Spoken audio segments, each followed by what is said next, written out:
in 50 states in 50 days for the second time, all live on YouTube. Now this time, I'm going to be using leads from a few different places, but one of the places I want to talk to you about is LeadZolo, where they generate all of their leads from YouTube ads that are specifically going after motivated sellers to come to us so we don't have to pull lists, we don't have to cold call, we don't have to talk to people that aren't interested in selling their property. We're just able to close motivated sellers. Now, I've actually closed their leads before live on stage at Wholesale and Live, where I won that belt right there. So has Seamus Goss, Max Jimenez, Naaman Taylor, Eric Klein. Some of the biggest names in this industry have all used LeadZolo. And hands down, we say it's one of the best lead sources for any wholesaler out there. So now it's your turn.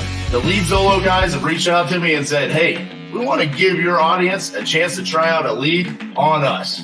For a limited time only, you can go to leadzolo.com/titanium and you could get 10 leads for only $1,000. Usually their leads cost about $300 a lead. So this is a hell of a deal that they're giving to anyone that comes out and watches the 50 deals in 50 states in 50 days challenge. If you want to check out the quality of these leads, come watch me close them live Monday through Thursday, 10 a.m. to 6 p.m. Central, where I'm closing LeadZolo leads all day, every day.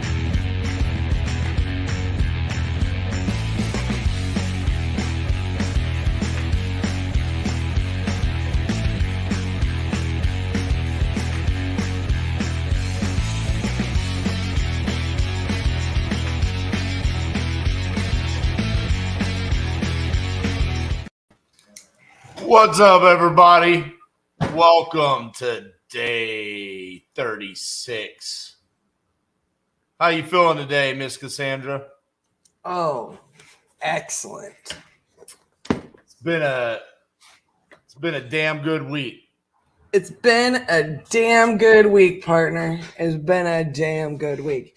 You know, I almost wore an Ohio shirt today that just said Ohio that my cousin got me, because I love that dang t-shirt. And I was like, I really should have worn that yesterday. It'd be really weird for me to wear it today. You really should have worn that yesterday.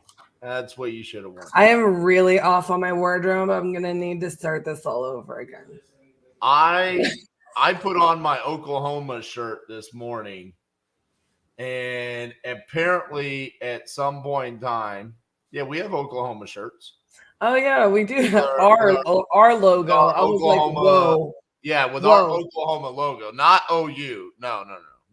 RJ wearing an Oklahoma shirt, like your father would be rolling in his grave. Oh, yeah. That's not going to happen. So I put on my Titanium Investments of Oklahoma shirt this morning. Thank you. And apparently at some point in time, that bad boy made its way to the dryer and became a schmedium.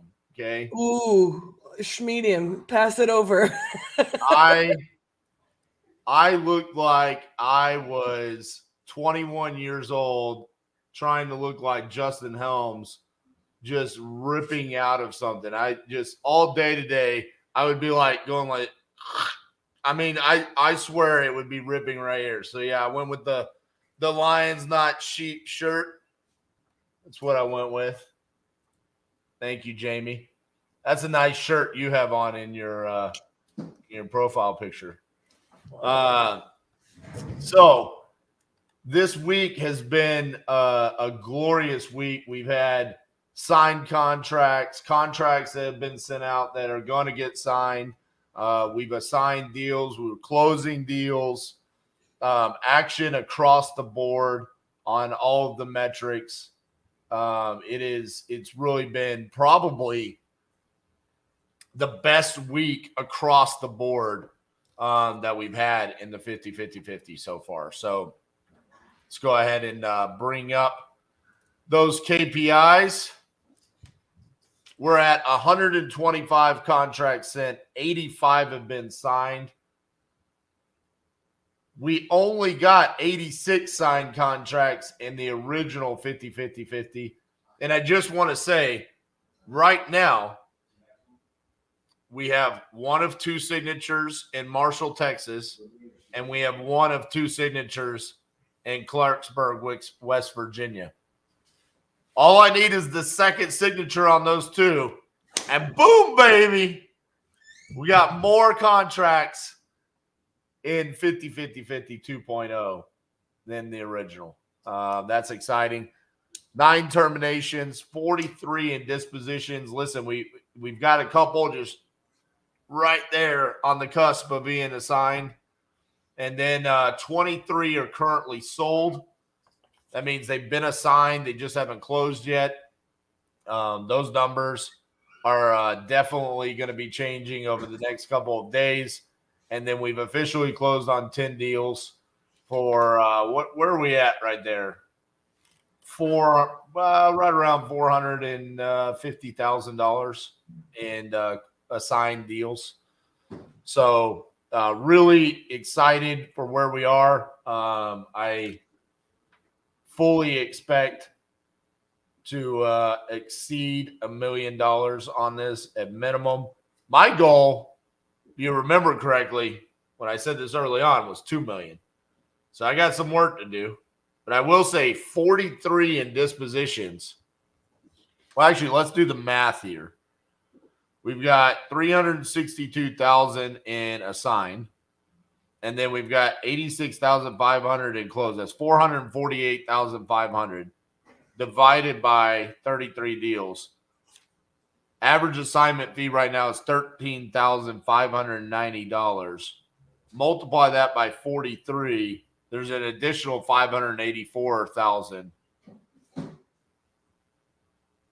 in potential. And if you add that to the 448, we should be, with what we have right now, over $1 million. I've got to add some serious contracts to get to the 2 million mark. Gotta get some fucking whales, baby. Yeah, we need like 10 of them. And I'm gonna do it. I'm gonna do it.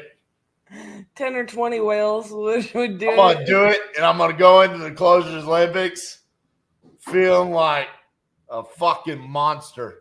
Well, this is why I told you, instead of just continuation of what 50-50-50, we need to be doing the same thing in a different way, like with a different challenge. You know what I'm saying? Like, we're just keeping it going, baby. You just keep it going until we hit 2 milli. Till we hit. I mean, I'm good with that too. Till we hit 100. Let's just see how long it takes us to get to 2 milli. Yeah. States. 2 million assigned. States. Yesterday we only got one signed contract, so we added a second in Illinois. We should be getting another Texas today, another Iowa today. We should be adding West Virginia to the board. North Dakota, I'm going to find out about tomorrow. Which, by the way, if you see here, if you break it down into columns, our fourth column, if we add North Dakota tomorrow, the only one that would be missing from that column would be Rhode Island. Bless you. You know, and that doesn't surprise me. Rhode Island is real persnickety. Dude, Rhode Island is rough. I mean, it's almost as rough as Utah. I don't want to point blame to the size, but it's just lack of opportunities. I mean, it is just so small. Yeah, it really is. It's just so small. And like, I mean, that part of the country also, like, there's no other way to put it. It's really small, and like there's some really desirable like real estate there, and like it's like they know it, but also it just, I feel like it's that really weird, interesting little thing where like they think their real estate that's run down or whatever is worth so much money. Right. You know, and it makes it kind of difficult to, I don't know. Going over to our stats here, our percents. I've been paying attention to the percent of contracts sent that have gotten signed. on Lead Zolo and Batch Dialer. Try to get Batch Dialer at least over 50%. That's been the theme all week, specifically with our Iowa contract that could get us to 50%, and Lead Zolo wanting to get above 70%. We're getting there. Just I need to get a couple more signed. Let's see here on 33% of our batch dollar signed contracts have been sold, 30% on Lead Zolo with another 11% in close. So, some of these numbers, it takes time to build up where we can really get to a percent that we can say, hey, this is actually where we are, because we're still so much in the process on some of these. So I'm curious to see where these land, say, in a couple of weeks from now, when we're in the late 40s. We'll have a lot more closed deals at that point in time. And that's the other reason why I kind of want to keep the challenge going, to really just keep showing how these numbers progress.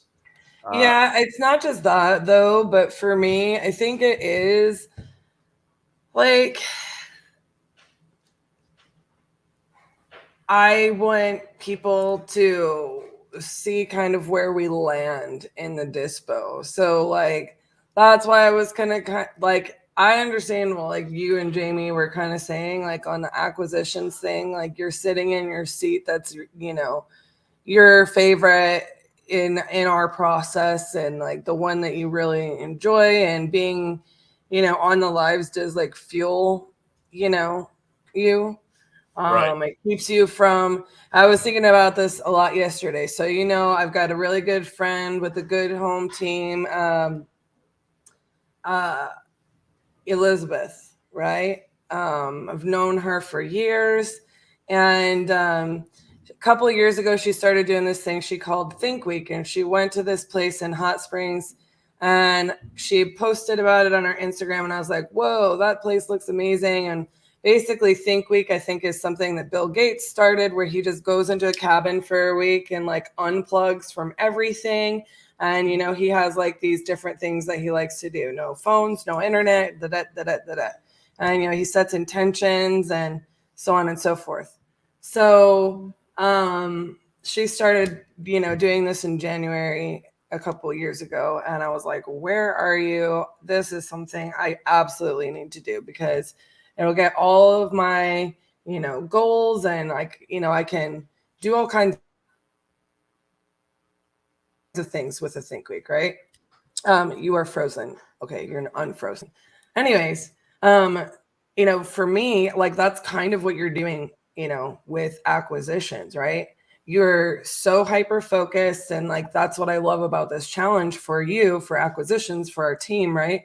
Where it's like you're not being distracted, by anything else. And this is like the power of time box, right? And when you're an entrepreneur, and you guys are going to experience this at every level, where if you're not super intentional about how you spend your time, and one of the best things about RJ, and like something I frankly am often very jealous of, is he has the ability to do this just naturally.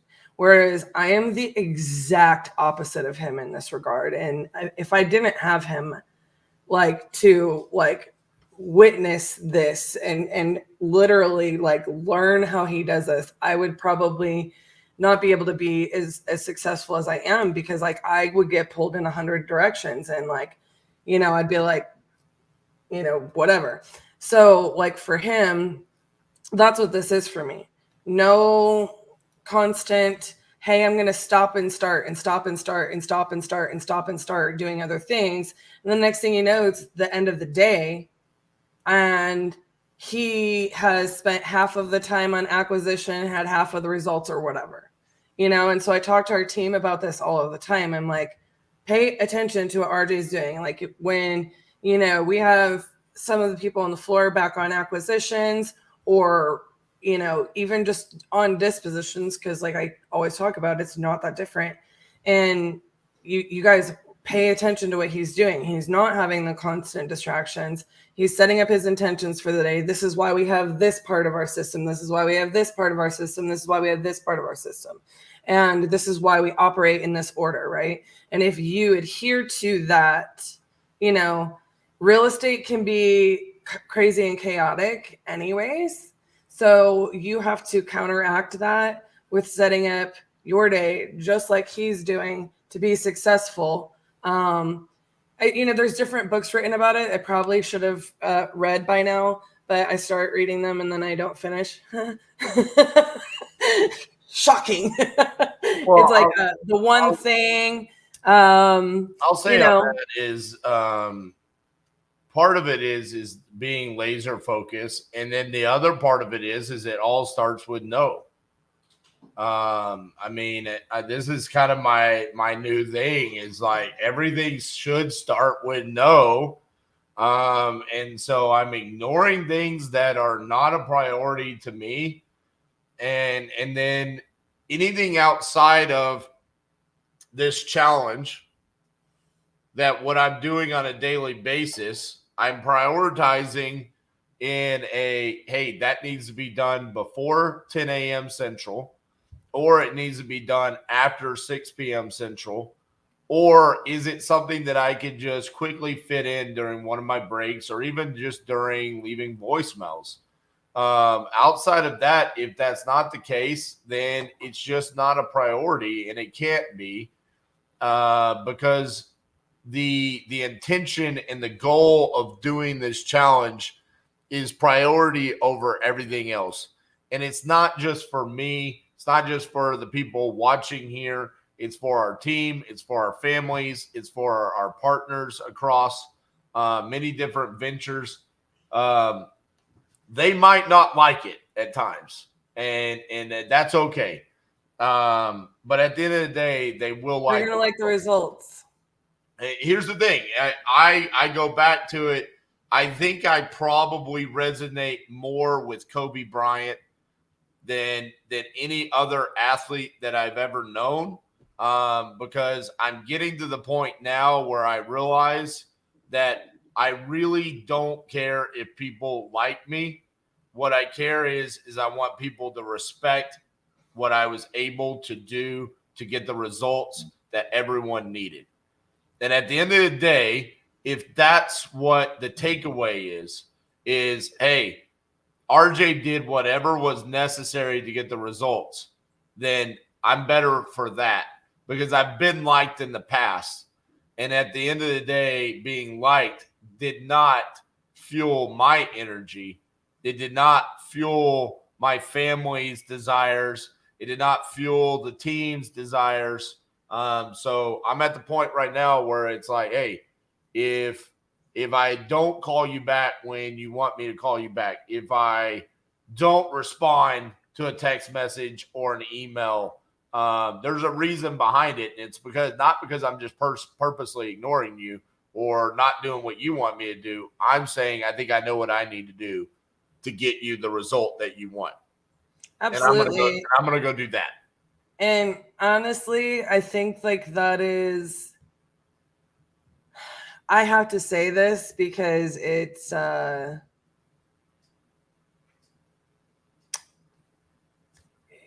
that's kind of like my new love language. You know what I mean?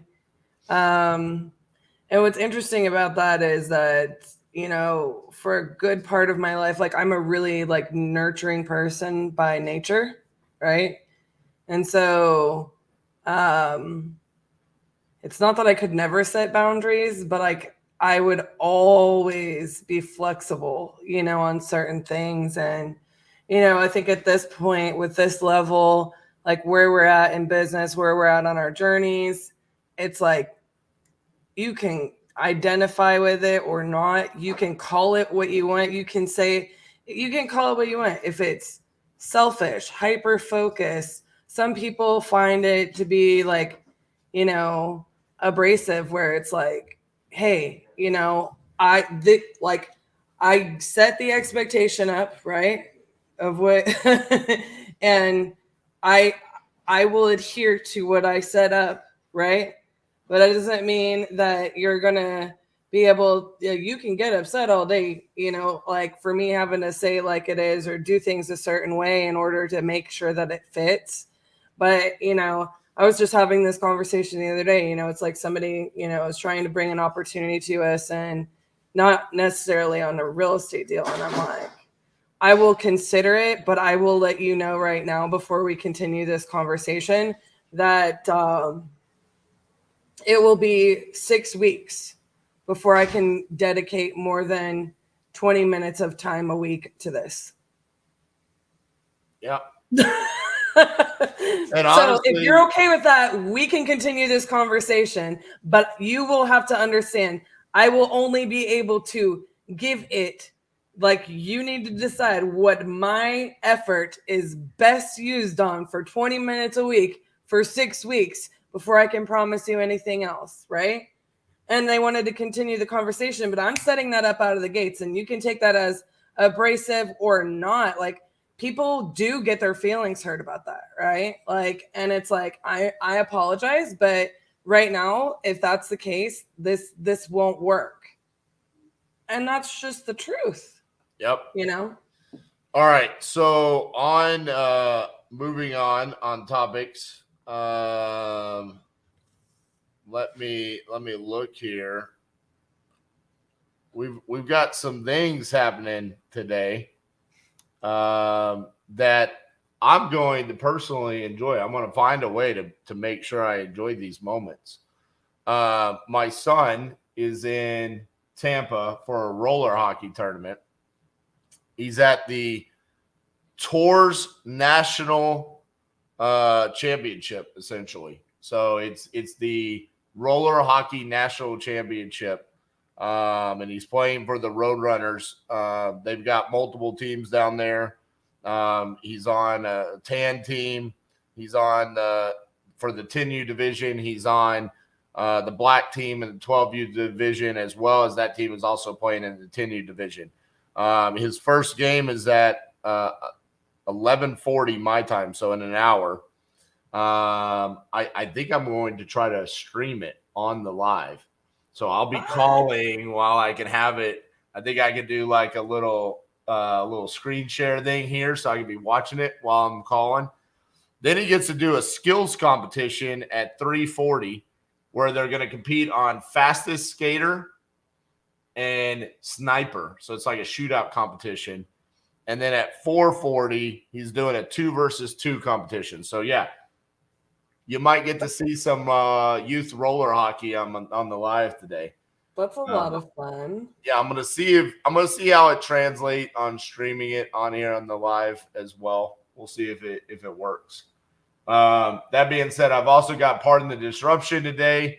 So Miss Cassandra, I think the time has come where I need to get to work. Go. I got things to do and deals to make happen. All right. We'll see you in a little bit, okay? Okay. All righty. The second ever logo ever made for another state. So first ever logo ever made for another state was Hawaii. The second ever logo made was Oklahoma. Boom. There it is. In all of its glory. I like it. We're rocking some new colors. We had a couple of days in a row there with the red, white, and blue. So I'm excited to see a little bit of change up in the colors. Before we get started, let me say some good mornings, everybody. Rocio, good morning. Jamie, appreciate you being here 36 days in a row. Horacio said, bro, my favorite shirt that I wear for everything is a long sleeve red shirt with Diablo at center chest. It's so damn comfortable, and I have no idea where I got it from. Love it. Dana says, impressive and motivating. Thank you, Dana. Top of the morning, Angel. Best of luck. I appreciate that. Kip with the $10 tip. Kip the tipster. Awesome job. Just do it. Yes, sir. You have to have non-negotiables in REI. Absolutely. And then Horacio says, do you have any deals that haven't sold or at risk of not closing? If so, do you just personally close on them or cancel the contract? So the goal here is that we're wholesaling like 98% of these. As of right now, I think the only ones that we're taking down are Reggio in Round Rock, Texas, and then Forney, Texas, which are both set to close here in like the next week or so. Everything else is the wholesale. Do we have some? I don't think there's any like red alert, like we haven't identified any buyers or anything like that. So I think we're pretty close. Instead of just terminating the contract, I'd rather explain why we haven't sold it to the seller. Explain how we could still be a solution for them, and then see if it's we just need more time, or is it the price is off because of condition or location. Really dive into it and make it a more case-by-case scenario. And then if it works, obviously we extend it and get it taken care of, or otherwise just we would have to terminate if they're not willing to allow us to do what we need to do. All righty, let's get to calling some leads.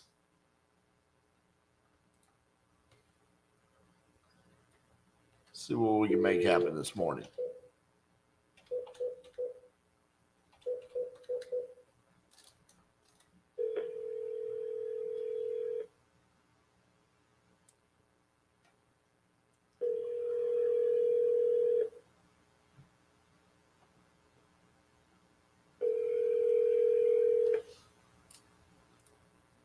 That feels like Sam Butta. Your message for 81724.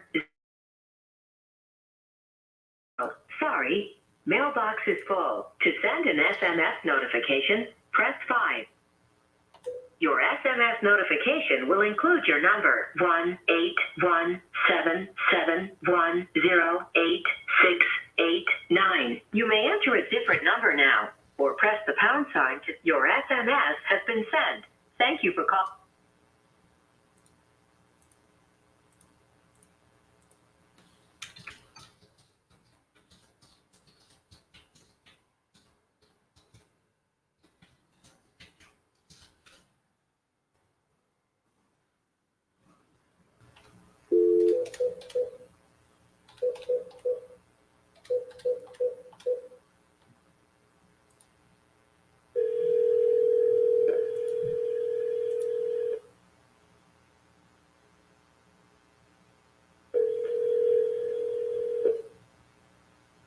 Michael, the expert. Hey, Michael, this is RJ Bates calling about your property on Gardenia Street. How are you doing? Fantastic, RJ. I actually have a 10:30 coming up. Can I call you right back after that meeting? Absolutely. Is this the best number to reach you at 8689? Yeah, just call back and ask for RJ, and they'll transfer it over to me. Beautiful. Thank you so much, RJ. All right, bye-bye.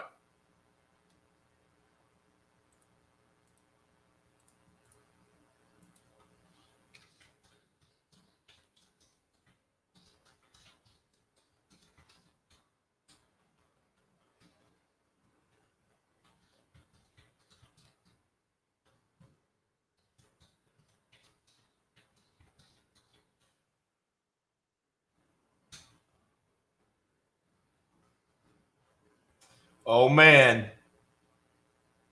We got a lead in Utah. Will this be the one? Will this be the one?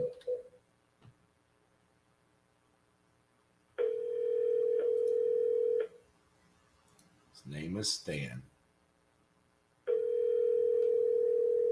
Come on, Stan.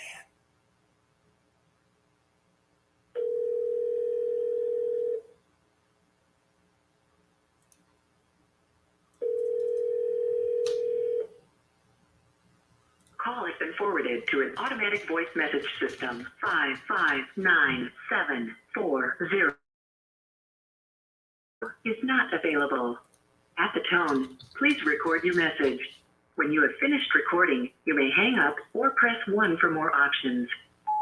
Hey, Stan, this is RJ Bates calling about your property on High Cedar View Drive. You had entered this on my website saying that you're interested in selling that property. If you could, give me a call back at 817-710-8689. Thank you.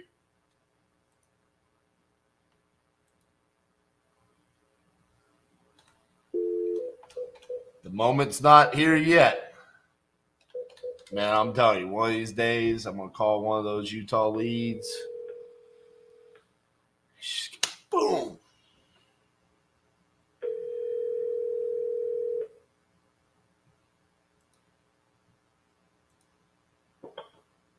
Thank you for calling BW Quick Service Experts. This is Beth. How may I help you?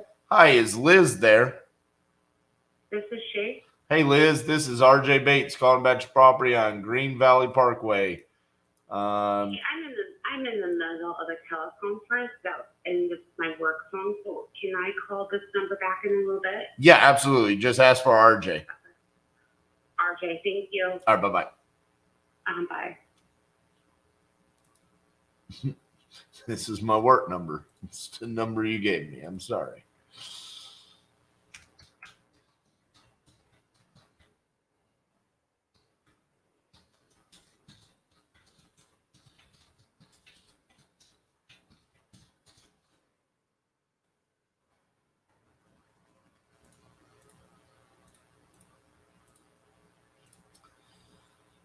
All right. That's funny. 35 days of doing this. We haven't got one person that's done that. Please leave your message. We got for two, like first 4 calls. Heather, Denny. Hey, Heather, this is RJ Bates calling about your property on Corona Loop. You had entered this on my website saying that you were interested in selling that property. If you could, give me a call back at 817-710-8689. Thank you.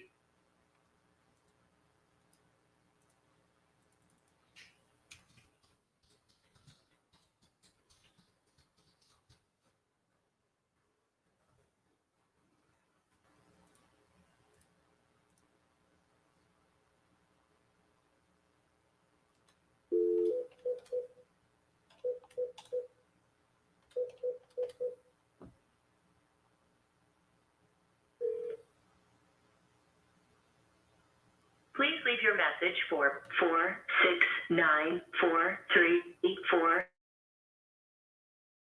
Sorry, mailbox is full. To send an SMS notification, press 5.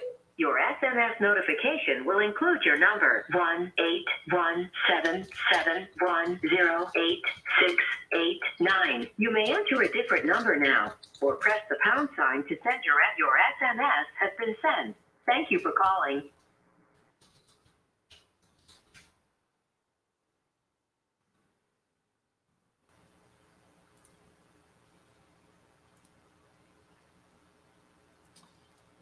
Alrighty.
Sent a follow-up email on our East Texas contract that we sent out. We have one signature. We're missing the signature from the wife.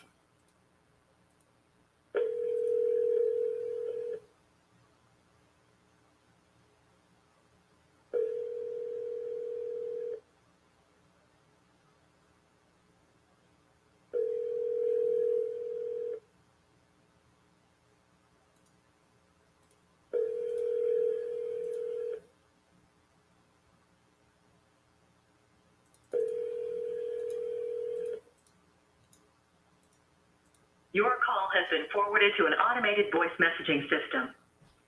360-706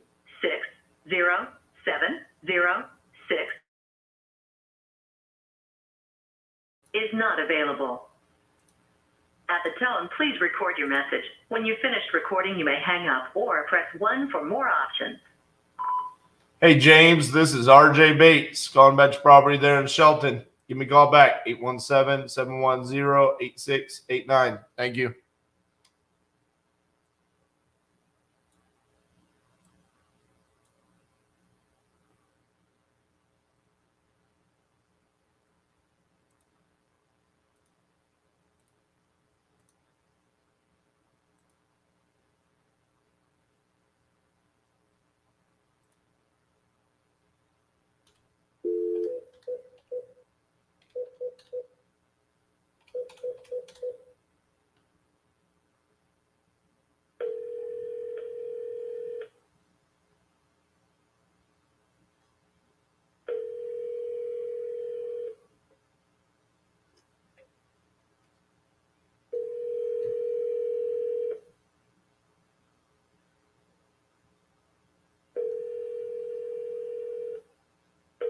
Your call has been forwarded to an automatic voice message system. 9852558 is not available. At the tone, please record your message. When you have finished recording, you may hang up or press 1 for more options. ACG, this is RJ Bates, calling about your property on Cheremy Lane, now that I know how to pronounce it. Just wanted to see if you had the conversation with your husband last night, and hope you guys are having safe travels over to Florida today. Feel free to give me a call anytime today, 817-710-8689, or you can call me on my cell phone, 817-915-6860. Thank you.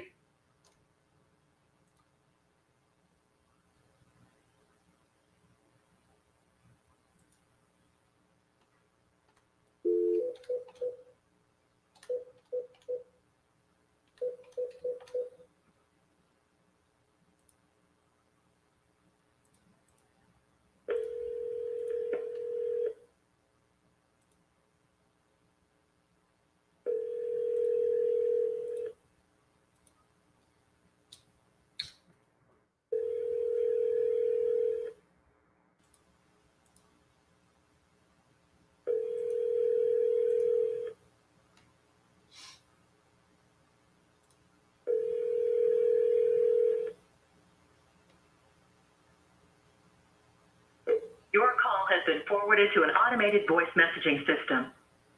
504-376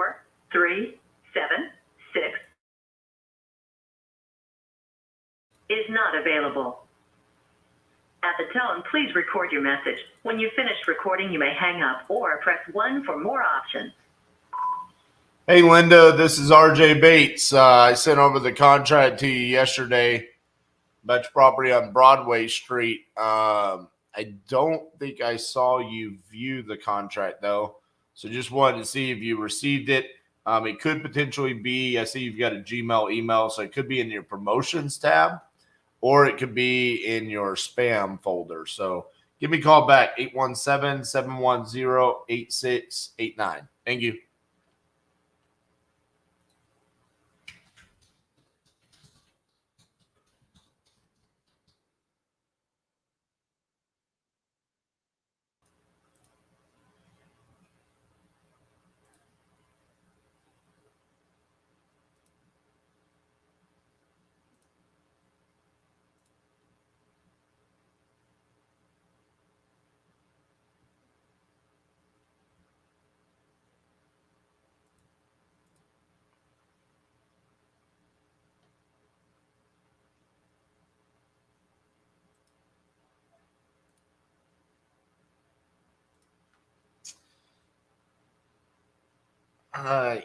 I called this Cedar Rapids, Iowa contract multiple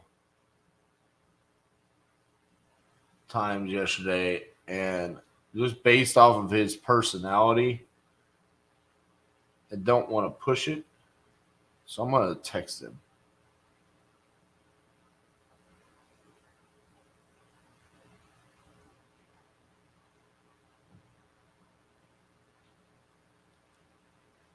Is it raining? It is.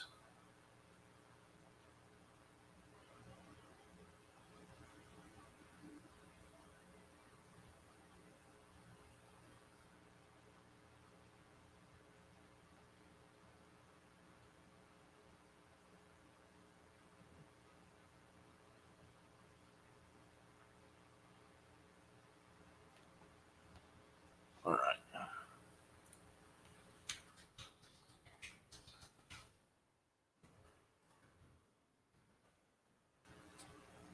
Who else do we need to call?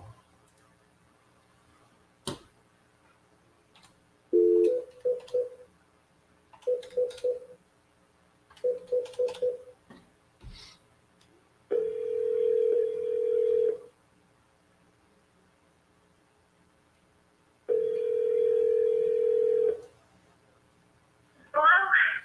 Hey, Chastity, it's RJ Bates. How are you doing? Hello? Hello, can you hear me? Yes, Hey, this is RJ Bates from Titanium Investments. How are you doing? I'm good. I'm currently driving, though. So. Well, I really want to buy that property on Carl Street. Okay. I sent you a text the other day. I said I'm willing to give you the 30,000. You said I just wanted to know if there's anything I need to know about. You know, I mean, it's still like a standing structure, right? Oh, yeah, no, absolutely. We currently live in it. So, yeah, Got you. no, it's definitely, yeah. I just wanted to make like I know you were busy the other day. I'm like, man, like that's exactly what I'm looking for. So I don't know what your timeline is or anything like that, but I'd love to be the person that you sell that house to. Okay.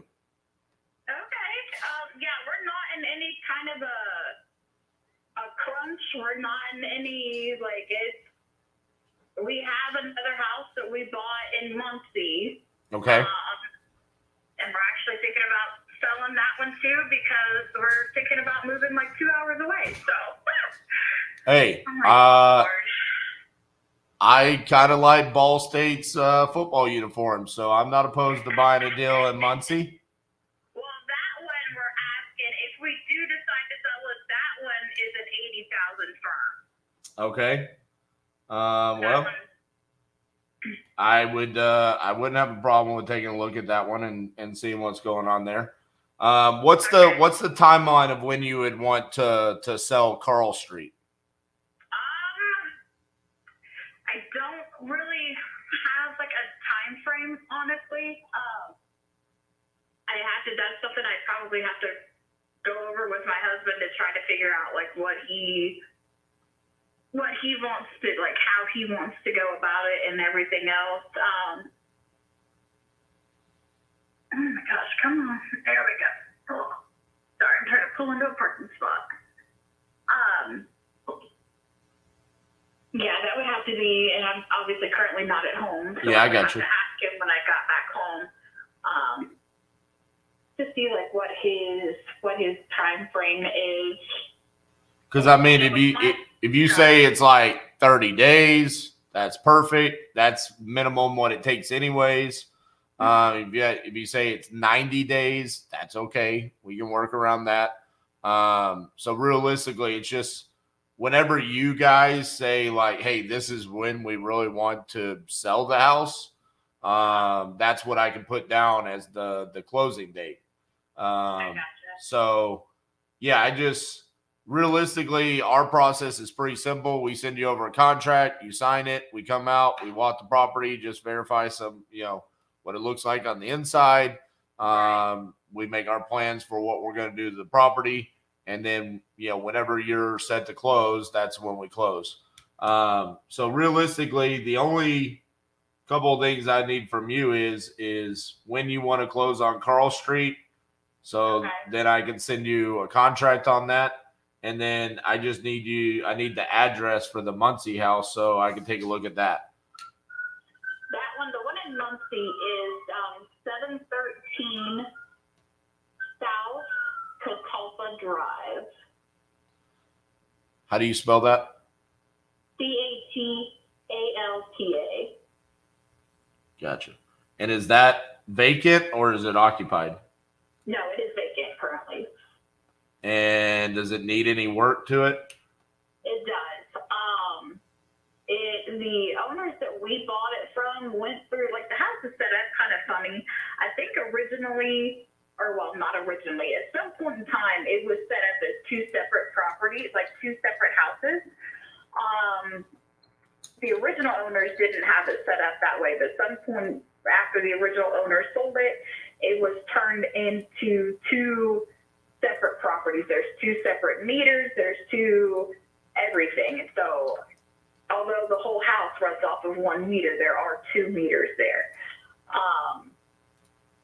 And now it's the back half of the house, they went through and I don't want to say completely gutted it, but almost completely gutted the whole back half of the house. It looks huge. Is it? It is. It's massive. Like, it's absolutely massive. Is it 3,800 square feet? Yes. Jeez. Yeah, it's a massive house. And it's a beautiful, once it gets done, it'll be an absolutely beautiful, beautiful house. And there's a pond right out behind it that everybody that lives around that pond has access to. There's a pool. There's an in-ground pool that is fenced in that belongs to that house. Like, it's an absolutely gorgeous house. Is the pool in good shape? As far as we can tell, it is. We took the cover off, and there's still quite a bit of standing water. I would say there's at least 4 foot of standing water in it. Okay. It would have to be drained to make sure there aren't any issues with it, but we haven't done that yet. Just because we're not there, so we're not, really gonna mess with it right now. It wasn't one of our top priorities. But as far as like what the owners that we bought it from said, she said they had someone come out and look at it, and they told her that because there was standing water in it, and I think the highest it goes is like 5 foot, so it's not like super, super deep. But she said that they told her that because there was water, and there was still water in it, it hadn't like seeped out anywhere to anything, that was a good sign. The only thing I can say about that would be wrong is there is a gas line that goes to the pool to heat it, but there was a leak in that gas line, so that line is capped off. Gotcha. The pictures that are on Zillow from when you bought it, does it pretty much look the same? No, it does not. We have gone through. There were 5 bedrooms initially. Was it 5? 1, 2, 3, 4. Might have been 4. I can't remember what it was. The 2 rooms that were in the front. There's 3 up in the front and 1 in the back. There were 2 of them. We knocked the wall out between those 2 rooms to make that room bigger. Okay. And then we've enclosed. Obviously, it can be, a wall can be put right back up. It is what it is. But we've already redone the drywall in both of those rooms. The bathroom, the one bathroom that you see with the stand-up shower, that has been knocked out, the tile, everything, and that was absolutely horrible. So we knocked all of that out of there. The drain and everything for the shower is still there, so obviously one could be put back. But it would have had to have been redone anyway because the tiles were coming off the walls, and it was just that whole bathroom was completely full of mold that we've went through and redone. We took out all the drywall, redone everything in that bathroom. The one bathroom that you can see that is completely gutted has been rewired. I'm trying to think. So what were y'all's plans were to buy it and rehab it to live there, or were your plans to flip it? Yeah, no, it was to live there. Gotcha. So now you're kind of like, hey, we've got Carl and we've got Catalpa. Let's get rid of both and move somewhere else, right? Yeah, basically, yes. Okay, so Catalpa, you don't care about when to close on that one because it's just a vacant house. You're kind of like, give me my money. Right. I got you. Okay, and then so I could do research on Catalpa. I had already looked at Carl Street, And to be clear on Carl Street, so you want 30,000 for that one. You just need time to essentially figure out where you're going to go and when your husband wants to do that. Correct. Gotcha. Well, and on Carl Street, what is there anything that like I need to know about rehab wise on that one that needs to be done? There are, so I will tell you in the back of the house, there is like, it's where our washer and dryer sits, and in the back bathroom, the floor is not very good. So that the whole flooring will probably need to be replaced. All right. The roof, I don't know how old it is. So that is probably something that will have to be replaced eventually. Right. It is a metal roof. So that is a possibility to just fix it. We don't have any leaks. There's no leaks or anything like that you can definitely see where prior owners had patched Right. a small section in it.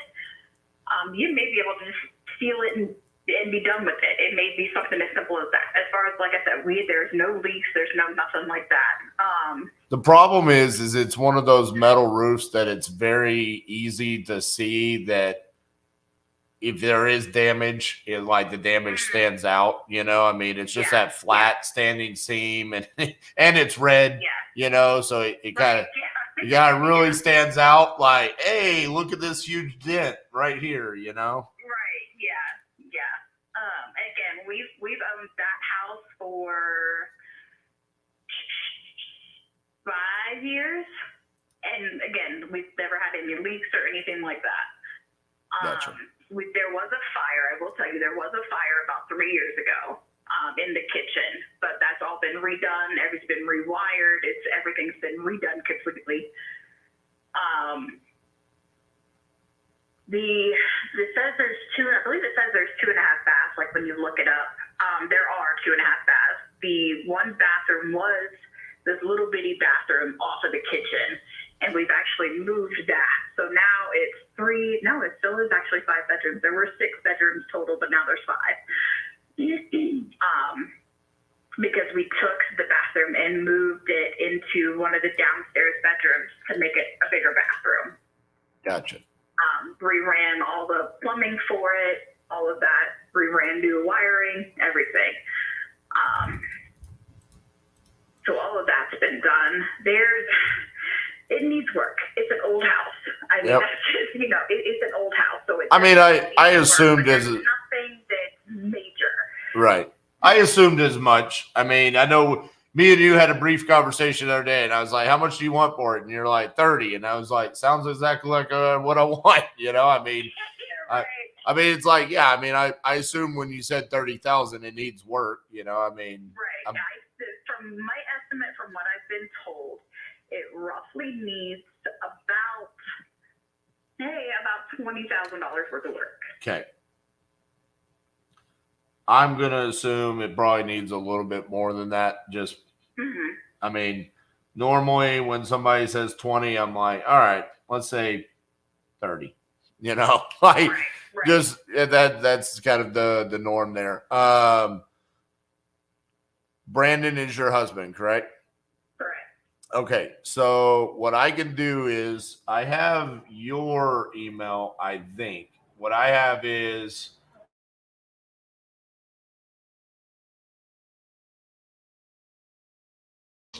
what I do need is I need Brandon's email. Can you give that to me?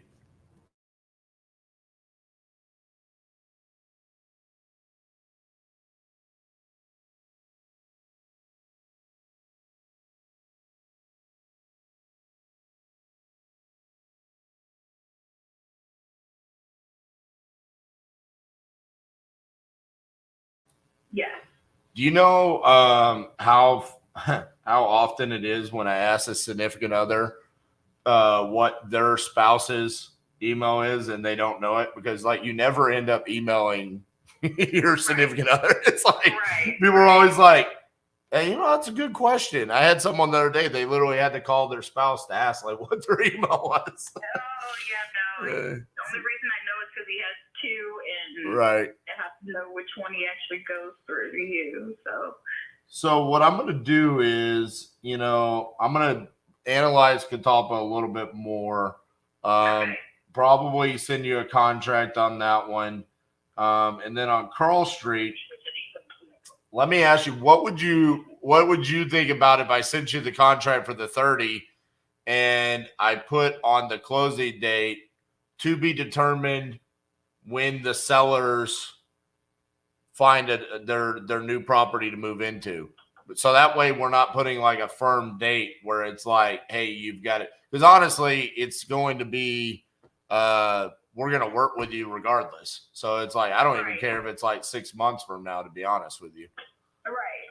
And that's fine with me. That should be perfectly fine. My question is because I do buy a lot of houses. What city are you wanting to move to? Lebanon. Close to it anyway. Pennsylvania? No, Indiana. Oh, ha! I was about to say, no way. I have a lead in Lebanon, Pennsylvania.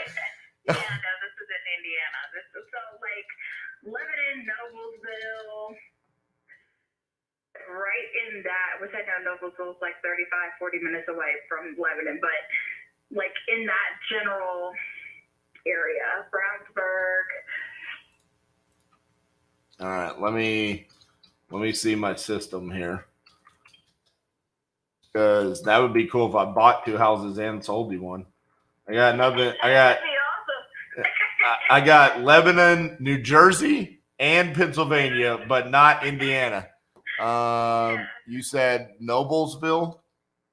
Correct. I have 1, 2, 3. I have 3 leads in Noblesville, Indiana. Okay. 2 of those I put in dead leads, which means they probably wanted, it probably wasn't a good investment. It was probably they wanted close to retail. So what are you guys looking for? Are you looking for retail, or you sound like the kind of people that kind of want to buy a fixer-upper? We do, and it's just because my dad is a licensed electrician, and my husband does mostly, both of us actually could go in and do drywall and painting, and I have a guy who does plumbing, so I'm like, we don't need something that's like perfect to move, you know what I mean? Right. Like that's just not, we don't need that. Gotcha. Would it be nice, sure, to not have, to move in and not have to do anything, absolutely, but we don't mind that not having, it not being perfect. Well, I will obviously follow up with both of those, or all 3 of those sellers, and just see like, hey, are you guys still interested in selling? Where are you at? And just see if there's some interest there. But in the meantime, like I said, I'll probably send you those 2 contracts. I'll just put Catalpa for probably 30 days from now. So probably, late July. And then Carl, I'll just keep it like to be determined whenever you guys find a place. So that way there's no pressure on y'all. And then the only thing I ask is like, when y'all do find a place, just give me like a couple weeks notice, Okay, yeah, sure. Not one of those days where it's like, hey, we got that place. Can you close tomorrow? It's like, oh, nice to see you guys again. Right, no, that's understandable. That's absolutely understandable. Yeah. So yeah, we should be good on both of those. So yeah, I'll get those sent over to you guys today. And yeah, let me also give you my, well, actually, did you get my text message that I sent you the other day? I did. Okay. So that's my cell phone number. And then this is the office line. So if you ever need anything here, anybody can help you on my team. You'll actually, after you sign the contract, you'll be hearing more from other people on my team.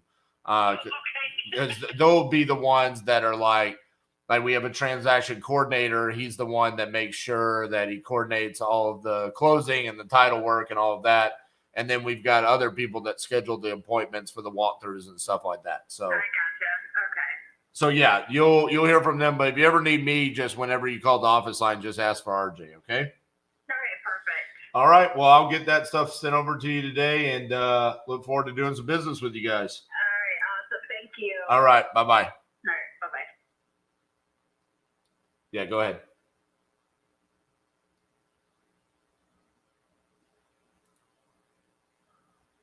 Yeah, buddy. Give me 2. Hello, this is RJ. Yes, I'm just returning a call. That's a property I was trying to sell. Yes. Is this Daryl? Yes, it is. You trying to sell me a property in Port Arthur, isn't that right? Yes, sir. Awesome. How much are you looking to get for that property? 25,000. All right. Tell me a little bit about what's going on with it. Well, it was my mother's. She passed away. Then my brother, he was staying there after she passed away. And then he just recently died like last year. Oh man. And so I'm over here in Dallas, Fort Worth area, and I'm not going to be down there. And like I said, the apartment, the place it's been a year since I've been over there again. It just sitting there, so I just need to get it out of my name. Understood. Yeah. I am looking at a picture, the Google Street View of the property. It looks like it's like boarded up. Is that correct? Yeah. Someone tried to break into it. So we had some friends. My nephew had some of his friends to go by there and nail up the windows, and he had boarded up. From my understanding. What is okay? So, what is that in the front yard? Is that a shed or? It was a storage house, and it's been there since when my mother bought it back in the 70s when she bought it. It's been there, so they just been using it for a storage shed. Gotcha. That is very unique. I have looked at thousands of houses, and I don't think I actually thought, like, when I initially pulled it up, I thought that was the house. And then when I moved to the side, I was like, wait, there's a house back there. Like, I've never seen that before, where they put a shed in the front yard right there in front of the house. Okay. When was the last time the property was occupied? Like a year ago? Yeah, I would say maybe even 2 years ago. Gotcha. We had some other people looking at it, some other investment, and they went around there, took pictures and stuff like that. Then they were no longer interested. Right. Buying the property. So. Yeah, it looks like the condition is pretty rough. Just from what I'm seeing here, this is the Google Street View was taken in December of 2021. Mm-hmm. I mean, when was the last time you were on the inside of the house? I said around the time when my brother passed away, I was there.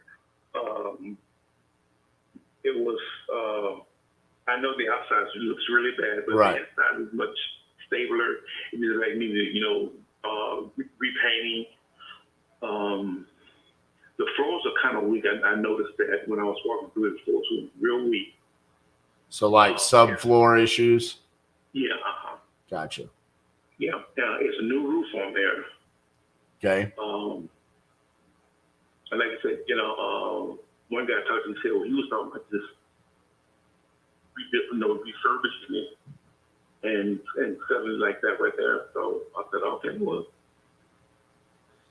Yeah, I mean, ideally, it would be that you could just rehab it and not have to tear it down. What is this parking lot next to it? What is that to? That was a small grocery store, mom and pop grocery store next to it. That was the parking lot. And then they tore that down? Yeah. Yes, sir. Gotcha. All right. Let me see here what we got going on. Okay. Around the area. I'm almost wondering if it would be better to potentially try to rezone this to commercial. You know, you got the parking lot right next door. I don't know. This is it's kind of a unique type property. It says this. What is the square footage of the building? Do you know that? No, I don't. No, I don't. All right, let me. Yeah, like I said, it's I don't know, it was a 2-bedroom, 1 bath, and I had a living room, dining room, and a den, and a kitchen up to the side, to the back. Looks like it's 1424. 1,400 square feet, which is good. That's a good amount of square footage.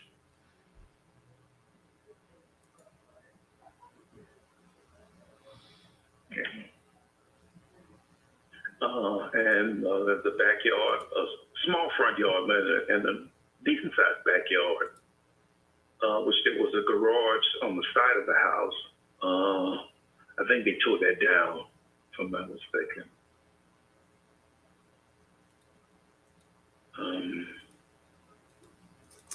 So the 25,000. If you don't mind me asking, how did you come to that number?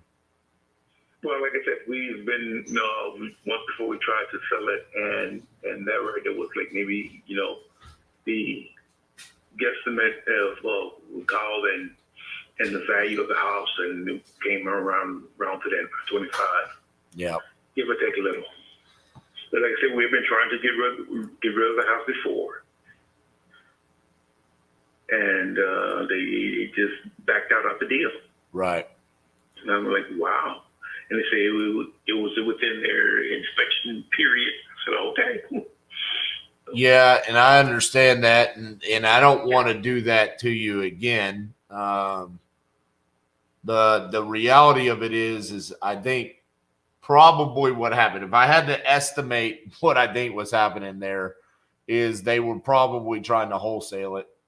And all of their buyers came back and said, we're not interested due to the location or the amount of work or the price. That's normally what happens in those cases. Which, I mean, I'm not going to lie to you. I mean, we wholesale a lot of properties. I've got a couple of guys down in this neck of the woods near Port Arthur that I'd love to call about this property. The reality of it is, Daryl, is that I think 25 is probably going to be too much. Just looking at the comps in the area. I mean, we've got one property on DeQueen Boulevard that sold for $10,000. And I mean, looking at it, I mean, it's not like that property was in worse condition. It was a little bit smaller, so there's value there. But just looking at within a half mile of your property, we've got 7 sold properties. Okay. Mm-hmm. We've got 2 that were built in 2013 and 2012. So you got to throw those out.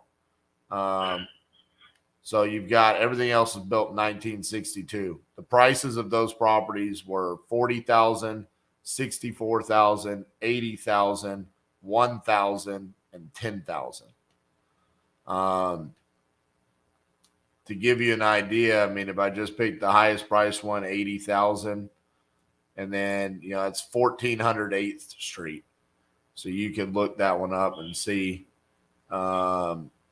I go and I look at the pictures of that one to see what it looked like. Mm-hmm.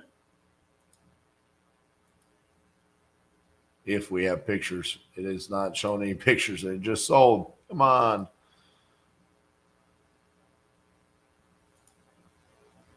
I can't find any pictures of it. But I'm going to assume that property was in fairly decent shape for it to sell for that.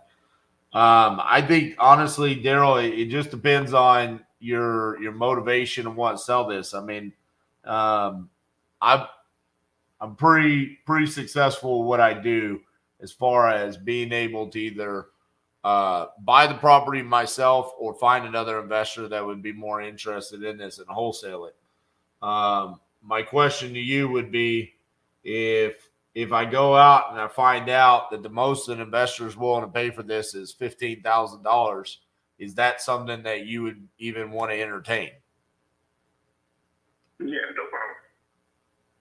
I mean, because the reality of it is like that could very easily happen, So I don't have a problem saying, I mean, realistically, what I would say is we probably need to try to push this out to investors at like 20,000.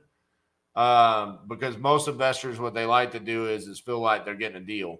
And most of the time investors say, well, if you're asking 20 and I get it at 15, then that means I got a deal because they negotiated you down 5,000, right? And if that's the case, I need to make a little bit on that. So that's kind of where I'm thinking, we probably need to push it out to our buyers at 20,000, which means, I can send you a contract for 15, push it out for a couple of weeks, see what all the offers we get. If we get something back at 20, then we can close. But if I come back and I say, hey man, the highest offer we got is, this number, I just want to make sure that you're willing to work with me because I don't have a lot of confidence. That's just me being brutally honest with you. Just due to what I'm seeing as far as the location, the parking lot being next door is not good. It's a vacant parking lot. You know what I'm saying? That breeds vandalism and just not good stuff. And then the shed being in the front yard is a little bit unique. And then also just the condition itself. So those are my concerns. And I'm just telling you what I think I can do for you. And if you're willing to march down that path, I think I can probably get this off of your hands here in the next month or so. Okay. So, all right. What I have for you as far as an email is that's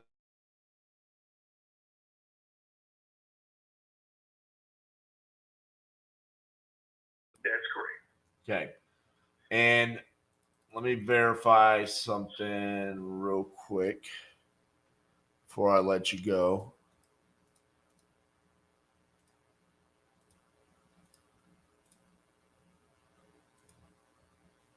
I have the property. It says the owner's name is C. Green. Yes, that was my mom. Has this gone through probate? Yes, it is. And whose name is it in now? Is it in an estate name? Let's see. From what the other company did, they opened a probate. I'm the last living Heir for my mother was I have a brother and a sister. My brother didn't have any kids. My sister had 2 kids. and it was me, and I have a son. The sister's 2 kids would have rights to this. Are they willing to sign those rights away, or what's their position? They will sign it because, like I said, we tried on another company, and it didn't. Like I said, just fell through. They didn't even try. Right. Yeah, but yeah, because we came to agreement that we all wanted to, get rid of the property. Okay. What I'm going to do is I'm going to send the contract to you, have you sign it, and then at that point in time, when we open up title will tell us what we need to do as far as they'll probably want what's called an affidavit of heirship for the 2 kids. And then we'll go from there. We'll let them determine what we need to do. But in the meantime, we'll get to working on trying to get the property moved and see what we can do there. As far as access to the property, is there a door that we can enter? Is there a lock box, or how can we gain access to the property? Okay, well, what you need to do is contact me. I have a stepsister that lives in the area. Okay. And she could meet you there with the keys to Gotcha. the Okay. I am going to reach out to my 2 guys down there and see when they would be available to go take a look at that. It could be as early as today or sometime tomorrow. I'm going to go ahead and send over that contract to your email. Once you sign that, I'll send my guys out there to take a look at the property, get pictures, and then we'll get the process started. Okay, Daryl? Okay. All right. So keep a lookout. That contract should be in your email here shortly. Okay. Okay. All right. Thank you, Daryl. Bye-bye. Thank you. Bye-bye. Man, I really don't like the deal, but every time I say that, I really don't like a deal. Magically, it's like the one that we sell like that. But man, this one, it has a lot of reasons why it shouldn't. So I'll say that.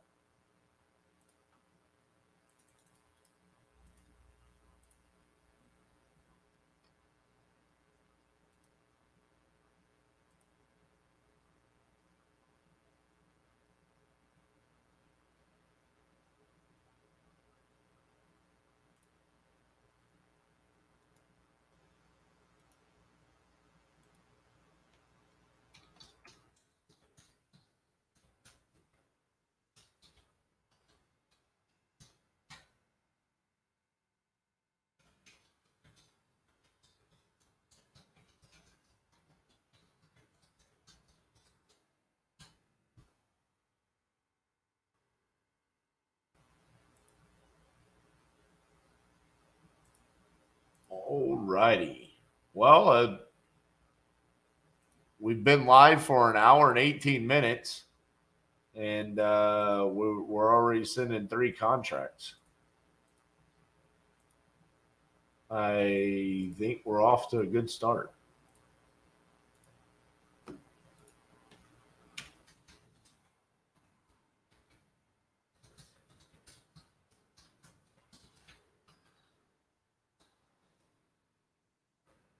Amy, you want to go to Port Arthur?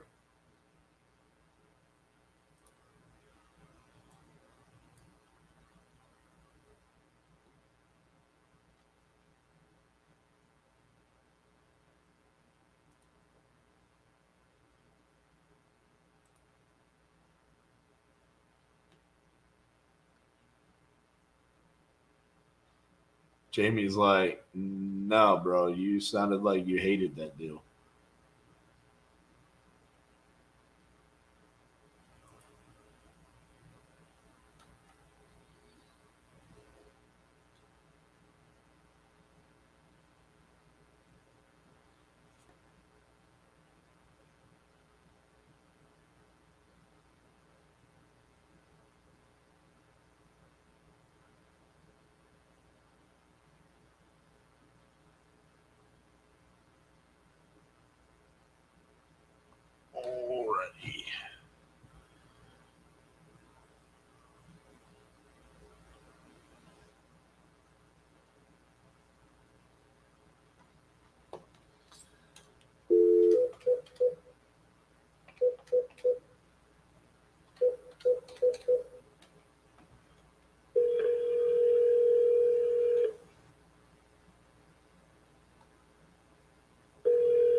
this is Marla. I can't answer the phone right now. Leave me a message and I'll call you back. Hey, Marla, this is RJ Bates from Titanium Investments calling you about your property there in Lexington.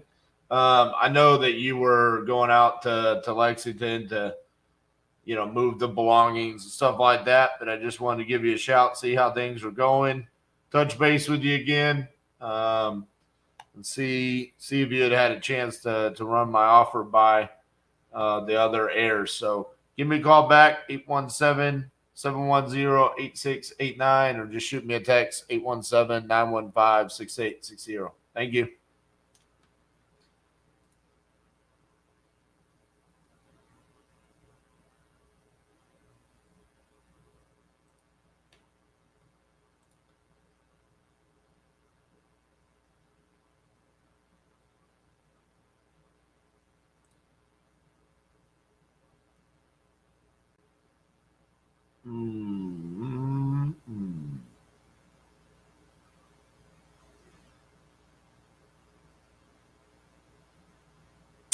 Man, oh man, I need to send over contract there. I'm going to do that during my break when Cassie comes and takes over for me. Whoo! I definitely know how to create some chaos.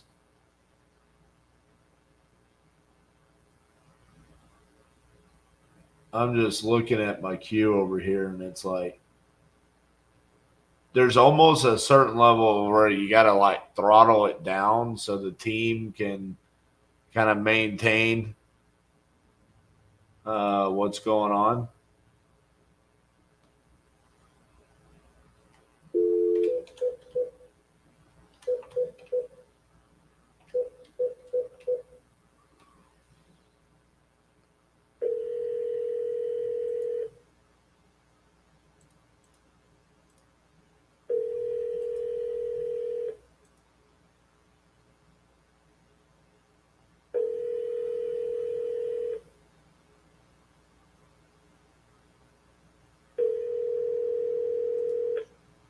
Your call has been forwarded to an automatic voice message system. 24884 is not available. At the tone, please record your message. When you have finished recording, you may hang up or press 1 for more options. Hey, Charles, this is RJ Bates, calling back to property on North Johnson Avenue, and that 11 property package you got. Haven't heard from you since you said you were going to sign the contract and then also send over the package. You said you're going to have your son email it over to me. I never got it. So give me a shout back, 817-710-8689. Thank you. No, Titus doesn't bite. I mean, he will bark and jump on you and lick on you. But especially if he doesn't know you, like, definitely wouldn't just walk in the front door unannounced. Well, we locked the front door so people can't do that because he knows everybody here. If he doesn't know you, I mean, he's going to protect. So,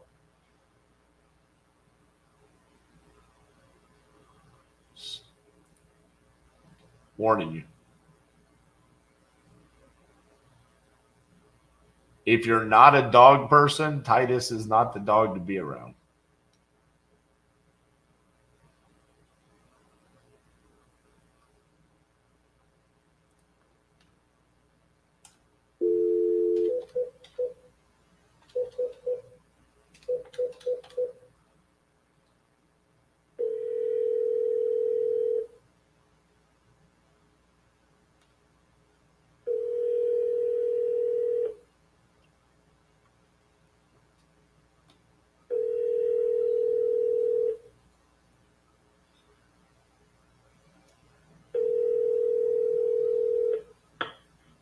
Your call has been forwarded to an automatic voice message system. 630885 is not available. Hey, Jay, this is RJ Bates calling about Glen Eagles Court. give me a call back, 817-710-8689. Thank you.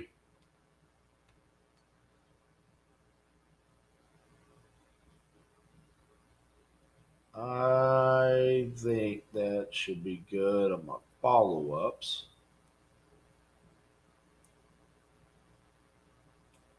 We'll save some of those for later.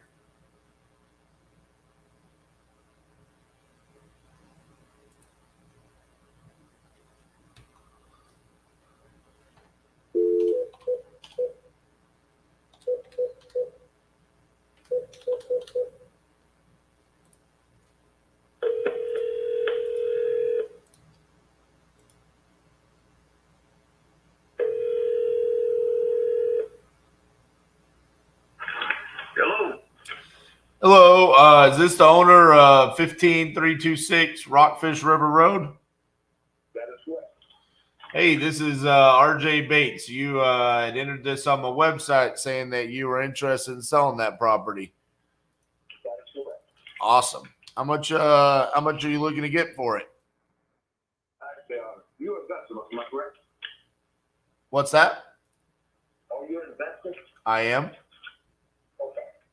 So I'll make sure I knew you guys see you. So I want to get, remember I want to get these 175, 180.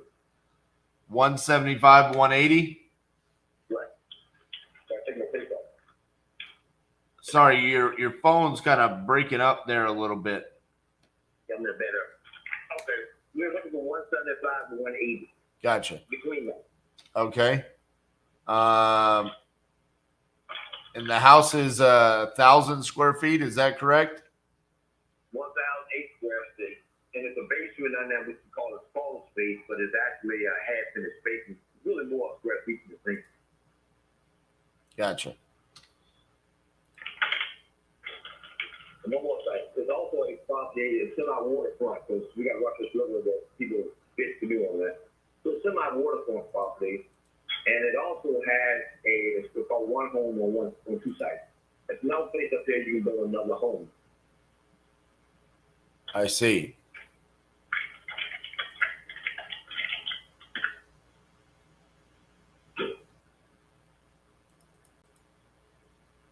Give me just a few minutes while I look around here. Does the house need any work to it? Nothing major, nothing like that.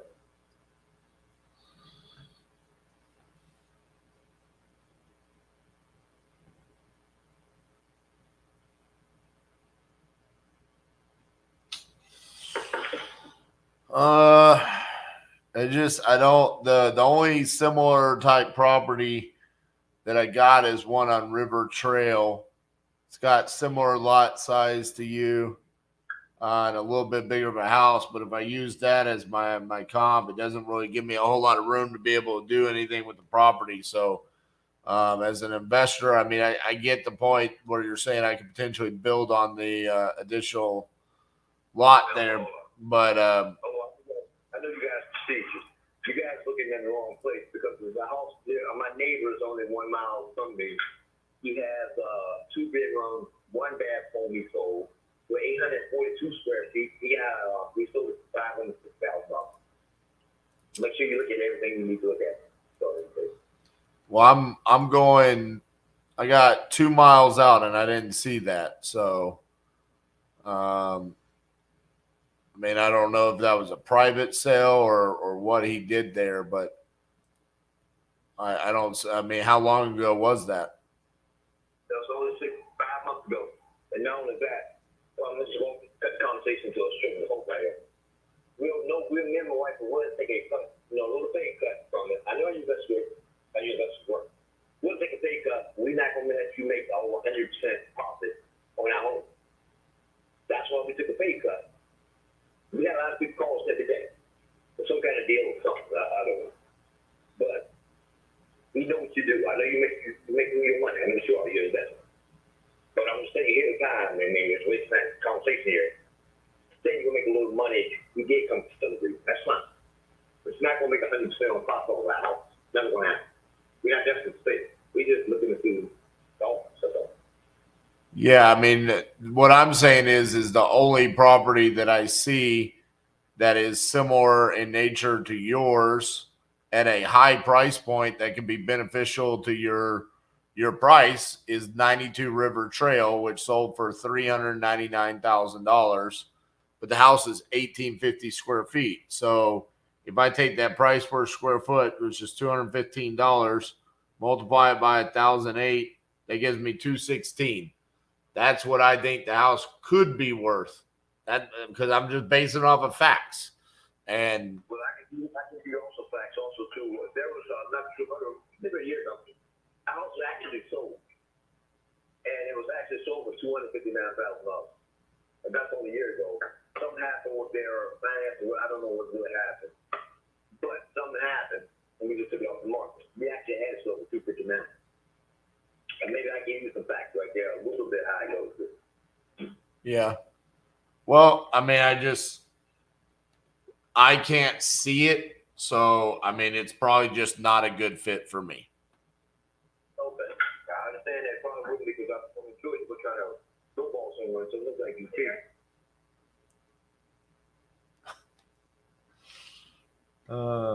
Did I lowball him? I don't think I balled him at all.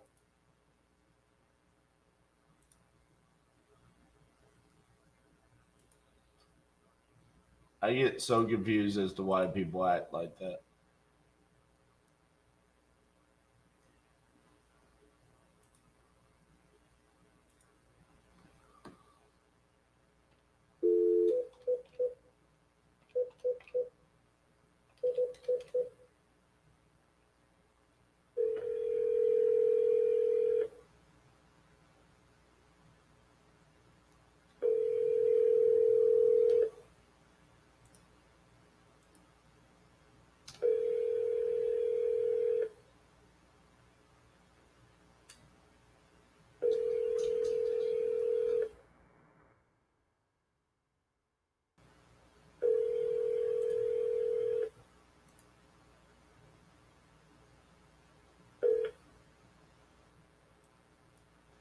Please leave your message for...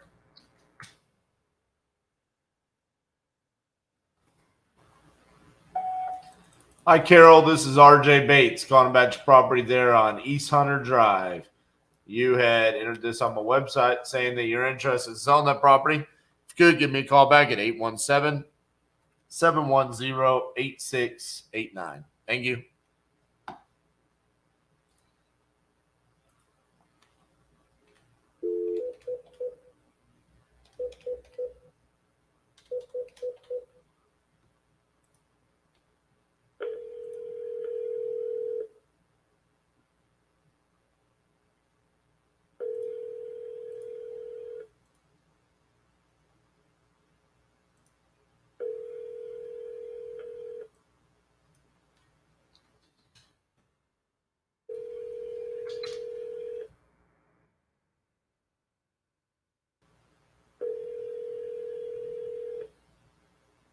This is Daniel Coons. I'll get back to you as soon as I can. Just leave me a short message. Thank you. At the tone, please record your message. When you've finished recording, you may hang up or press 1 for more options.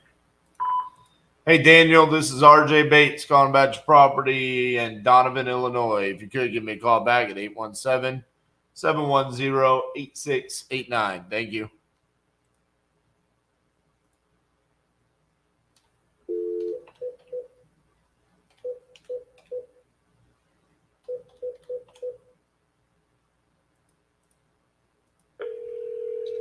Your call has been forwarded to an automated voice messaging system. Teresa O'Leary Is not available. The mailbox is full and cannot accept any message.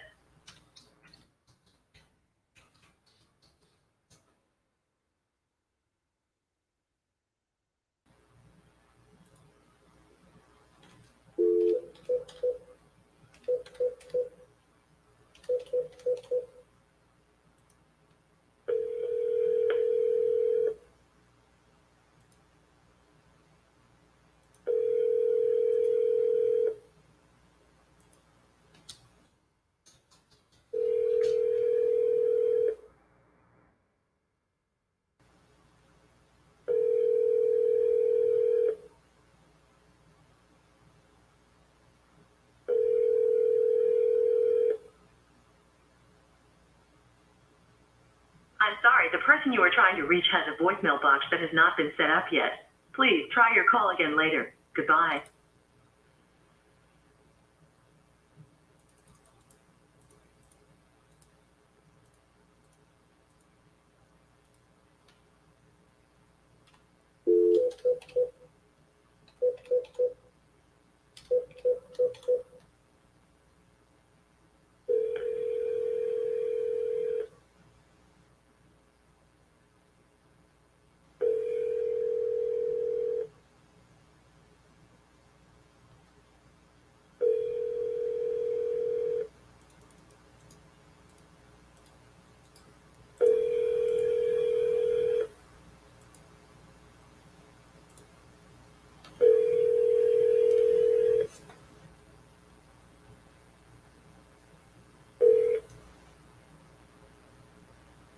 Please leave your message for 8054240.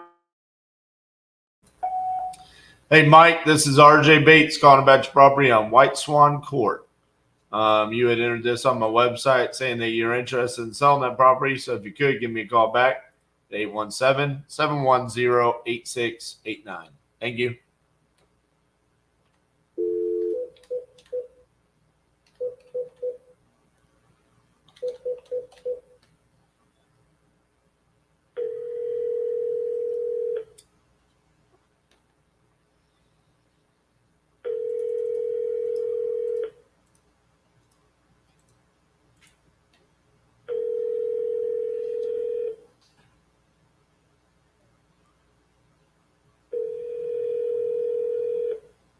Your call has been forwarded to an automatic voice message system.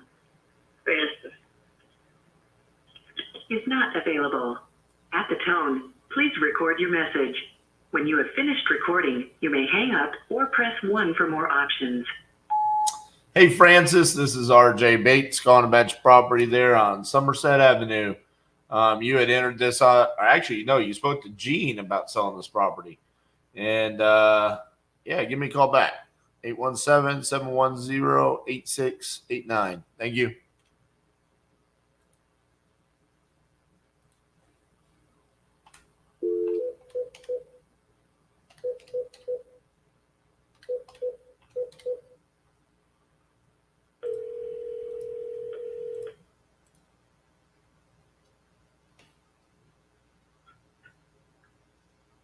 Hello, Hi, is Alicia there? this is Alicia. Hey, Alicia, this is RJ Bates calling about your property there on Narrow Gauge. You had entered this on my website saying that you're interested in selling that property. Is that correct? That is correct. That is true, yes. Awesome. How much are you looking to get for that property? I'm looking at about 80,000. 80,000. All right. Is it a single family residence? It is. 3-bedroom, 1 bath. 3 bed, 1 bath. Does it have a lot of land with it? It's surrounded by an acre and a half of land. Okay. Interesting. My first system that I pulled up, it said there was no house and it was a 1 million square foot lot. So that doesn't sound like what I'm supposed to be looking at. No, not at all. There we go. Out in the country, in West Tennessee, it's a little white house on top of a hill. Little white house on top of the hill. Yes, with a little carport there on it. Gotcha. The house, does it need any work done to it, or what's the house like? It's been remodeled on the inside about 15 years ago. It's got hardwood floors throughout. It's got a updated kitchen. Just had a new roof put on like 2 weeks ago. Let's see what else. It was replumbed in 2020, so it's been a lot of work done to it to to keep it updated. Right.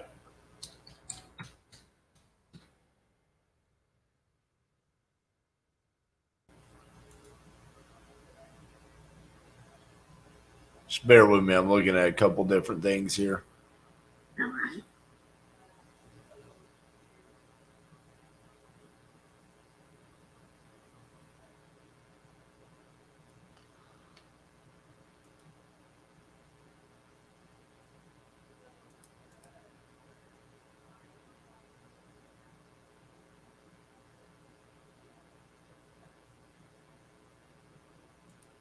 I need to go further out to find some comps here. You are out in the country. Yes. Gibson County all the way. Yes. Well, where do you is this where you're living, or is it a investment for you? It's a family home. My grandmother actually owned it with her husband at the time, and when my grandmother was too sick, my mother took ownership of it, and then of course my mother passed away a few years ago, and I'm the guardian for my special needs aunt, and she had been living there up until last year when she had a stroke. So I had to move her to assisted living, and then I was renting the property out. And so now the last tenant that I had just moved out a couple of weeks ago, and instead of renting again, I decided I wanted to go ahead and sell. Gotcha. If you don't mind me asking, how much were those tenants paying? $850 a month. Do you think that someone else would rent it? Like, was it hard for you to rent it, or was it relatively easy? It was relatively easy to rent because there are no real rental homes in that area. There are just maybe a handful of apartment buildings, and West Tennessee is growing. We have Tyson that's moved in just about 2 years ago. They're so desperate for workers, they're offering to have Enterprise to pick up people in West Tennessee to bring them to work. So that transportation is not a barrier. And also Blue Oval Ford is coming to West Tennessee and another county. So people are looking for property to own, rent, and build homes on. So I know it can easily. I've got a realtor looking at it, and he's told me that comfortably it could go for 120, and so for just for a cash offer, I thought that 80 would be reasonable. Well, I would agree with the 120 because I mean you've got comps in a 2 mile radius of 127 and 133, and then you've got a couple of lower end ones that were probably not in good shape. Let me ask you this, because I know you want to sell it and you don't want to rent it anymore. Have you ever thought about seller financing the property? I have not. So seller finance, especially in my case where I'm an investor. First thing I look for is there equity in the property if I needed to sell it where I wouldn't lose money? So obviously check, like you said, 120, sell it at 80. Okay. And then can I cash flow with it? And you have been renting it. And like you said, there's people moving to the area. They're looking for places to rent. So that seems like an ideal situation where potentially we could keep it as a rental property, right? You don't want to be the landlord anymore, which is great because I don't blame you. Being a landlord can be tough. But becoming the bank where you seller finance is where you're taking the asset and you're becoming, Chase Bank, where instead of just getting 80,000 in a bulk sum, you get paid monthly, similar to like you were as a landlord, but you're earning interest on your money. So, for example, if you were to sell it to me for 80,000, you're going to get paid a lot more than 80,000. It's just over the course of time. And the benefit for me is that it makes a deal like this in kind of a remote rural location more enticing to do.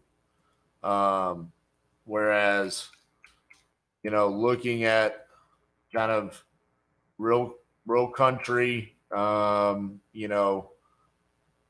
not even though 40,000 is a lot of money, it's not a ton of equity if you were to just turn around and sell it when you start talking about closing costs and realtor commissions and stuff like that. So really the play here for me is to keep it as a rental. Looking at this real quick, I'm punching some numbers in here to see what this would look like. So say I turn around and I rented it for $850 again, like you did. And you seller financed it to me instead of me giving you 80,000. If I gave it to you over the course of time and you were to get interest on top of it, you could continue to get monthly payments from the house, not have to worry about vacancy, maintenance, or anything like that, because that now becomes my situation.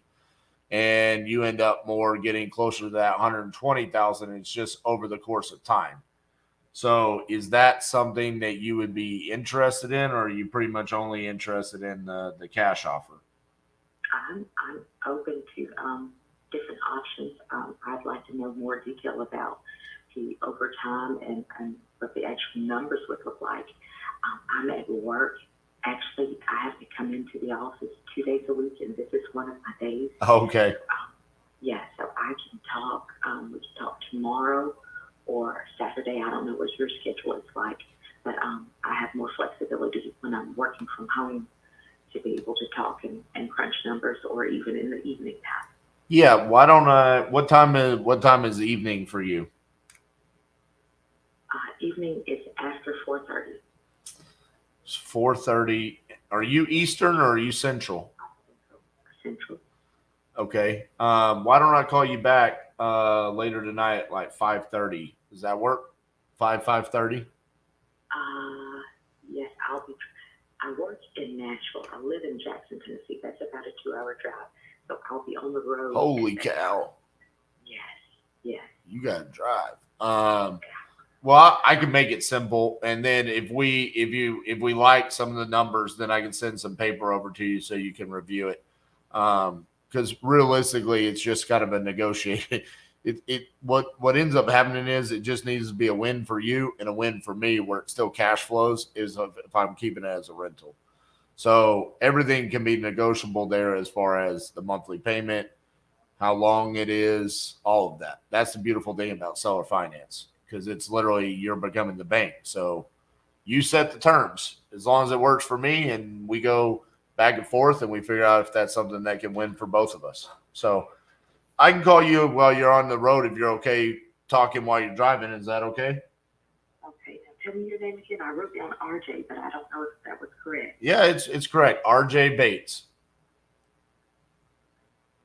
Bates. Like the Bates Motel. All right.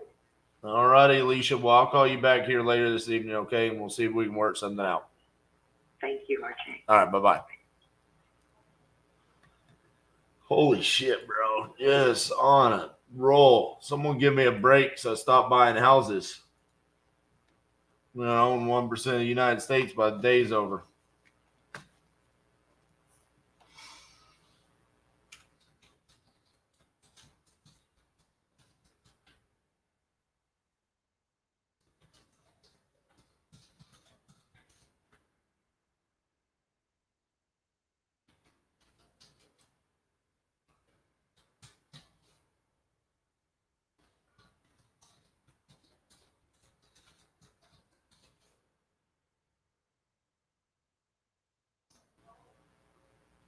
Boom.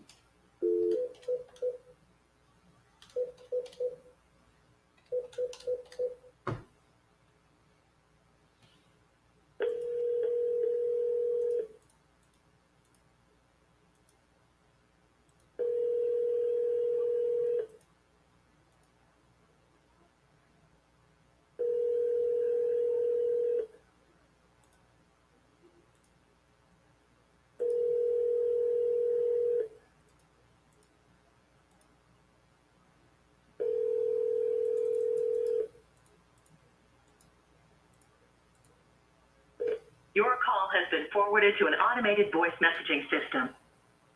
619836 is not available. At the tone, please record your message. When you've finished recording, you may hang up or press 1 for more options. Hey, Kevin, this is RJ Bates calling about your property there on Lake Elsinore. If you could give me a call back, 817-710-8689. Thank you.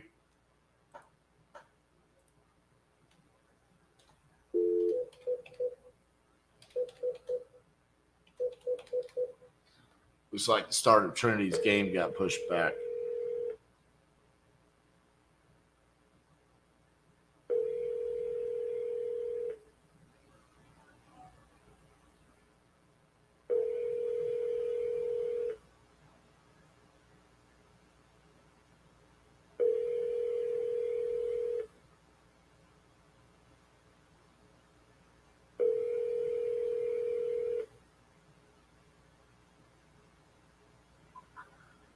Hello, this is Mike. Call back. At the tone, please record your message. When you've finished recording, you may hang up or press 1 for more options. To leave a callback number, press 5. Hey, Mike, this is RJ Bates calling about your property on 126th Court. You had entered it on my website saying that you were interested in selling that property. So if you could give me a call back at 817-710-8689. Thank you.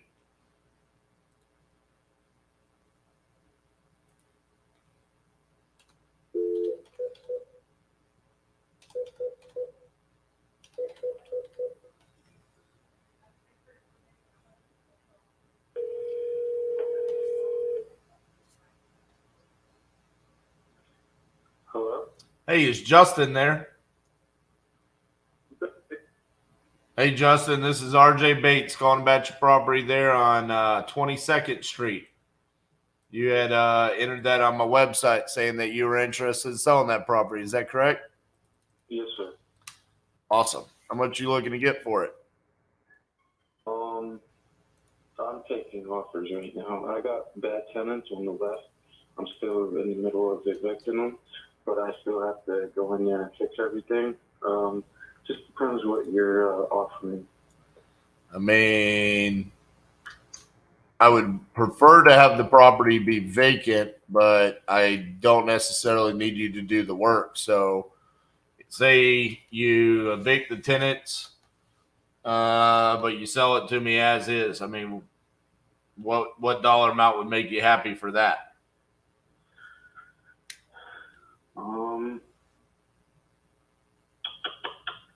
Maybe 65. Okay.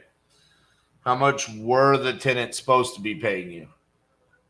I had them at 800 left side and 600 the right side, but I lowered both of their sides to 500, and then they still were scumbags. So, jeez. But realistically, we should easily be able to get like $1,500 a month if it was fixed up, right? oh yeah, definitely, easily 650 each side. Okay. Easily. And then You'll make your money back, and very soon. Actually, you won't have to wait that long. how much work are we gonna have to do for what they've done to the property? Just some carpet cleaning, some cleaning, and some trash removal. That's about it. See, I'm a contractor myself. If you would want me to do the work, I can do the work. But it's just totally, it depends what we do, Right. All right. As is, I would try to get it a little lower than what I just said, 65, but I still owe a little bit of money on it. I would have to see exactly how much I owe on it, but it would probably be like 65,000. Gotcha. Do you know how many square feet it is? Yeah, it's a lot. Hold on. It's 312, right? 312 22nd. Yes. Yep. And then 312 and a half. No. Sorry. 313 today. Hold on. 313. And yes, 313 and 313 and a half. Gotcha.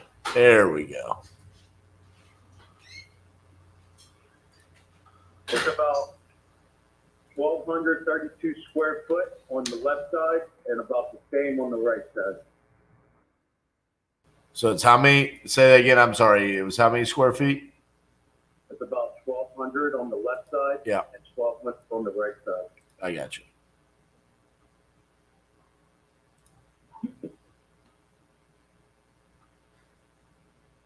Are you looking for an investment? Yeah. Okay. Yeah, I'm an investor.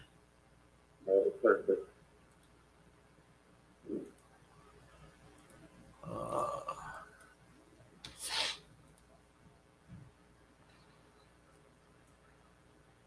I don't know why they do this on some of these. It's like, why? I'm trying to look up comps here, and it's like, why wouldn't they just call these duplexes? They're calling them like half single families. You know, it's like, Yeah, I know what you mean. it's like, dude, it's a duplex. Like, there's more than four properties in one building. That's what I think a duplex would be. Are you looking to go to a bank, or are you just going to buy it full out? say that again. Are you going to go through a bank, or are you going to go? No, cash.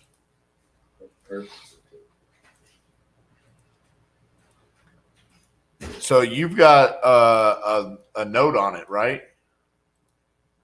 A note? Like a mortgage on it, right? No, it's not a mortgage. It's a sales agreement through the owners, the last owner. Like a land contract or seller finance. It's a subcontract. No, it's an agreement, basically. So is the property in your name or is it in his name? It's in his name. Wait. I'm the guy that controls everything. I gotcha. Yeah. So technically speaking, for you to sell it, he is really the one that's selling it, but he wants to get his money, so he wouldn't have a problem with that. Right. Gotcha. So basically, I'm renting to own it right now. Yep. And I could have it paid off within the next year or so, but maybe 2 years. But I'm not trying to deal with it out there. I'm actually in North Carolina now, so I'm not trying to take care of it anymore. I got I think you. I can knock and run.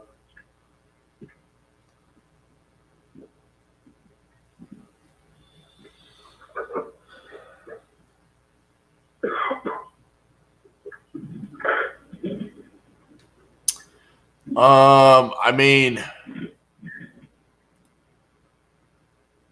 like I said, where are we at as far as the eviction process goes? Because I think that's going to be pretty important.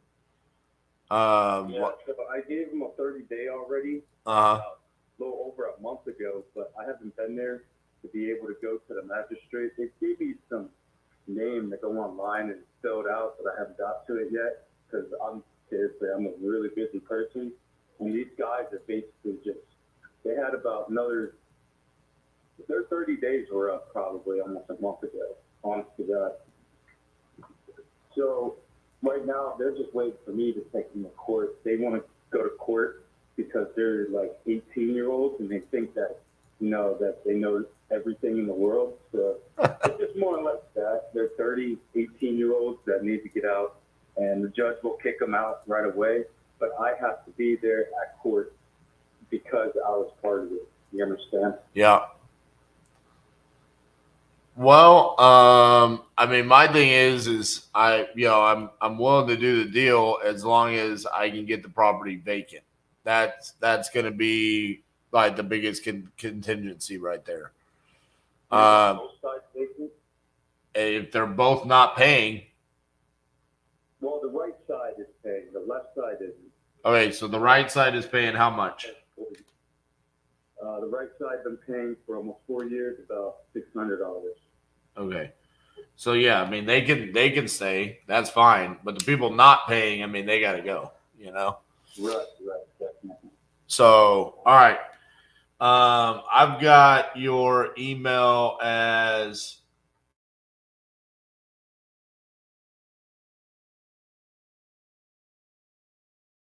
okay. So what I'll do is I'll send over the contract for the 65K. I'll make it contingent upon us taking the $600 a month tenant. We'll assume them, but the other side needs to be vacant. And I'll just put a closing date for like 60 days from now.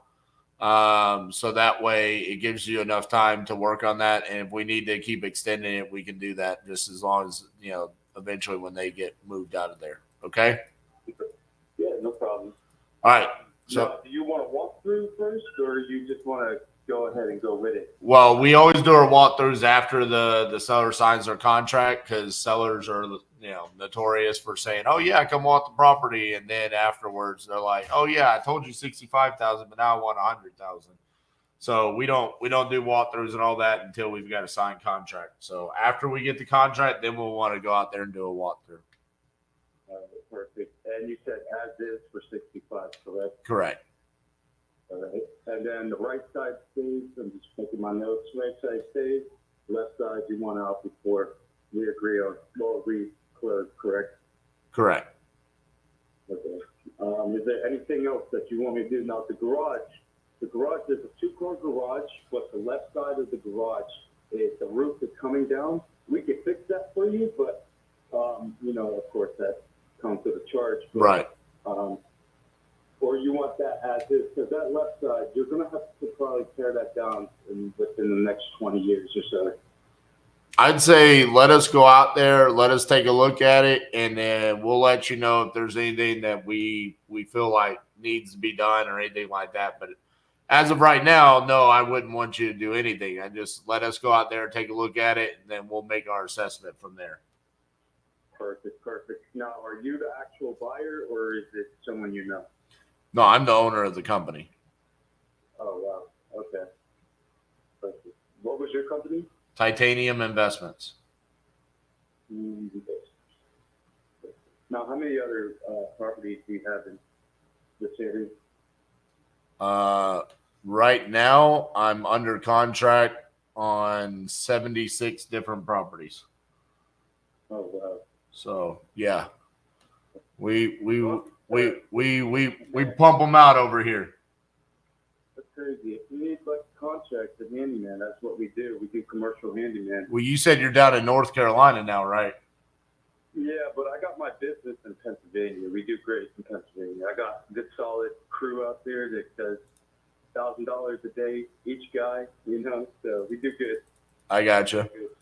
Yeah, man. I mean, we're always looking for good people, so we'll definitely keep you in mind for that for sure.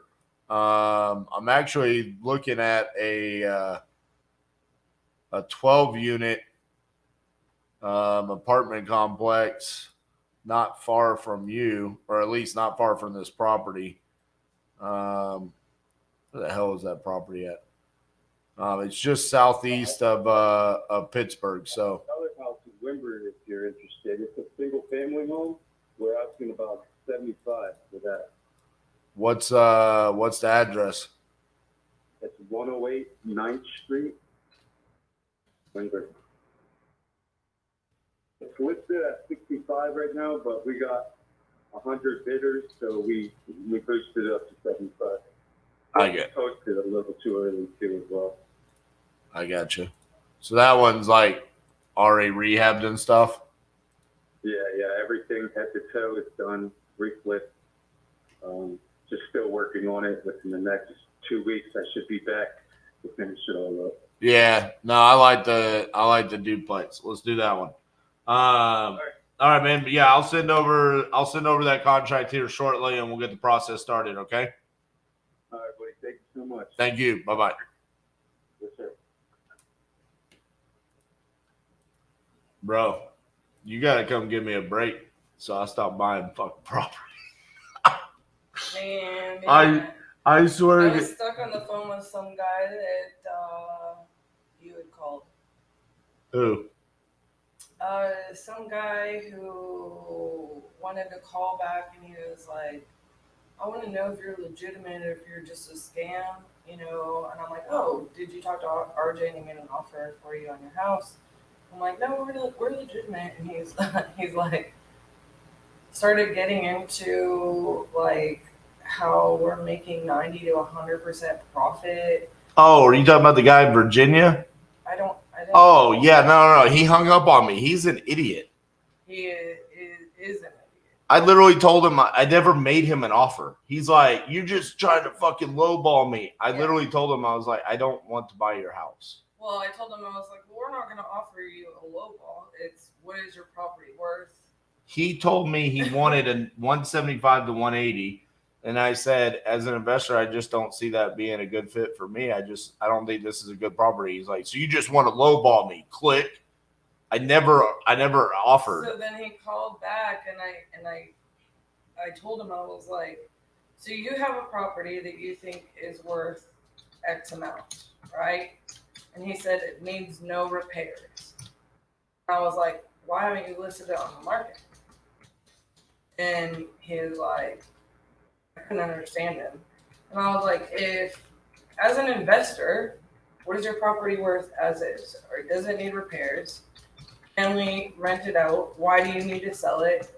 I just had the whole conversation with him. And I was like, well, look, if it's not an investment for us, he's like, people put money into these houses and work, and they own this asset. And I'm like, great, I don't have to be your buyer. If I'm going to invest my money, I'm going to make money. How can I make money? You're selling me a house. And he was like, I literally told him I'm not your buyer, and that was it. So he's just a moron. All right, I left you on the next call. Miss Cassandra is going to take over, and I will see you guys after my break. Thank you.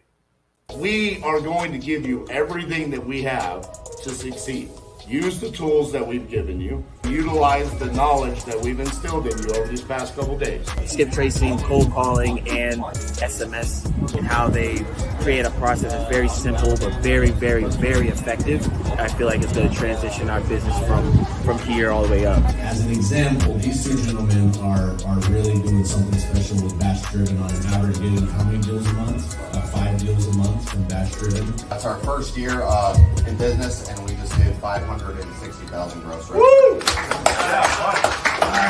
We're learning so much from RJ, Cassie, and Elijah. I'm an active duty military guy, so it's so cool to come here and just see the integrity and the purpose and things that RJ and his guys are driving into the students here.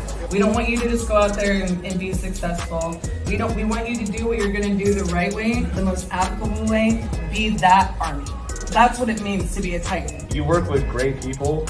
They're going to give you greatness in return, because now it's a friendship, and who do you always want to work with?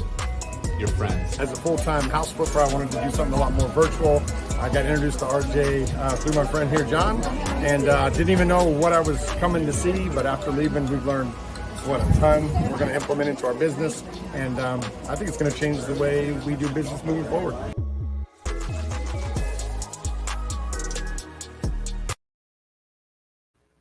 Hi, darlings. Hope you're fantastic. So back to, while I'm pulling everything up, back to the seller who just had a temper and had like a very incorrect assumption about investors. You know, I ended up just telling him, like, sir, if you don't have a property that makes sense for us to invest in and it's not your best offer, go sell it to an owner occupant. I think honestly what the guy wanted was to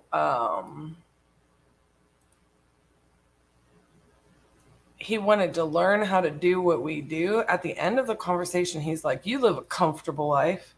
And I was like, I work very hard for everything that I have. So for some people, that's not very comfortable. Your definition of comfortable and my definition of comfortable could be very different. So I'm gonna be honest with you. Like if you have a property, it's not an investment. I suggest you sell it to an owner occupant on the market.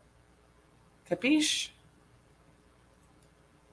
You are not going to find an investor who's going to lose money to buy your house.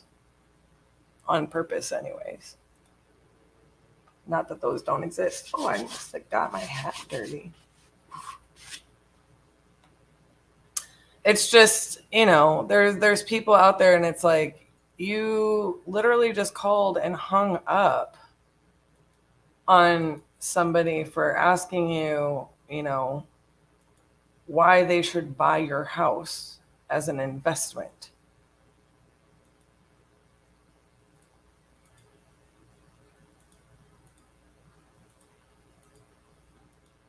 And honestly, I don't know. I didn't get to hear this call yesterday with the seller that RJ had. I mean, look, we're very willing to educate sellers.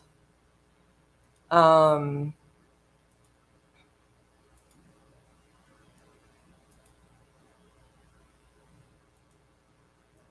have conversations with them. But some people are just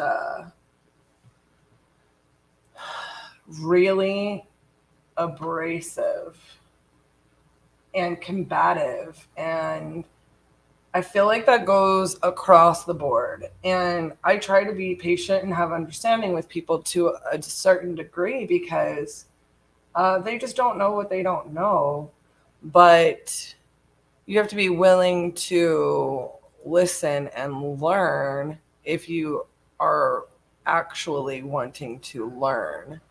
You know what I mean? Like, if you're calling me for information, or what he kept saying was research, then be willing to listen.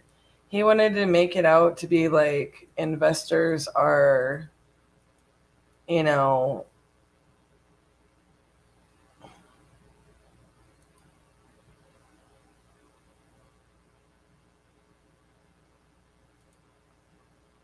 out here trying to hurt people by stealing money from them. And it's like, no.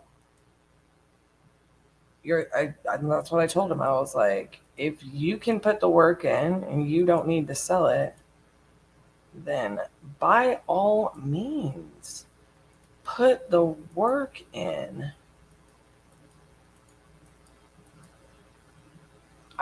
More power to you.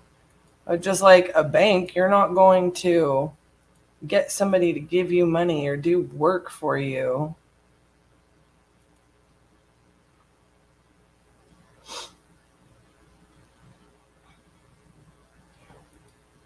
without having to pay them for it. You know what I mean?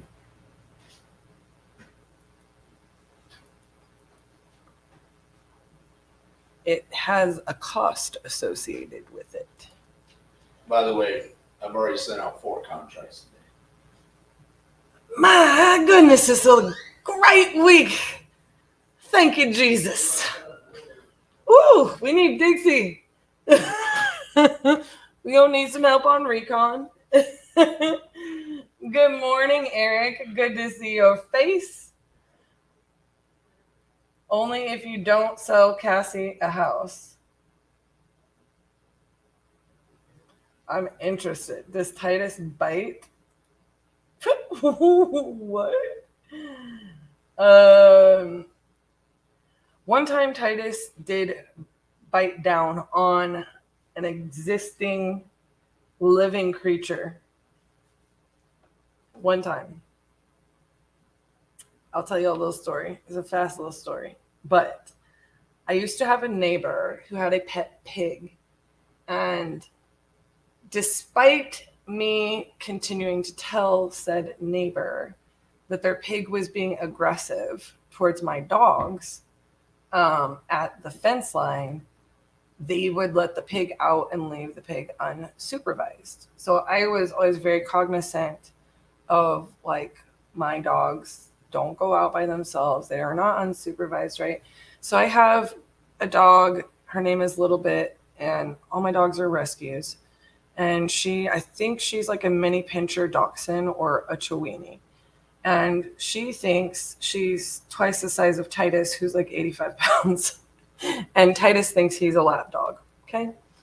I feel like Titus would be extremely protective of his humans. Like, he's very social. He's very loving. He loves people. He loves his people. But I think if anybody tried to mess around, they would find out, you know? I don't think he would stand for that. And I could say the same thing about Layla, who's my middle-sized dog. So I have a 17-pound dog, I have a 50-pound dog, and I have like an 85-pound dog, right? And the two girls, the small and medium dogs, they're very old, like 16 and 14 years old. But little one, she thinks that she's big dog. So this pig would come over to the fence when it realized that the dogs were out, and it would headbutt the fence and like be very aggressive. Like, it would just ramrod the fence, and it would make the fence do this number. And my little dog would always just go nuts. And so then Titus is coming over there to be like, hey, stop, you know? He's not really like, he's not going to be an aggressor, right? So one day the pig comes over to do this, and Titus he's got this big old hard head. He headbutts it and it snaps the fence picket, and he gets through. He chomps down on the pig to get it to stop and won't let go. He wasn't trying to hurt it. He was trying to get it to stop. My neighbors went nuts. They were super upset. And I was like, look, you know, let's talk about this when cooler heads prevail. And long story short, I run over and, you know, I grab him by his harness and I put my hand on his face. I said, let go, baby. It's okay. And he let go of that pig. But, you know, he didn't really hurt the pig that bad. It was bleeding from where he had chomped down on it. And I don't know if y'all know this, but pigs bleed very easily. And, but they didn't even have to take it to the vet or anything like that. But pigs can actually be very mean. Like, this was like a pet pig, like an emotional support animal. So I feel like probably wasn't as aggressive, but the pig was the same size as Titus, like if not really bigger. And he was being protective of he has pit bull in him. And pit bulls tend to have personality traits, like in that they're territorial for their people and their home. And I mean, little bit went through the fence as well, and he was just going to be territorial and protective of her. But being that for him as a dog to sit there and say he's not going to attack, he's going to stop the situation, I don't feel like he would, you know, he's in my mind, he's not an aggressive dog. He's just going to stop a situation. He's going to de-escalate it. And that's what he did. So, bleeding like a stuck pig, exactly. But the pig didn't even need stitches or anything like that. He just Titus, I would say, is going to be protective of people too. He's just super, super loving, right? Like, so even if like one of the guys on the floor, who he loves everybody, one of the guys on the team, it plays around with me, But I do this to them sometimes where like I'll poke at them and like I'll play pretend and Titus will come jump on them. He'll be like, hey, back off my mama, you know? And I mean, he's not being aggressive or anything. It's their nature to put themselves between their people and their property and harm, right? And that's really the best way to explain it. Most dogs that have incidents or they're aggressive or they're going to bite, most dogs that are going to bite people are the little dogs. They're just like their defense mechanism. That's the only recourse that they have because they're small. And then most dogs who are large or working dogs that become aggressive, they're trained to fight. Most dogs that are not trained to be like that have had some kind of trauma, or you know, they might have some kind of emotional thing, or you know, there's usually an explanation. And I just think that if you're going to have a dog that's large and powerful, no matter what, even if there's supposed to be like a docile nature, I think you have to know what you're working with, right? It's just like any other large animal. You have to know. Yeah. Well, my middle dog, Layla, she's I don't even know what she is. She seems like the size she's like a cattle dog kind of.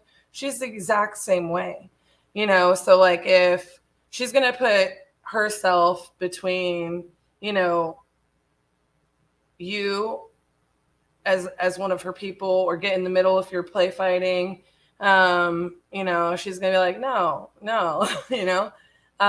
She really acts no differently than Titus does. I feel like he's probably because a friend of mine, Janae, who's actually from Batch, she has 2 Rhodesian Ridgebacks, and they look so similar to Titus that it wouldn't shock me if like he's like mostly 50-50 like Pit and Rhodesian Ridgeback. He's beautiful and he's a sweetheart, but you know, he acts the same as Layla, who she just you know, she's going to do the same thing. She's very social. She loves people. But I would always tell people, you know, like, I hope they never have to be in that circumstance. You know what I'm saying?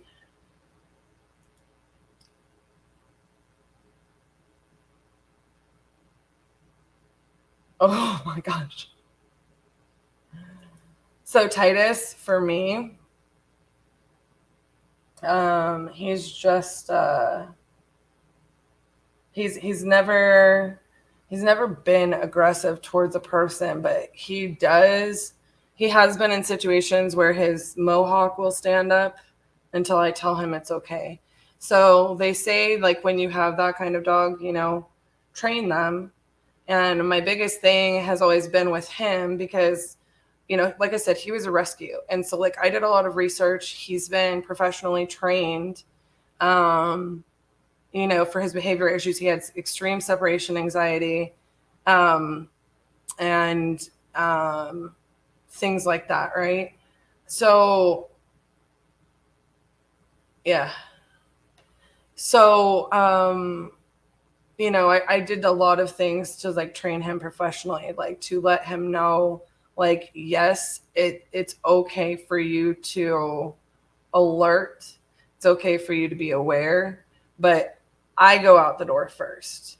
I make sure you're okay, you know, because I had to make sure to ease his concerns about always having the separation anxiety, always, you know, he needed to really get that sense of like, it's my job to protect him, and for him to really understand that, like, it's my job to guide him, you know, and these are the rules and things like that. the other thing about it is when you have a large breed, or, especially a breed that's clearly got some working dog in them and things like that, there are a lot of people out there that don't understand, that are afraid of that dog. You know what I mean? So he can't just go up to somebody and jump on them and tell them, hi, which he would want to do. And, so just having to train him, because like, there's going to be people that react poorly to that. And, so he just has, boundaries, like he has to follow. And, like I said, I made sure that he was professionally trained. I don't think that he would bite anybody. And I think unless it was like a really extreme situation, I do think he would. If they were trying to cause me harm, I think he would rip someone up. I don't think he would just bite someone to bite someone. I know he wouldn't.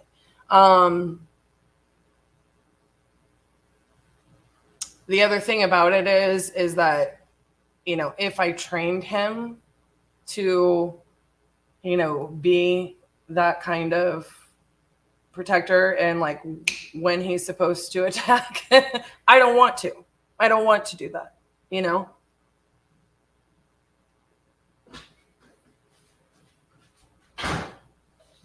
Whoa.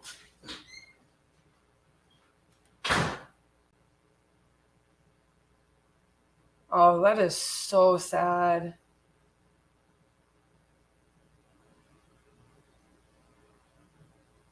And you were able to rehabilitate her? She's not good. I bet she isn't. Like I said, trauma. You know what I'm saying? And, sometimes people feel like I'm a little bit over the top about, Titus's rules, like, no, you can't let him jump on you. You have to tell him down, or, what I'm saying? Like his commands, and his rules, like they kind of make fun of me or whatever. And I'm like, no, his trauma was just being dumped out of a vehicle and left when he was like 6 months old. And that's how I ended up with him. So there was the separation anxiety, but something like that, like, of course she's not going to be good with other dogs, but when you're taking on, bringing her into your family, like you have to know, I'm sure it was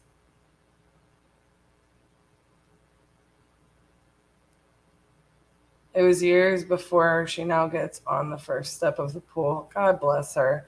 And God bless you for, again, it's when you're taking on a dog who's been in that situation and has that kind of trauma, it's a long process. It was a long process for me with Titus, just on the separation anxiety and, the training for him, and, making sure that, he understood. And I can't imagine how long it took her before. And yeah, I can imagine she wouldn't want to be around other dogs. She has serious trauma. But Titus is very people friendly.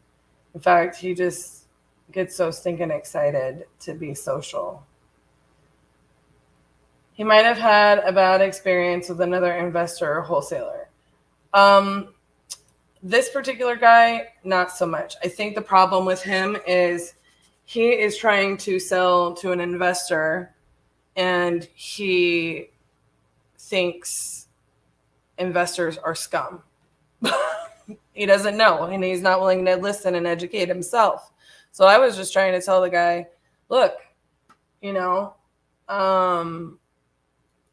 I really do think Crispy Bacon, Mr. Bacon, what he was is he was trying to figure out,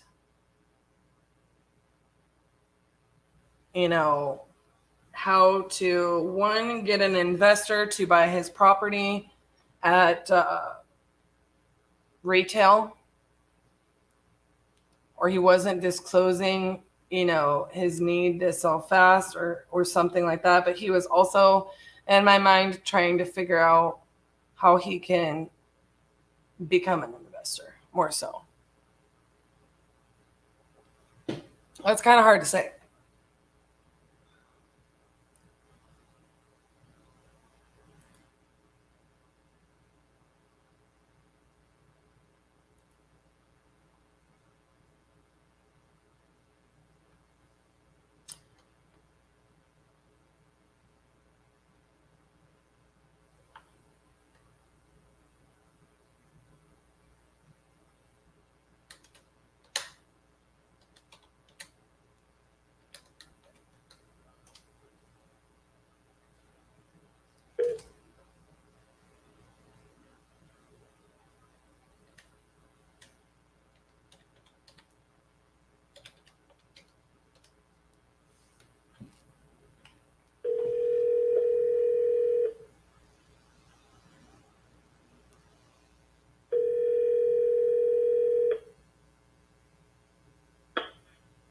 Your call has been forwarded to an automatic voice.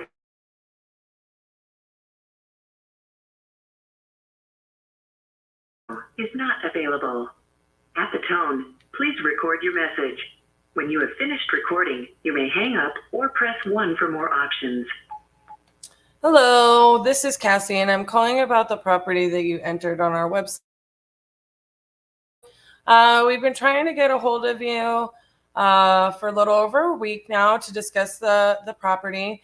If you would, just give us a call back. We are interested. Phone number is 817-710-8689, and we look forward to hearing from you.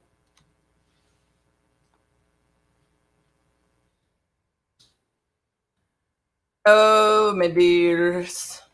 Okay, you guys, something I want you guys to know, and especially those of you who are regularly and have been here the entire time. So, news update. A week from tomorrow, we are scheduled to have our phone integration finally. I am earmarking the difference. When RJ and I first started this challenge, I know we were talking this morning, we're like, let's just go until we hit 2 milli, right? I want to earmark, what that looks like from the 3rd. Okay? So I know it's like 50 days is what we originally said. I think we earmarked the 50 days regardless. But I think we're going to continue doing this. And so starting on the 3rd, it will be almost exactly 2 months from when we started. Actually, it will be 2 months and 1 week, because we're only doing this 4 days a week, right? I want to earmark the difference. I can almost guarantee you we at least get 25% more with this phone system integration. And I will explain it to you why. But I want to earmark that date. And I kind of want to just earmark, like, okay, 4 days a week, 2 more months. What does that look like? Because why not? If we go into all the way to October, maybe I'll also do a poll and like, hey, what do you guys want to see that's different? I don't know. I don't know what we're going to do. For me, the only thing that's going to be different is us doing things that are like better for the live. In other words, we had not figured out how to really like put the Dispo on here. We haven't figured out how to share a lot of this stuff. So yeah, it'll be interesting.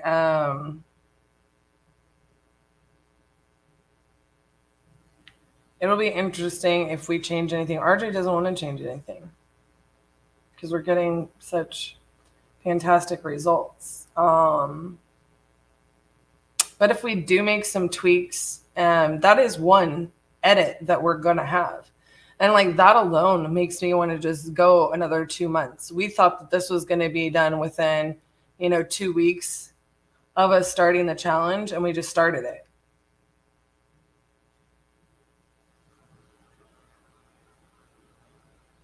Speed to leads, 99 offers.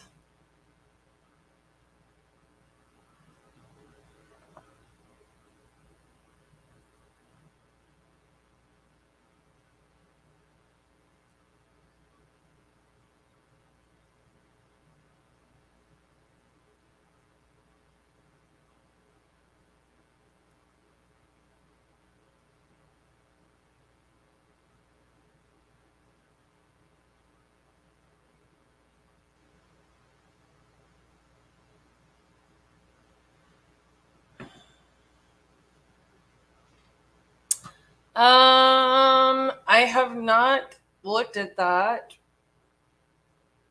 personally. RJ kind of mans, traditionally speaking, like when we were doing the 50 before, RJ kind of mans the data, the lead generation. So he manages, we call it data management here. And it's kind of a position in our company very much like, okay, so administrative roles that we have in our company that are not related to, sales would be the bookkeeping, data management, transaction coordination, and that goes with closing coordination and transaction coordination. And then the recon role is kind of what you could consider. And recon really, in case you guys aren't aware, that kind of comes down to the walkthrough scheduling, the access scheduling,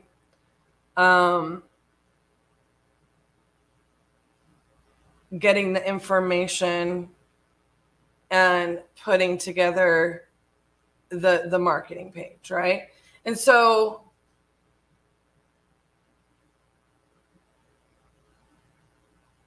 oh man. So all speed lead leads are SEO leads. So for me, the 99 offers thing, I feel like that's something we've been doing for a while. So that's why I say if they just rolled it out, I must be thinking of the wrong thing and I'd have to look at it. But RG does tend to do that data management role. And that data management role, more so what it is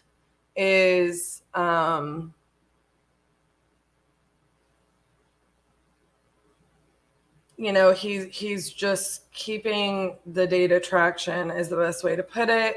He dedicates, how much he runs the speed to lead, he runs the campaigns and pulls the campaigns, just based on what our KPIs are showing, keeping, our VA team ready, and keeping our queue full with good leads between like speed to lead. He keeps on top of like our minute pages. And then he pushes things, from his social media and so on and so forth. Obviously, the JV leads is a little bit different. That goes to a group email in which like our team can hop in there and run an assessment and give people links to push it to our CRM and so on. Can you do the Dispo on Zoom and edit and upload addresses?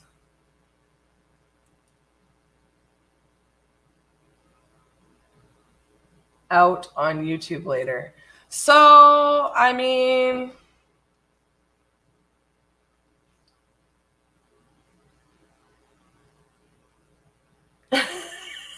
The cost to do that for a day,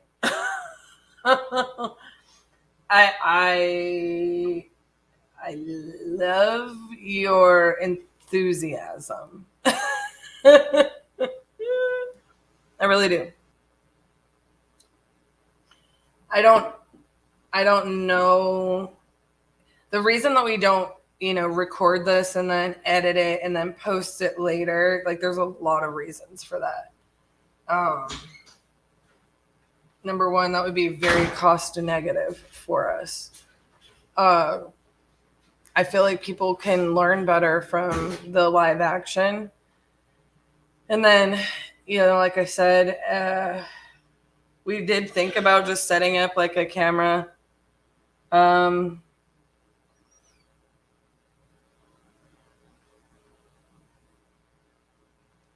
We did just think about setting up a camera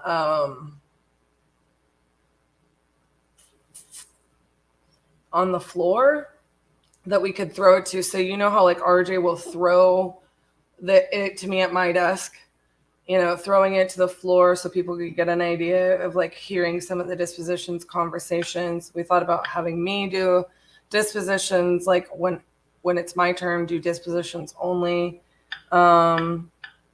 And I did do that, I think, a couple times, but I just have to mute it a lot.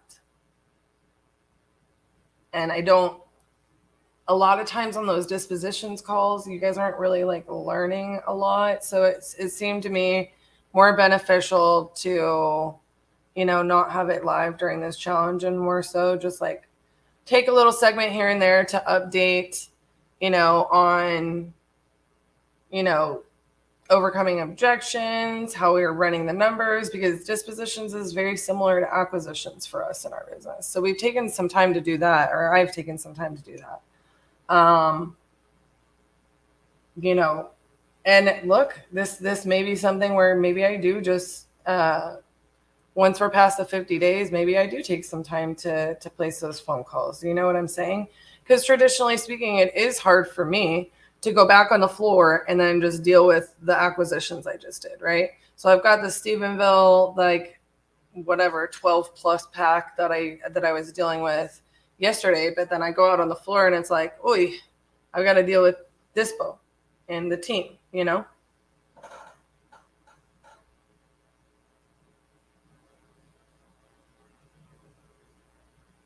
Yeah, I've done that for a couple of days, Jeremy. You guys must have been out. Maybe I'll go through an adjusted process one of the days,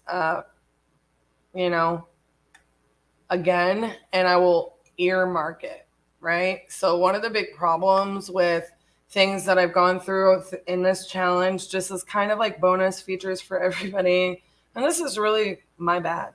I don't know what day I did it on, and I don't know what time I did it at, right? So I've gone through like our recon process. So I've gone through the whole contract to close. I've gone through deal analysis and comping. I've gone through the recon process. I've gone through our dispositions process, and I've called on some dispos. And then transaction coordination, I've gone through that. So I've kind of touched on those briefly. It's just kind of bonuses because we actually kind of wanted to show as much as we could on this challenge, the contract to close compared to the original 50-50-50. And realistically, hadn't figured it out. And we're just continuing rocking and rolling on what's working, which is acquisitions. So maybe I'll do that past the 50 days and I'll bookmark it and earmark it on that day. Maybe I'll do it on one of the days where I have a long time to do when RJ does Pardon the Disruption. Speaking of which, he's back and he's ready to roll so that he can take 30 minutes and get another contract because he's an addict. This is why we've structured this way. This is why we're going to harp on you, and this is why we're going to hold you accountable. We'll hold your feet to the fire. We're going to say, hey, you need to work on this, because that's what you need to work on to go out there and be the difference. I applied the systems and the processes, and I generated a lot of revenue in my business. I'm actually back here for the second time at the Titanium Crucible. These people pour so much into you. Nothing like it whatsoever. The amount that they pour into you is priceless. Iron truly sharpens iron. Can't underestimate that stuff. This literally right here, what we're doing here at the Crucible, was literally just a manifestation of words. We said we're going to do it. Operate in the destiny that God gave you. The wealth will come. Lean not to your own understanding, but in all your ways acknowledge Him, and He'll direct your path. This thing is so powerful, it will change your life. It's such a blessing, and I recommend it to anyone and everyone looking to change their life and get on track. Get off your ass and come do it, man. Take a chance, put your faith in titanium, and get out here, man. Much love.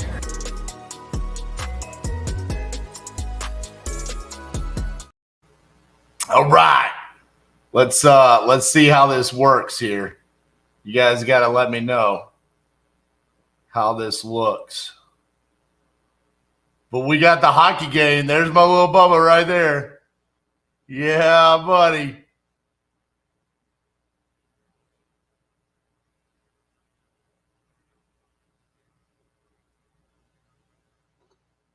We're gonna watch some hockey while we lock down some deals.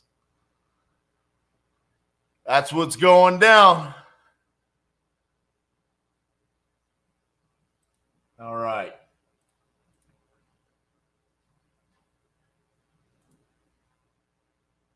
We'll go like that.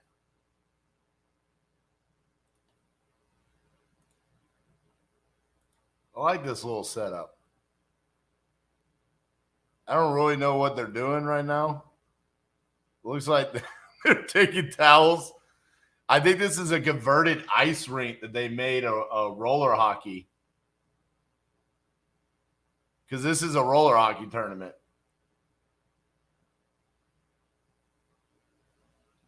But they're taking towels over here. I'm just going to say those are some pretty sweet jerseys they've got.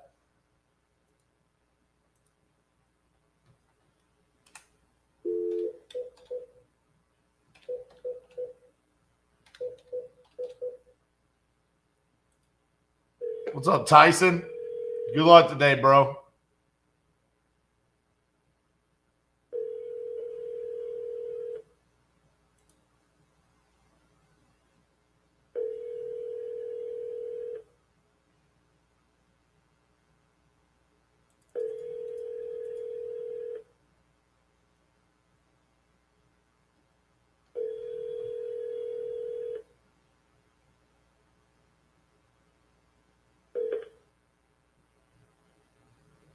Please leave your message for 904207. Hey, Kenneth, this is RJ Bates calling about your property on Benbridge Mill Drive. You had entered this on my website saying that you were interested in selling that property. So if you could, give me a call back at 817-710-8689. Thank you.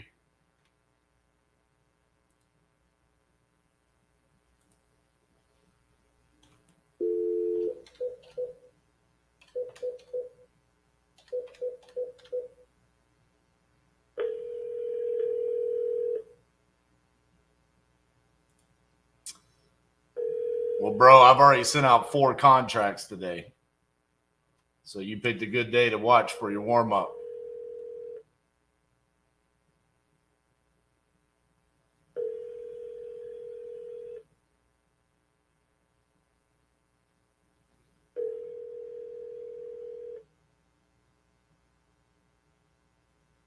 Your call has been forwarded to an automated voice messaging system. 50551 is not available.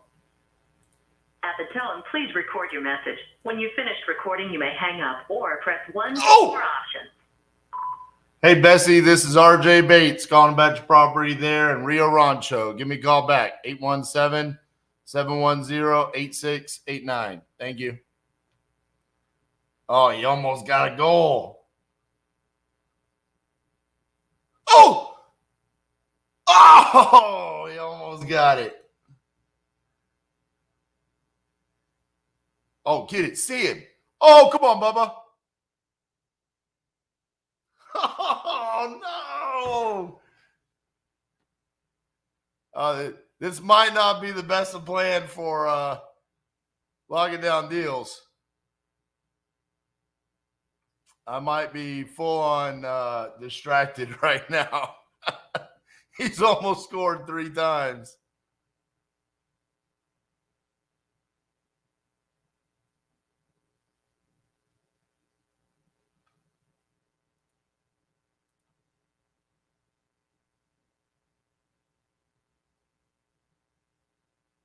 Oh, man.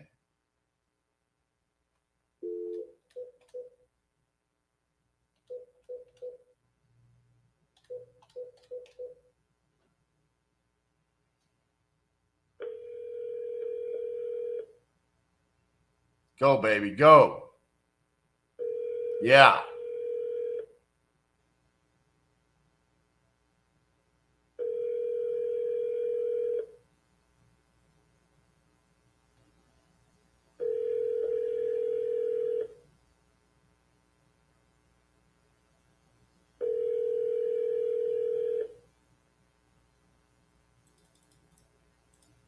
Your call has been forwarded to an automated voice messaging system.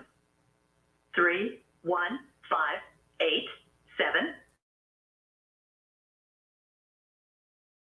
available.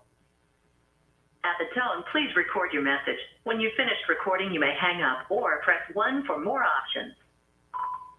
Hey, Christopher, this is RJ Bates calling about your property there on Sandbar Lane. You had entered this on my website saying that you're looking to sell that property. So if you could give me a call back at 817-710-8689. Thank you. Ooh, that was a good save. Good save, goalie.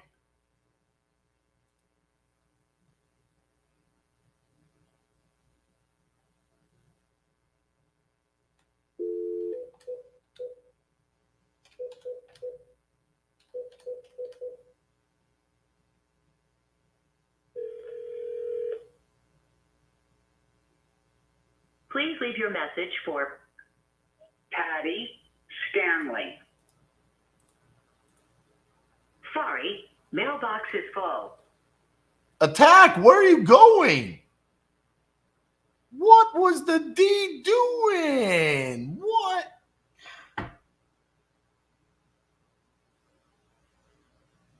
Like, bro, just straight backed up and let the kid shoot. Come on, you got to go. It's like freaking sitting there waiting for your phone to ring as a real estate investor. It ain't going to happen. Better pick the phone up and be aggressive. Come on, pop one, Bubba. God, come on, man. You got to score those.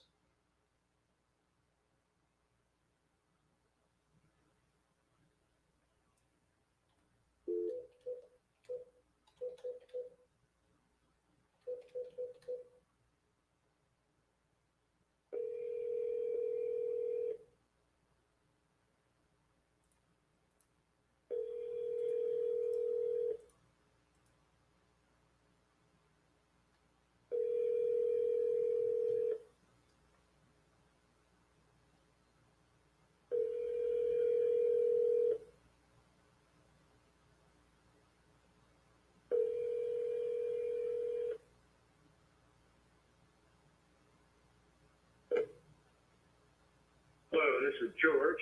Sorry I can't take your call at the moment, but if you need me the right information, I'll be more than happy to get back to you. Thanks. At the tone, please record your message. When you've finished recording, you may hang up or press 1 for more options. Hey, George, this is RJ Bates calling about your property on Penelope. You had entered this on my website saying that you're interested in selling that property. So if you could, call me back at 817-710-8689. Thank you.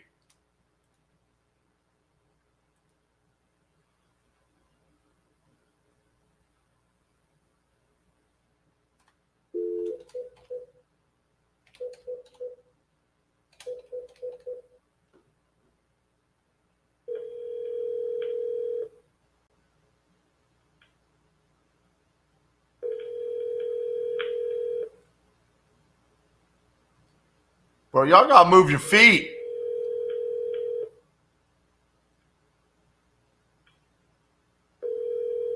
At your tone, record message. Hey, Teddy, this is RJ Bates calling about your property on Oak Mountain Drive that you entered on my website saying that you were interested in selling. Could give me a call back, 817-710-8689. Thank you. Bro, these people gotta escape, man. Let's go.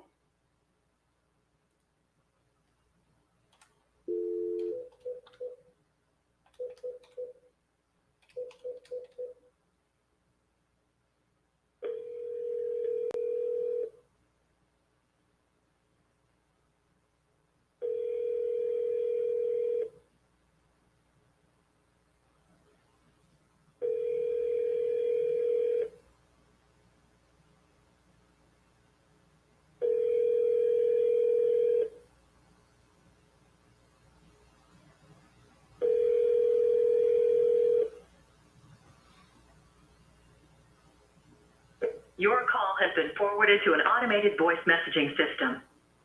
570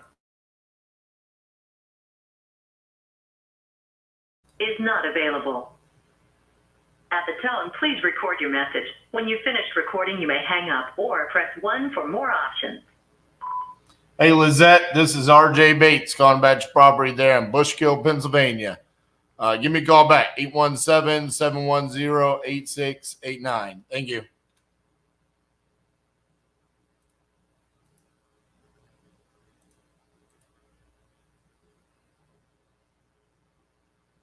Go, Bubba. Go with them. Oh, pass it. Yeah.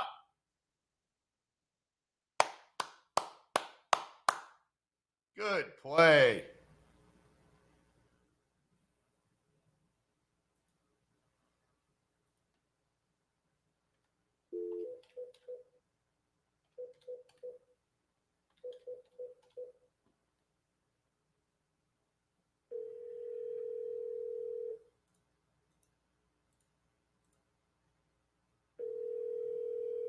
Go, baby. Your call has been forwarded to an automatic voice message system. 72450300334 available. At the tone, please record your message. When you have finished recording, you may hang up or press 1 for more options. Hey, Scott, this is RJ Bates calling about your property on Amity Ridge. You had entered that on my website saying that you're looking to sell. If you could, give me a call back at 817-710-8689. Thank you.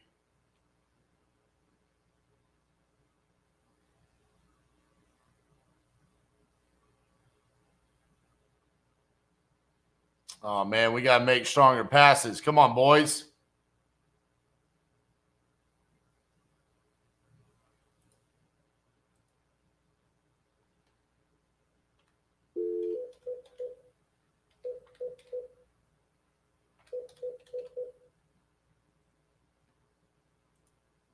You've reached Matt at Devereaux. Please leave a message. At the tone, please record your message. When you've finished recording, you may hang up or press 1 for more options. Hey, Matt, this is RJ Bates calling about your property on Spring Street. You had entered that on my website saying that you're interested in selling that property. Could give me a call back at 817-710-8689. Thank you.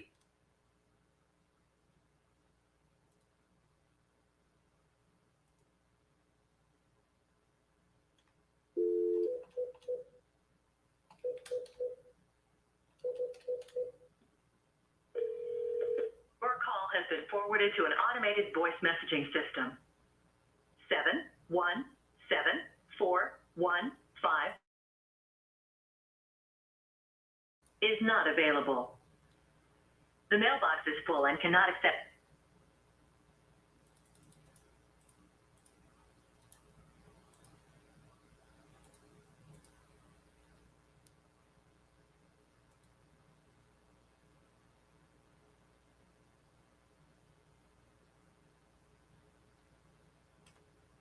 That was close.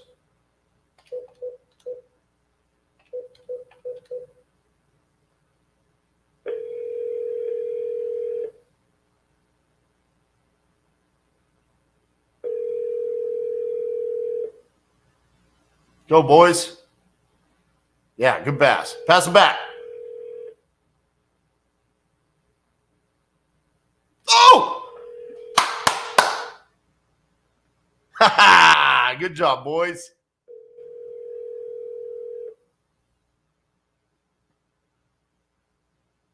Your call has been forwarded to an automated voice messaging system. 601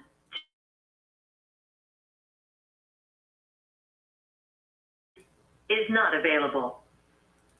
The mailbox is full and cannot accept any messages at this time. Good. Come on, Bubba. Oh, pass. Get it.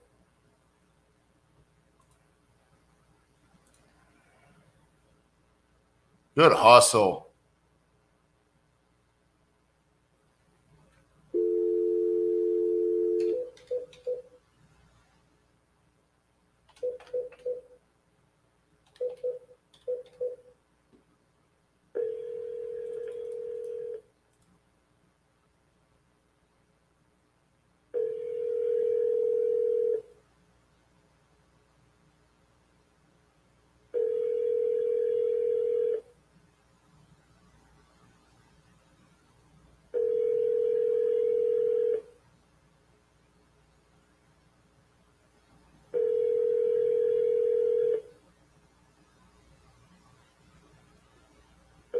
I'm sorry, the person you were trying to What a reach has a play. voicemail box that has not been set up yet.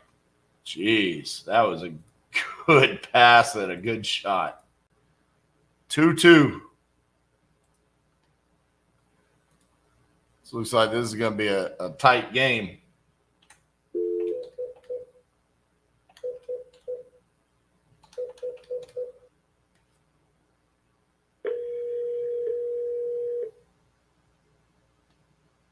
Your call has been forwarded to an automated voice messaging system.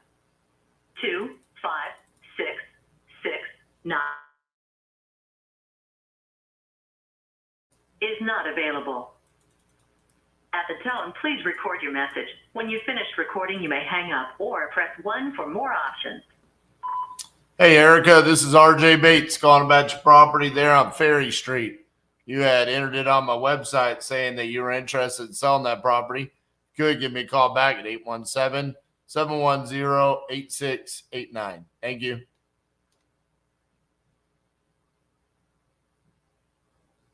Oh, so close.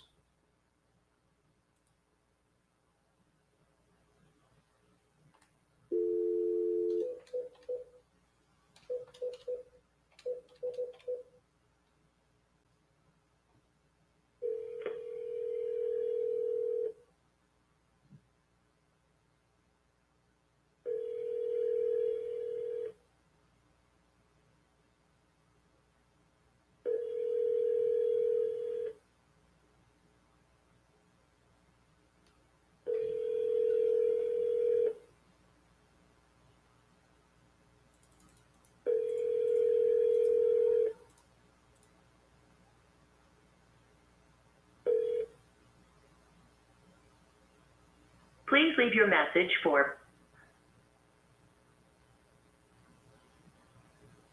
Please leave a message. Hey, Rena, this is RJ Bates calling about your property on Greenwood Avenue. You had entered it on my website a while back saying you wanted to sell that property. If you could, give me a call back at 817-710-8689. Thank you.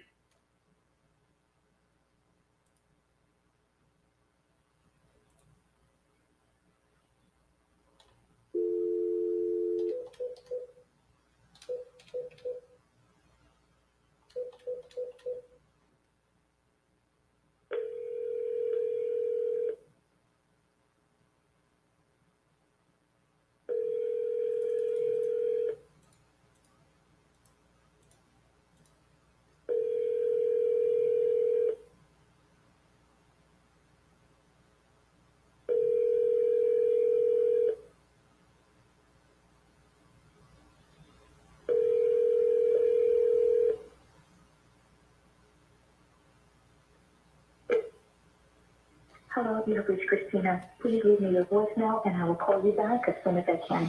Thank you so much for calling and have a great day. Bye-bye. At the tone, please record your message. When you've finished recording, you may hang up or press 1 for more options.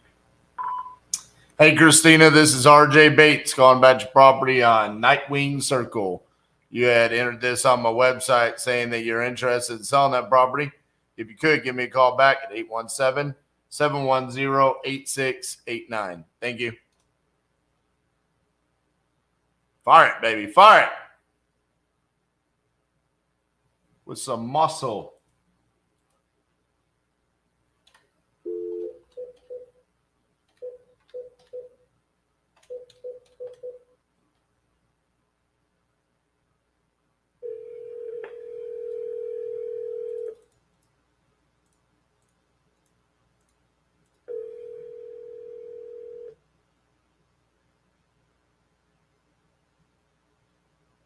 Please leave your message for 786-306.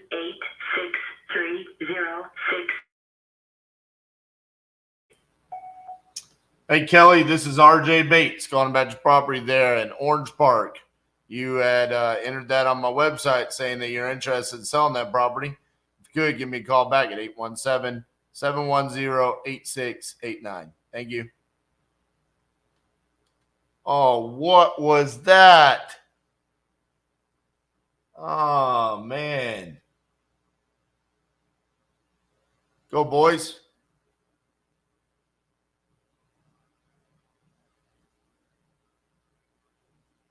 Man, y'all got to skate.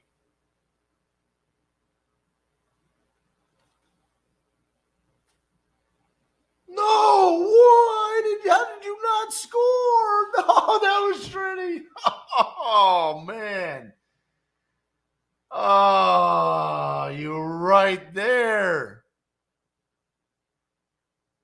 Bro, he has had some golden chances.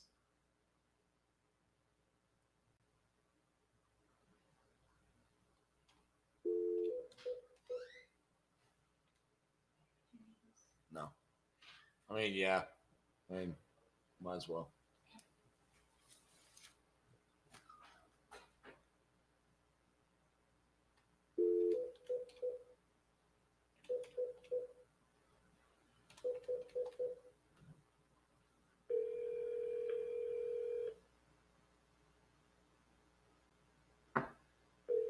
Dang it.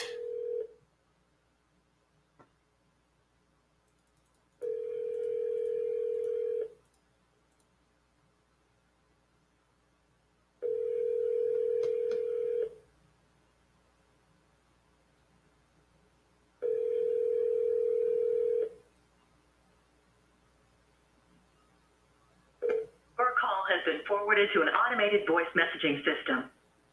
20551 is not available. At the tone, please record your message. When you've finished recording, you may hang up or press 1 for more options. To leave a callback number, press 5. Hey, Jerry, this is RJ Bates calling about your property there on West Jefferson. You had entered that on my website saying that you're interested in selling that property. If you could, call me back at 817-710-8689. Thank you.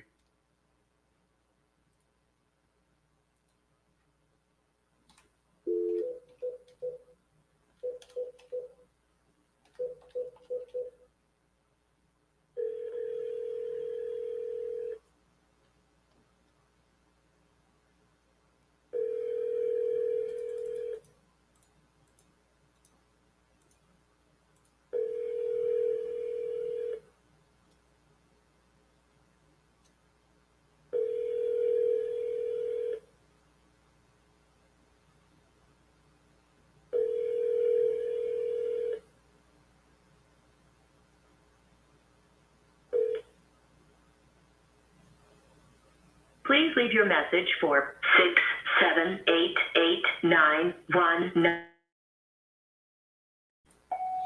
Hey, David, this is RJ Bates calling about your property on Park Street. You had entered that on my website saying that you're interested in selling that property. If If you could give me a call back at 817-710-8689. Thank you.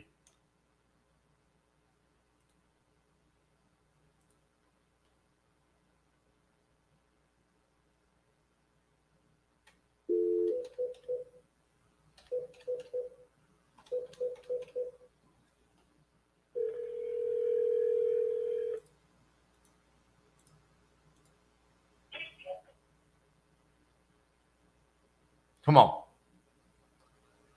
Oh, man.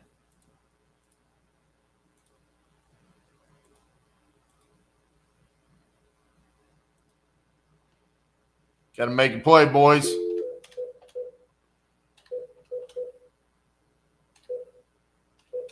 Right here, right here. Hit the net.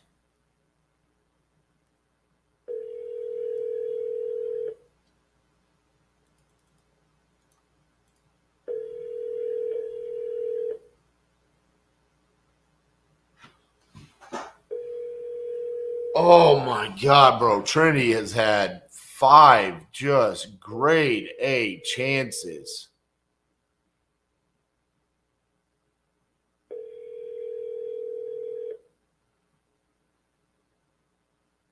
Welcome to the U.S. Cellular voicemail 9193.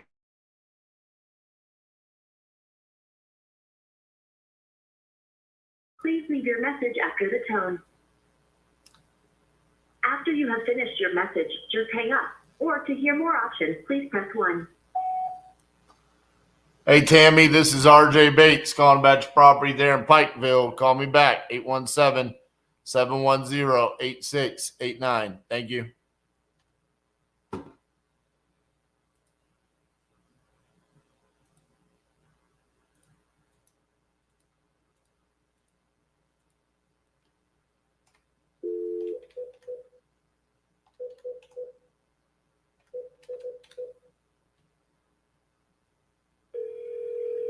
I'm sorry, the person you are trying to reach has a voicemail box that has not been set up.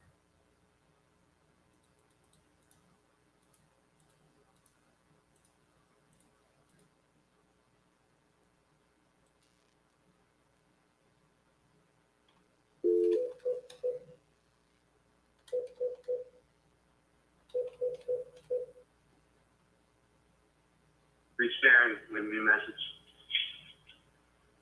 The mailbox is full and cannot accept any message.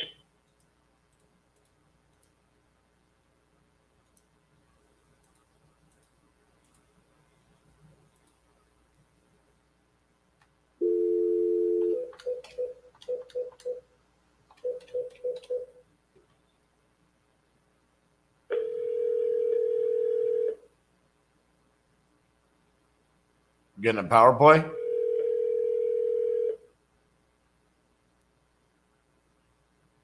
Or are they getting a power play?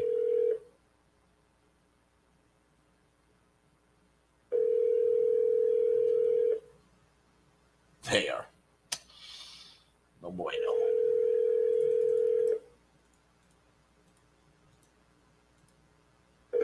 I'm sorry, the person you are trying to reach has a voicemail box that has not been set up yet.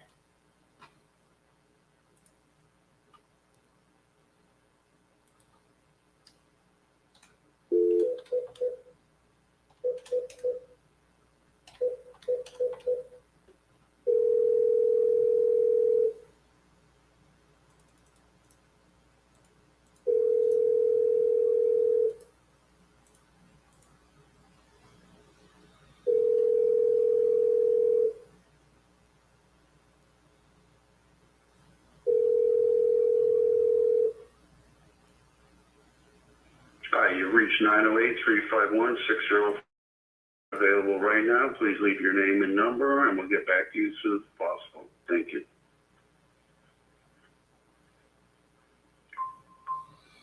Hey, Richard, this is RJ Bates calling about your property there on Cleveland Avenue. You had entered it on my website saying that you're looking to sell that property. If you could give me a call back at 817-710-8689. Thank you.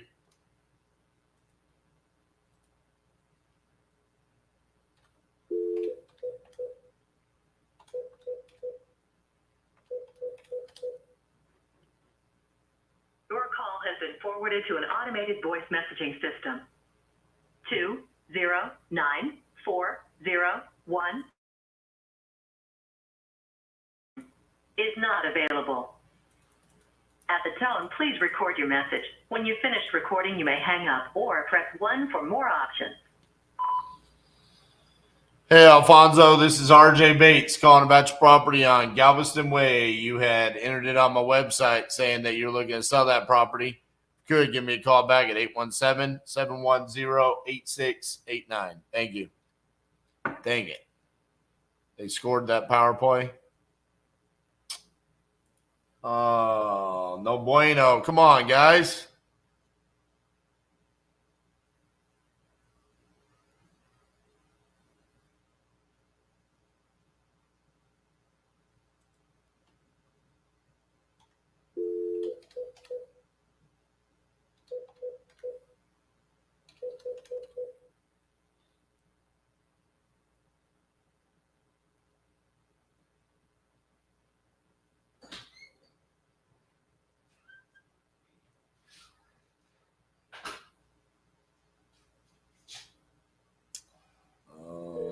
There you go.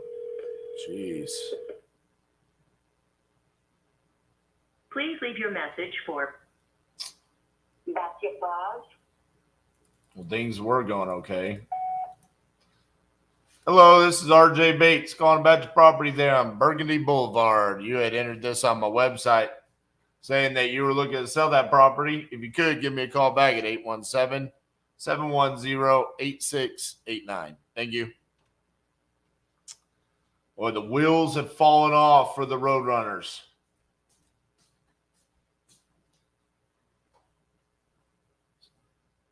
We were right in it. We were up 2-1, and now we've given up 4 consecutive goals. Holy moly. Trinity's had 5 just grade A chances he did not put in the back of the net. Put the biscuit in the basket. Seriously, bro. That's him yelling at the stars. Put the biscuit in the basket. Well, son, why don't you do it? Oh. We're just getting out skated. I mean, look at him. Look, the black team, they move, baby. All right, there he is. Do something.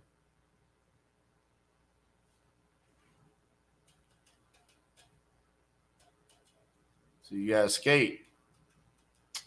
See? Man. Nah, no bueno. All right, so I am going to go do Pardon the Disruption. Miss Cassandra's going to hang out with you guys for a while now.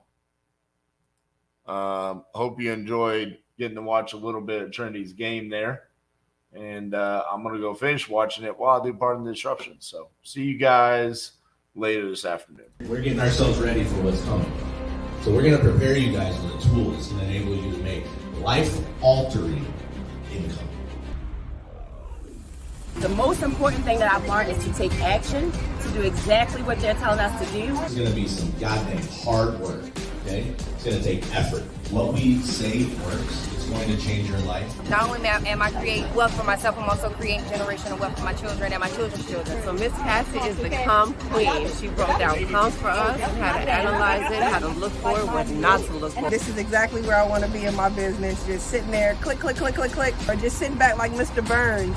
At some point in time, as business owners, we have to make a decision that we are going to have standards. I don't want people that come through here to go out and make a fool of themselves like I see through other programs. And honestly, I can say it's been a blessing, like I said, to the opportunity to be able to close deals virtually across the United States. If you haven't made the choice yet, you definitely should make the choice. It'll change your life and your outlook on your business. If you're not at the Crucible, then where are you? Fucking get here.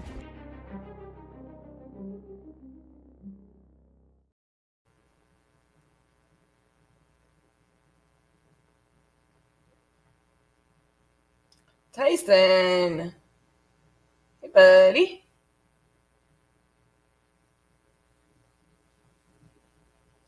Oh, hockey's amazing. All right, guys. I hope you are doing well. I have no Want me to get my stuff pulled up because we're going to be together for a while.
Smooth as ice. Did you know that? Yep.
Your call has been forwarded to an automated voice messaging system.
help you? Maybe I accidentally misdialed. I had somebody named Samantha and looking for a sale. Well, this is her sister. Can I give her a message? Yeah, absolutely. We're just trying to call her, and she entered it a little over a week ago, and we're just trying to get a hold of her to talk more about the sale of that home. Okay, I'll let her know that you called. Is this a good number? Yes, ma'am. This is our main business line. So if she calls this, someone will pick up, and we'll be ready and willing to discuss what her needs are on that. Okay, all right, thank you. Thank you, ma'am.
Hey, this is Rich.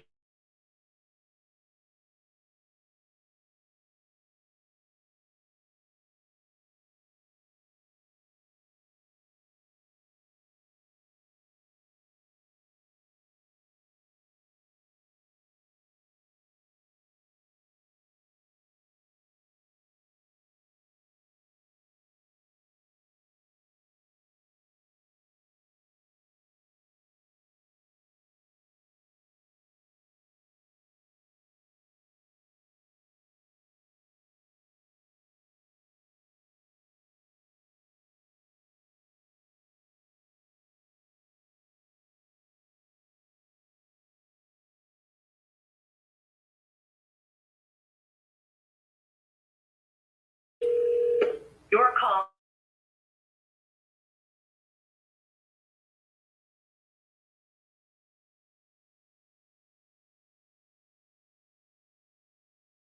is not available.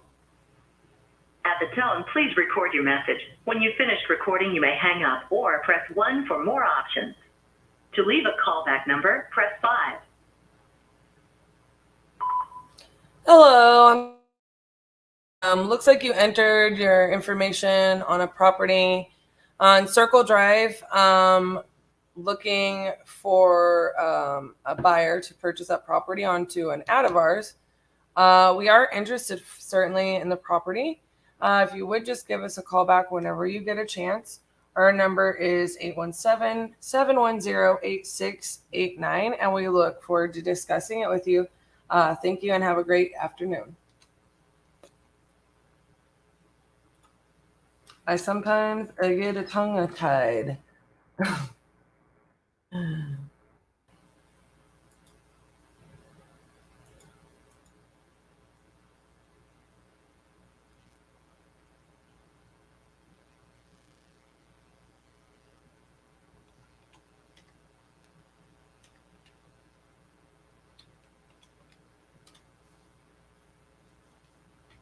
We're sorry, your call cannot be completed at this time.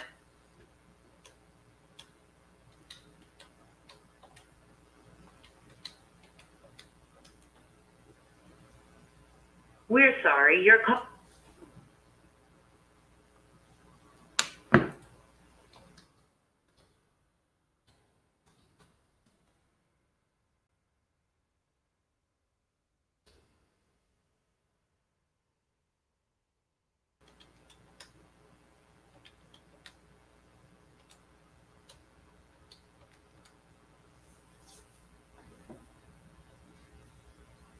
Your call has been forwarded to an automatic voice message system. 5.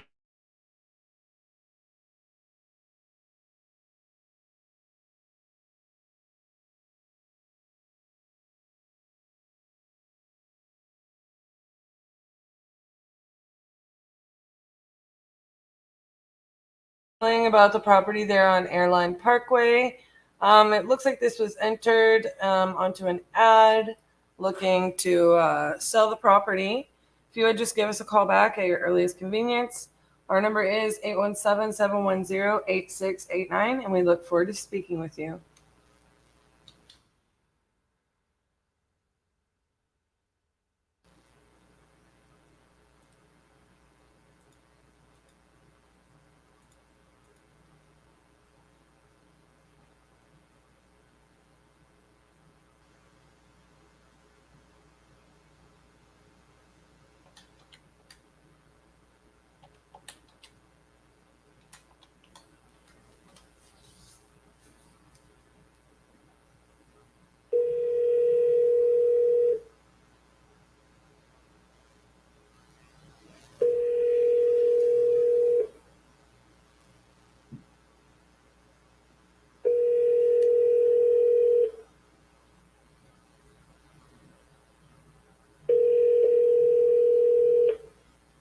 Your call has been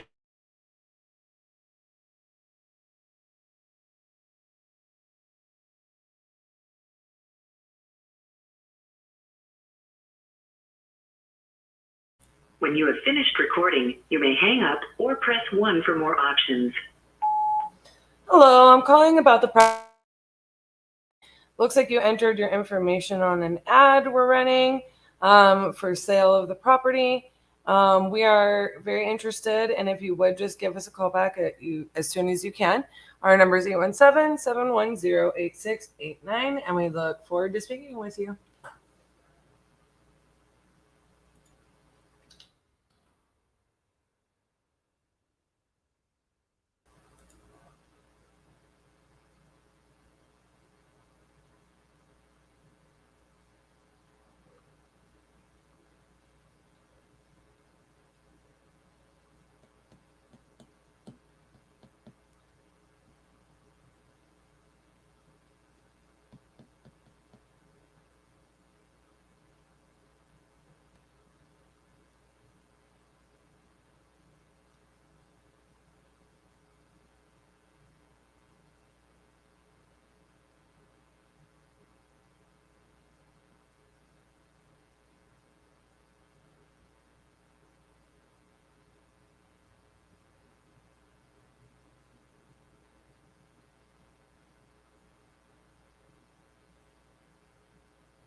Hey, this is Cassie. I'm calling you back. I believe you talked to Ann. Yes, how's it going? Good. How are you? Good, good. I've been super busy. Yeah, I've been good. Good.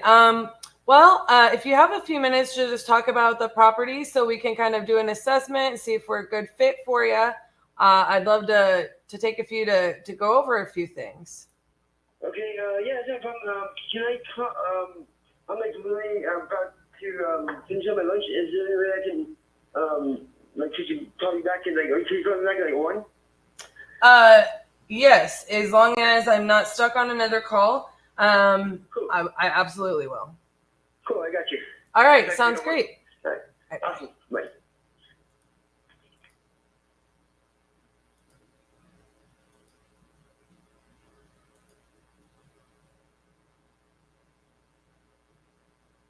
Where did it go?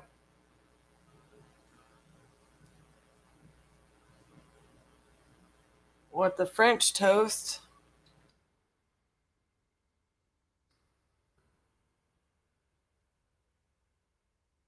How did that get moved? Oh, panicked.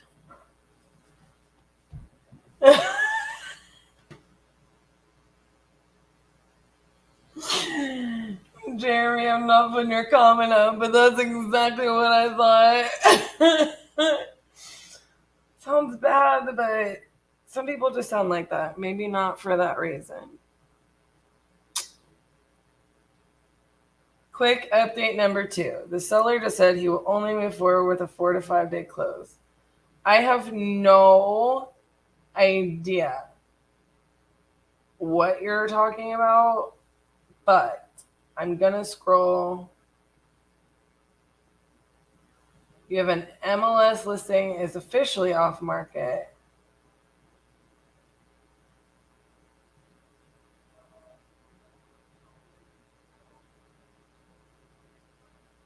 $45.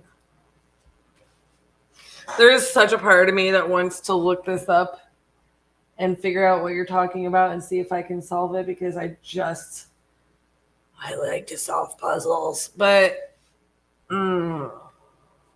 sometimes sellers,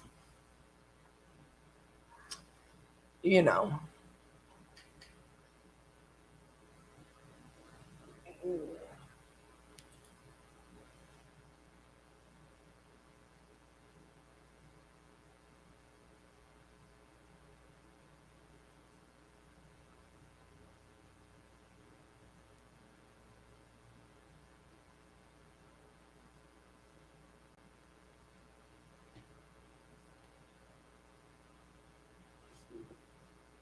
It said something about it was off. He said something about they just took it off the market. And he was going to offer. Oh, Jeremy, I see why you're saying that.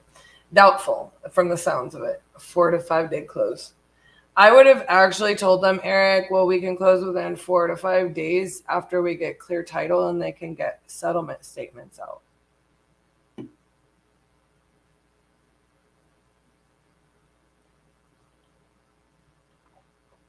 Correction, Jeremy. Most title companies can't jump through hoops like that. 4 to 5 days? Like, how do you get title back from the title plant that fast? You know? Super interesting news report. We did just do a close like that. And that was, it felt good. It reminded me of the good old days. You know what I'm saying? Good old days. Speaking of, I'm going to call a lead right now in that very same city. Vegas is all about who you know. Yeah, a lot of times it can be like that. It can be like that. And then in some places, it don't matter. It don't matter. It don't matter. You be willing to jump through all the loops and the hoops and the whatnots.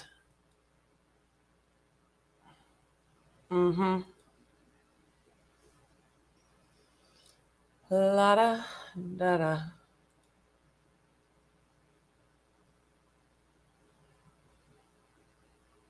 Lord Jesus, let there be an answer. Cassie, call me so we can talk about the updates. I may have to take this one offline.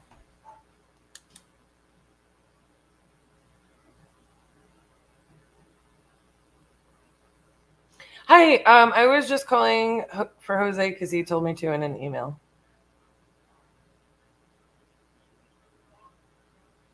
Yeah, this is Cassie, and I'm calling about the property on Bradenton.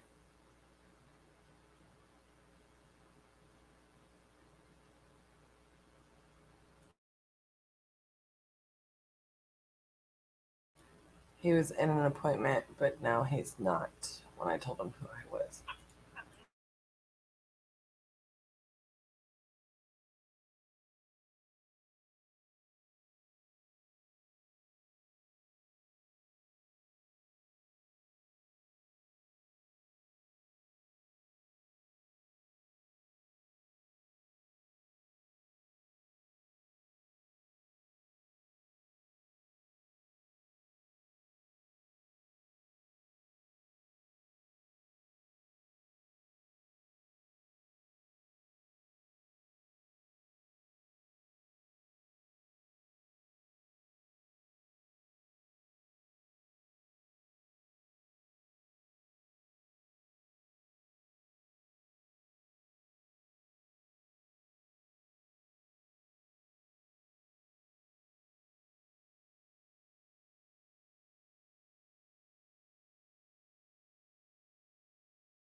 All right, guys. Sorry. I was on a very important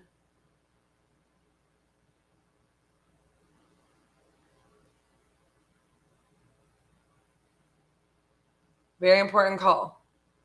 And I had to take said very important call. I'm very excited.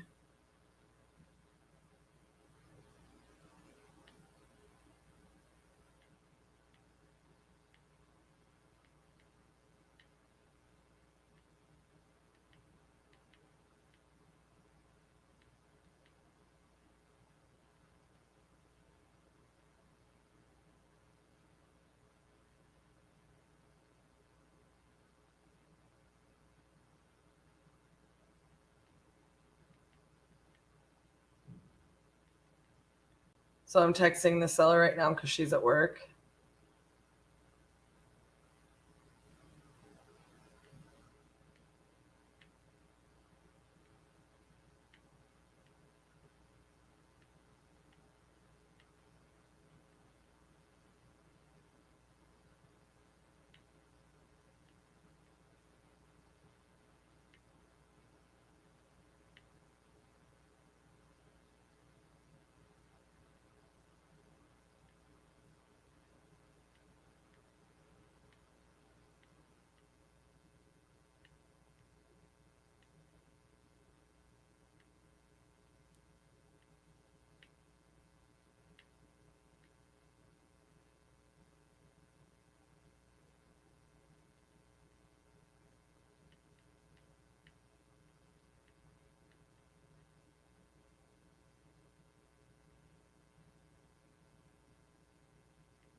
All right. Whew. Just beautiful news. Beautiful news. Beautiful news. We had a very look, this deal has been a lot of work. We knew that when we signed up for it. It's a very lucrative deal. We're helping them in multiple facets. I've helped this seller get a lot achieved. And it's been one of those deals that's a lot of work, but I don't mind doing it. And long story short, we were waiting on an HOA thing. And I'm like, look, we'll leave whatever you want in escrow. Just don't delay the funding. We went and got an invoice showing there's nothing due. There's no violations. They don't owe anything. I'm like, leave whatever you want in escrow. Just get her funds by this day so she can move. You know what I mean? So, that being said,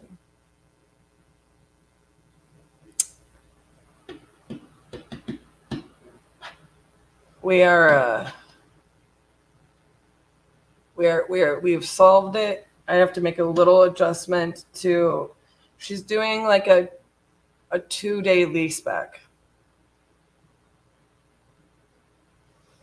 So, no big deal. She's got her mover scheduled, so on and so forth. I literally feel so relieved because this thing should have closed last week. And yeah, it's just the whole thing. Anyways, I'm really excited about that.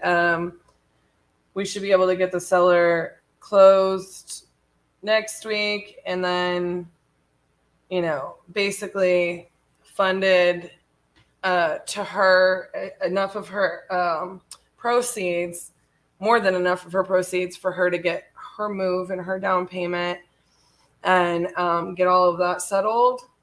And then the rest of her proceeds will come after the 4th of July when the walkthroughs happened, and they can move out. So.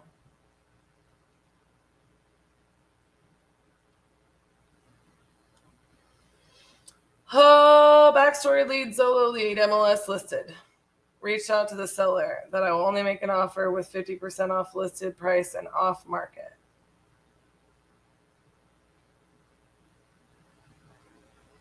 He took it off market and now we're here.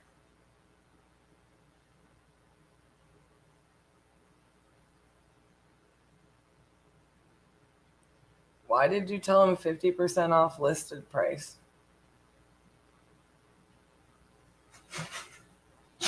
I take things way too literally sometimes, Eric. You'll have to forgive me. I'm like, so he took it off the market so that you could offer on it. And he said he's only going to sign a contract if you close it in 4 or 5 days.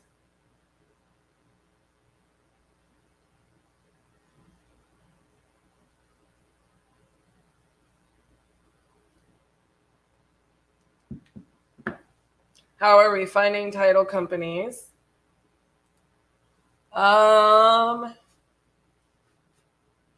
Excuse me. Apparently I need to.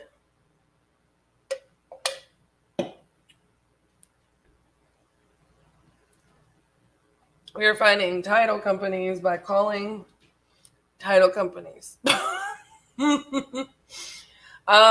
Look, there's a lot of ways to find title companies. Referrals.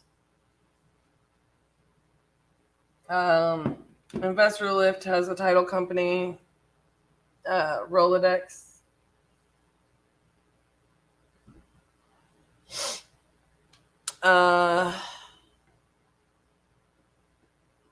Google, and we just call and ask questions.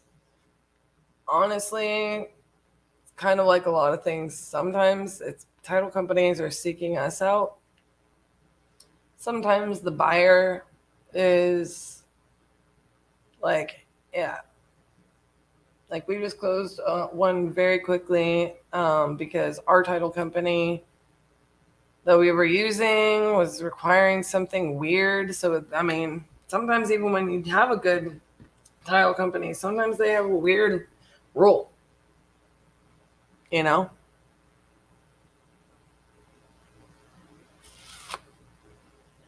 So,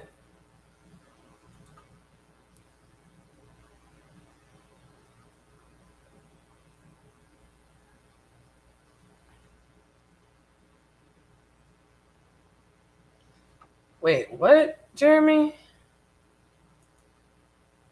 I have your email, but we were supposed to call somebody at 3 or 4 yesterday?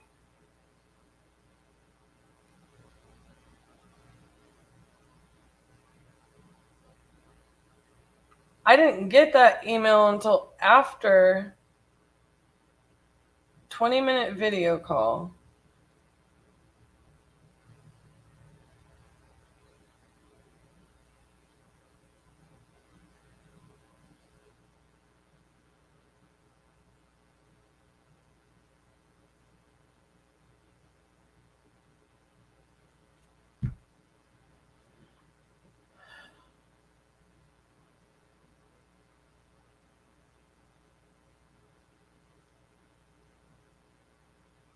I must have missed where we were supposed to call him at a specific time yesterday.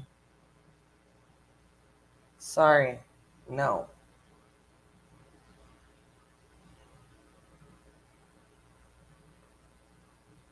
Yo, the days all run together for me too, and I haven't been able to listen to the call. And I didn't know I was supposed to call him at a certain time. I don't know if RJ's called him. Sorry. I just don't know. I'm reading through it now.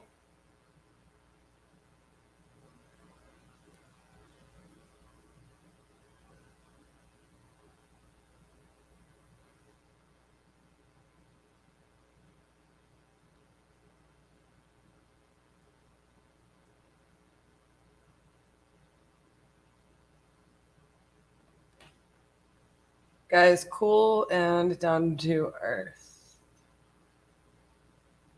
You want me to just call him right now?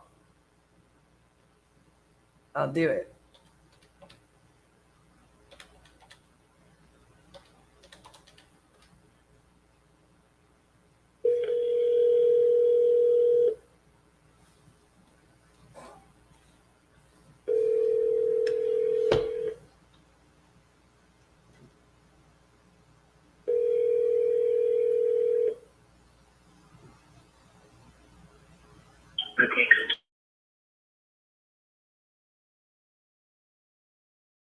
Thank you. Sorry, mailbox is full. To send an SMS notification, press 5. Mailbox is full. I'm going to call him from this. I'm going to text him.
Yeah, I want to kind of run the numbers on it, being that it's in Houston.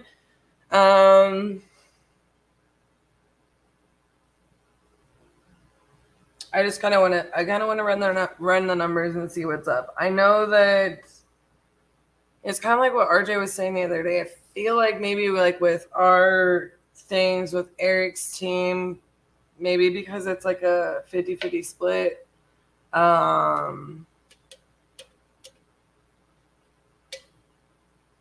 You know, I've been doing a little, I've got it on my little list here to do a verification for innovation. And we may just do that ourselves.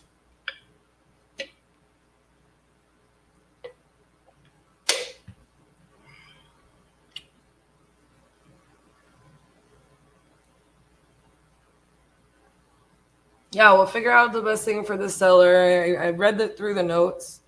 I'm going to mark this as unread. I sent him a text.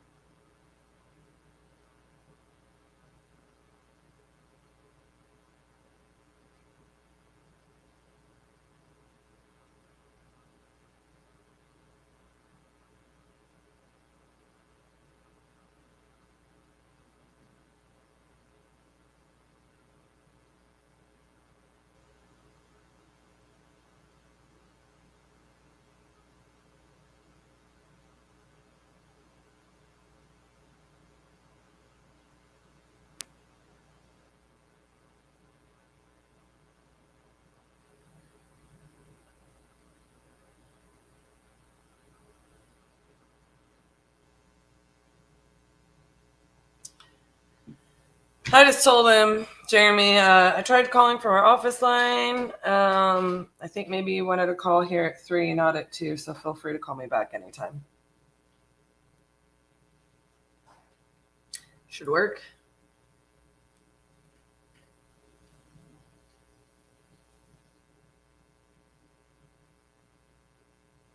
Yeah, I want to do them local too. I've been talking for a long time. I talked to Jerry Norton, feels like months ago. Look, I have some really good friends who are with EXP, and I swore if I went to EXP, I was going to use their model. I think that part of the reason I have not done it, I haven't grown the brokerage, I haven't gone the EXP way, is I realistically am my dear, dear friend who I just adore her. And I don't feel like I should have an issue saying this right now. I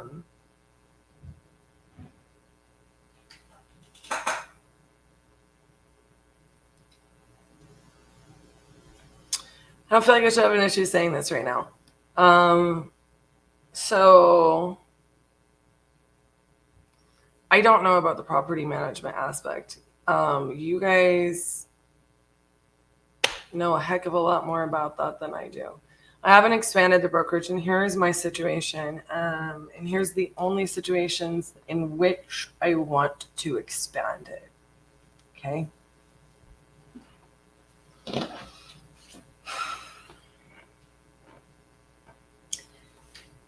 My motivations are simply this. As an educator,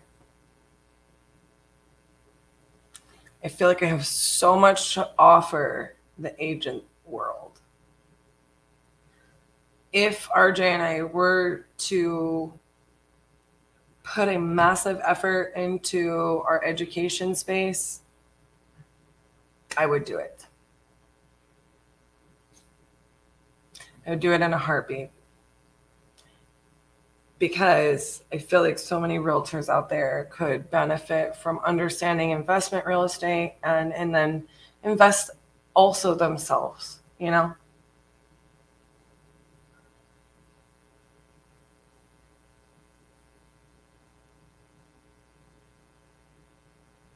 That's why Anna can't jump. Yeah, I get it. My other reason, like, I personally am not going to, I don't want to manage a bunch of agents. I don't, but I feel like I could build that space.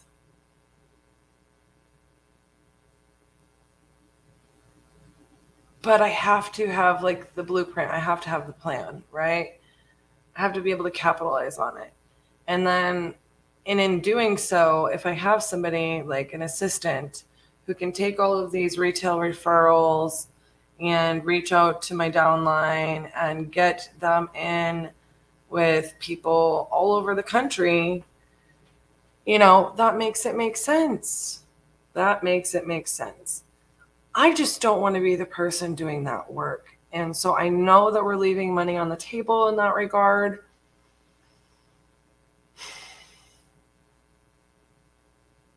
I know that we are.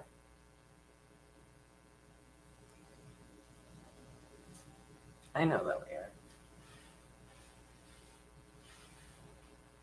And it gets on my nerves, right? It gets on my nerves. So, I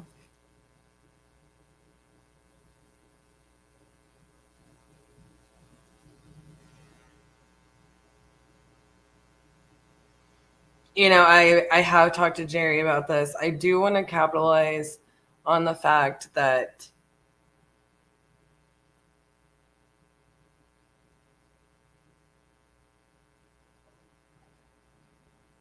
I really almost, it feels like such a disservice to me sometimes that, I'm not focused on that yet, but at the same time, I go back and forth. I think I'm going to do it. I think I'm going to pull the trigger. You're not going to be in trouble. But then there's just also this part of me that's just like, you know what? I think I would rather open a different business.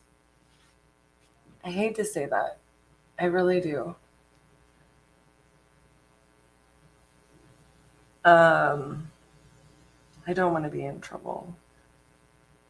But realistically, so I have a really good friend, and the Good Home team in Dallas. I love Nick. I love, Nick and his brother started the Good Home team, and RJ and I became friends with Austin because he was he was an investor, and we just talked shop a lot. Very smart guy, really great business guy, and really good friend. And so that's how we were introduced to Nick, his brother, who kind of handled their retail brokerage. By the time that we had met Austin, got to know Nick a little bit over the years, but also was connected with Elizabeth, who I actually don't know what her technical title is, but I feel like she is like partner level, or she's like executive level, or operations, something of that nature. But she's a beast. And met her, gosh, I don't even know how many years ago now. And there's a part of me that I see the value in it so much, but I just, I am promised to them, if I ever go EXP, they did me such a great favor, and like really, showing me how I can benefit from changing, the model in which I deal with the brokerage. And I love it. I keep losing it, and I can't quite commit yet. And then I talked several months ago to Jerry Norton, and I'm like, same reasons, but a little bit more. And I'm like, crap, do I want to go over to Real? I don't know. And so I've him-hawed about it. Now with the Novations, I feel like that is the thing that's going to make me finally commit and change and make the difference. And so it's on my list. And I'm just being honest. Like that's what it is for me. I just have to be able to make it make sense. And I don't even know when the time is going to come in which I try to expand, my direct brokerage, like my direct agency. I really feel motivated more so to bring people on for the education space and turn it into that, and not have them as my direct agents. And I love that part about it, because I have to get this out of me somehow. You know what I mean? Like I have to get it, and I do share a lot of that knowledge, but a lot of times, with the Crucible, I'm not speaking specifically to the agent side of things. And I just think that it is such a rare thing. And it's not necessarily always done very well for people to marry the two worlds and then focus on bringing that agent side of things. So that wasn't quite enough for me to go and make that change, because realistically speaking, I was creating another job for myself that I'm waiting to outline when I can commit to it. Elizabeth, if you heard me earlier, is my very same friend who does the Think Week that I was talking about this morning. And I was texting her the other day and I'm like, I need this Think Week. And God bless her, she didn't even ask me, where I'm at on the brokerage. She just wants the best things for me, And she's just been my friend for a really long time. And, I think really for me, I just have to go, make that decision. And yeah, Think Week, you're supposed to unplug. You're supposed to unplug, but if I got to figure it all out and write it all out just like this, I think the point of it is it's not necessarily for me about unplugging. It's about only plugging in to setting me up. Like, I'm not going to go make that decision without having internet and doing like a little bit more digging and, setting up my intentions, but I'm just not going to social media. I'm not going to spiral off. I'm not going to do, it's just for research purposes only. And it would be that time where it's like, okay, like I have certain goals. I have certain things like I want to plan and I want to set my targets on, set my deadlines and so on and so forth. And, like I want to build, I want to have vision only week. So, sorry, gnat flying around right in front of my face. That's what my Think Week is going to be about. And if I got to take another one where I go hide in a cabin in the woods for forever, then I can have that one too later. But I'm in need of the first kind right now. I got a call coming in, so I will keep Anna in touch with my choices there. But the Novations thing has me very motivated to finally dig in.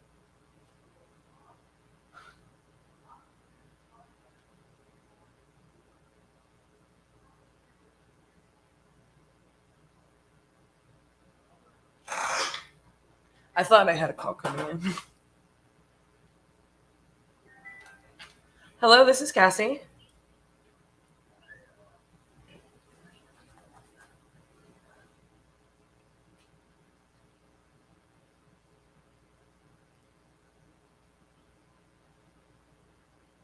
Yeah.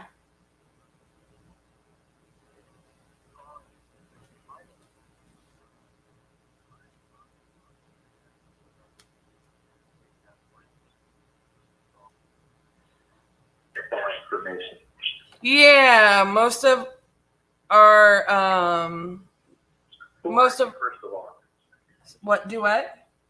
Who are you? Who are you? What's your company? Titanium Investments. So most of our come from entering it either on an ad or on our website or something like that. So Okay. Let me just is this your direct number 714?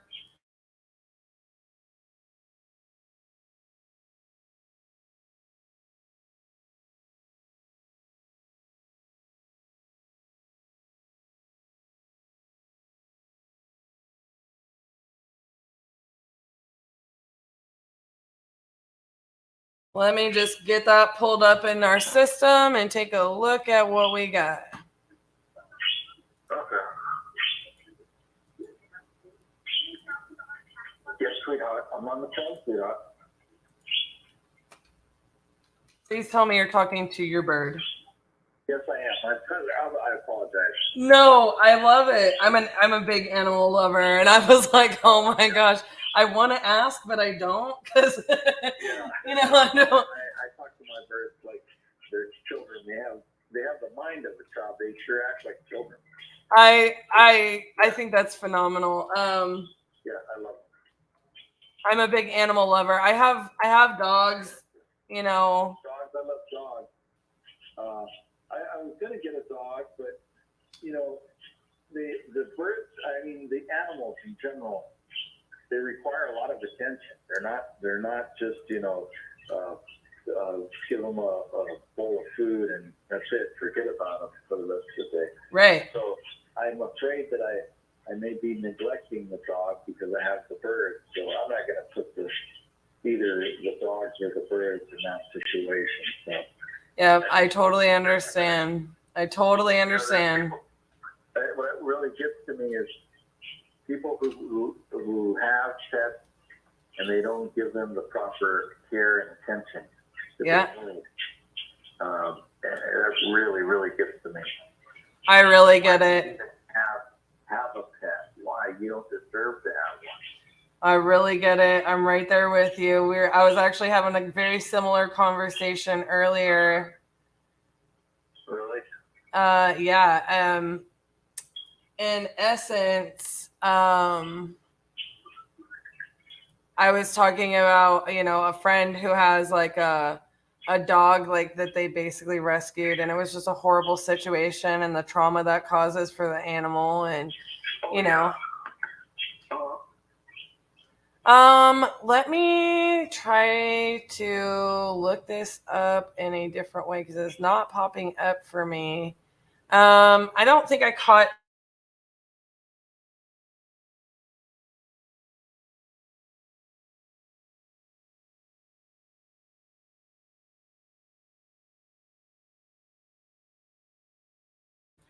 It is RJ. I remember now. Yeah, I'm just trying to pull it up in our system, and I don't know if I'm doing it. Maybe there was like a typo on the address or something like that. Let me try to pull this up. Yeah, pets. Or it might have come in on a different. Let me look in one more spot. You said you have a dog? I have 3 dogs. Oh. Yeah. Nice. What kind of dogs? They're rescues, so they're kind of mixed. I've got small, medium, and large is the way I say it. Yeah. That's nice. Yeah. I definitely didn't intend to have 3 dogs, but it was meant to be. I eventually want, ranch land where I have like all kinds of animals that, I have all kinds of people to help me care for. And I'm going to have a big old farm, but I can't have all the animals yet because like you said, I'm not ready. I'm not ready for them. It sounds like you have the ability, the resources to do it. Yeah, I'm definitely working towards it every day for sure. Okay, let me try to find you here, Javier. Well, you know what? I can't stinking find you in our system. Who knows where in the world this ported in, or maybe I'm looking it up wrong, but let me just look up the address and what you can just tell me what you have going on instead of I'm trying to look it up everywhere.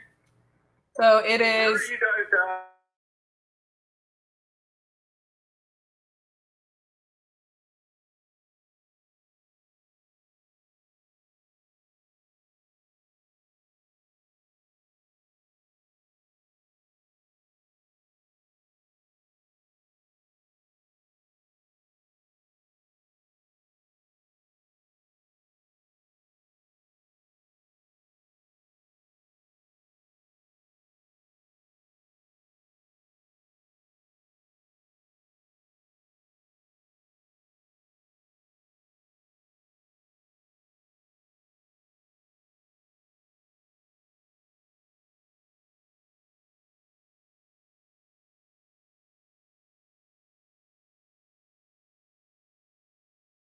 I'm thinking about selling it because I want to move so closer to my family.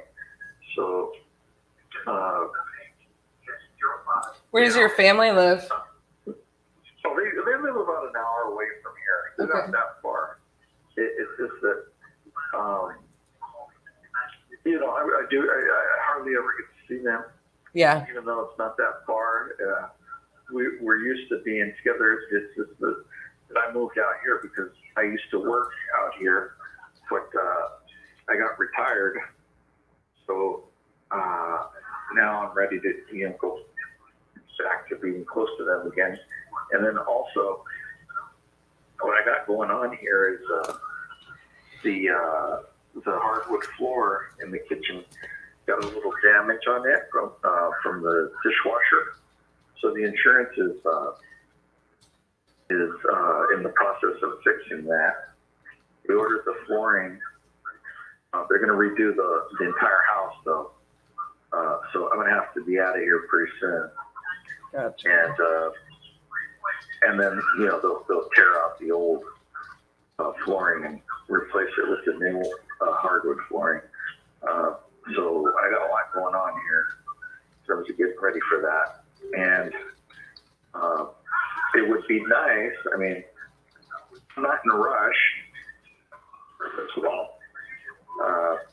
But it would be nice if when I moved out, I could transition, you know, to permanently stay out. That would be a smooth transition versus moving out, coming back, and then moving out again. Yeah. So, but I'm not in a rush, though. I'm not, you know, I'm here, but the house is fine. I'm not in a rush to leave, but I will at one point. Gotcha. Okay, so I finally found you in our system. I think it's just because we didn't have the house numbers, I think, when you entered it. And it looks like you did enter it on an ad on YouTube. So I've got 1011, and I'm just looking that up and kind of pulling numbers on it. Do you have, it's 950 square feet, 2-bedroom, 1-bathroom? More or less, yes. Okay. The square footage. Mm-hmm. Okay, dokie. Let me just pull up some comps really fast. While I'm doing that, you said that the floors are going to be fixed and everything's in good condition. Is everything like kind of updated to, you know, the? Yeah, it's been renovated. The necessary upgrades have been done. You know, the lighting, you know, used to have the original lighting when I moved in here. Now I have more modern lights. The kitchen has in the living room the the recessed lighting. Yeah. It has that. So does the bathroom. The kitchen also, we gutted out the cabinets, the old original cabinets, because they were awful. So the kitchen's been gutted out and redone. The plumbing is not brand new, but it's modernized, probably within the 2000s. So it's not, you know, original iron or steel plumbing. It has copper plumbing now. And then what else? Just so you get an idea, electrical panel has been upgraded, because when I moved in here, you plug in a toaster and a heater and pop. Yeah. Yeah, the power would go out because it was so weak. So yeah. I upgraded it to, I think it's like a 40 amp or something like that. Yeah. A big what do you call it? Big panel. And then there's some independent circuits that I added. So wiring, for the most part, has been all redone also. So also we used to stick in a plug, plug something in, and sparks used to come out of the plug. Yeah. We did away with all that. We got all new stuff. Also, just so you know, what was the other thing? The concrete. It's not brand new, like I just did it today.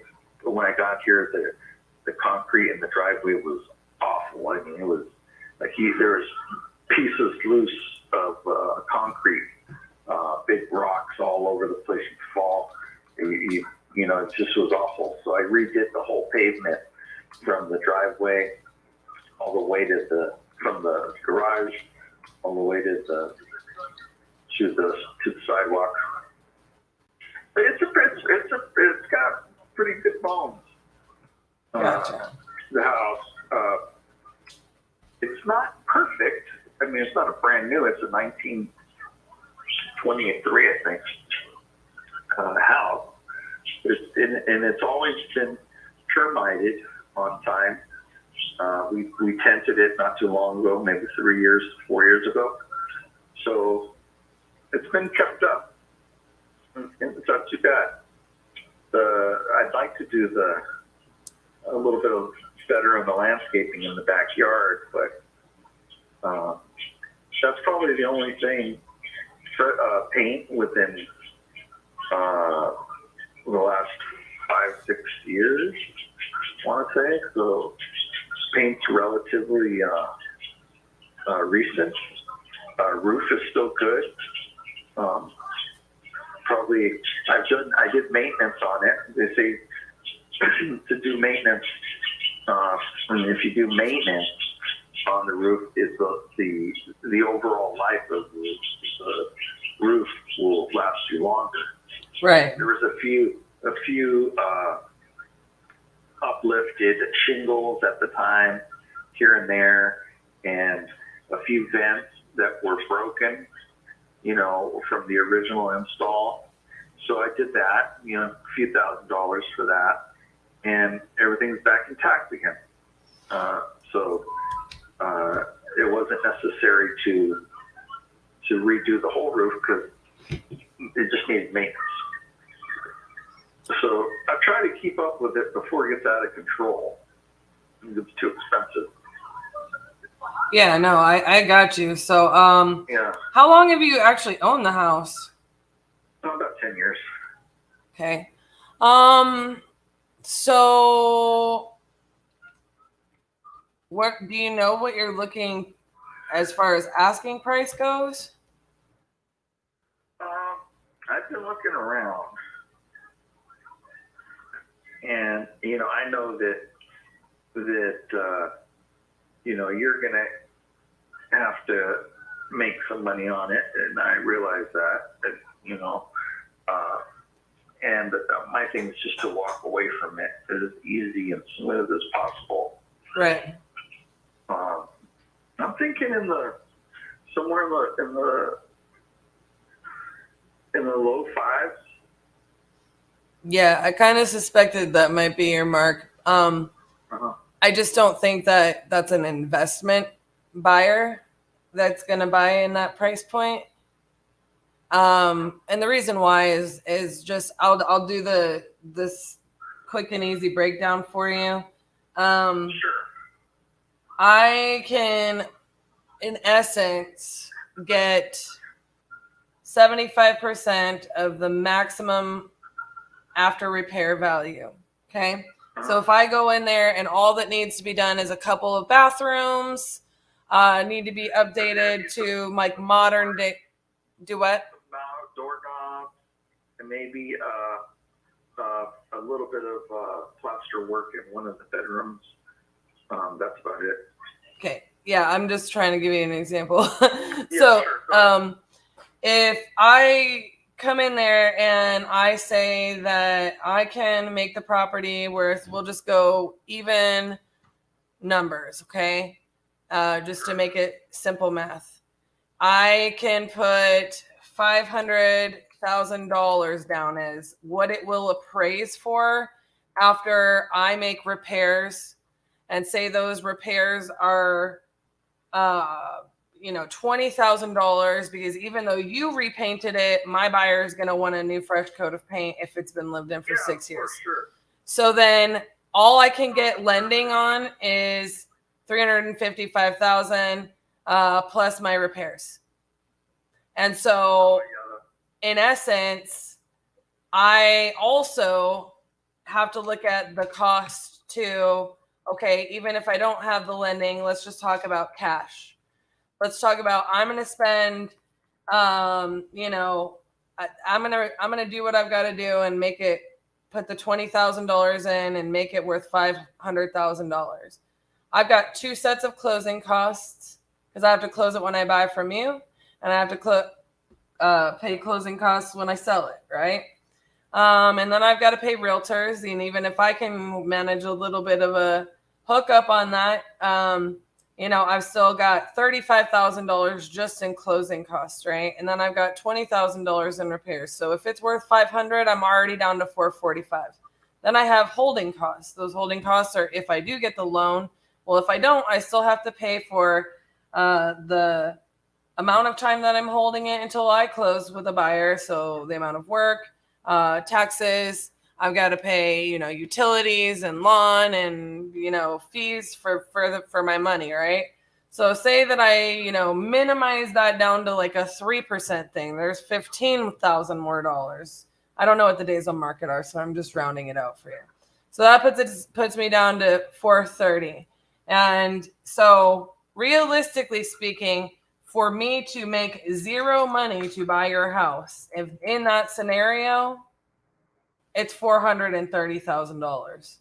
So yeah, whereas if you have it in a condition where you can sell it for $500,000 right now. I can sell it for more. Okay, so whatever that number is, what do you think you can sell it for right now and as is condition? So I could easily get 6 all day long. Okay, so you're gonna get $600,000, and you're gonna pay $42,000 in closing costs and walk away with $558. Yeah. So might not be the smooth transition you want, but it's probably,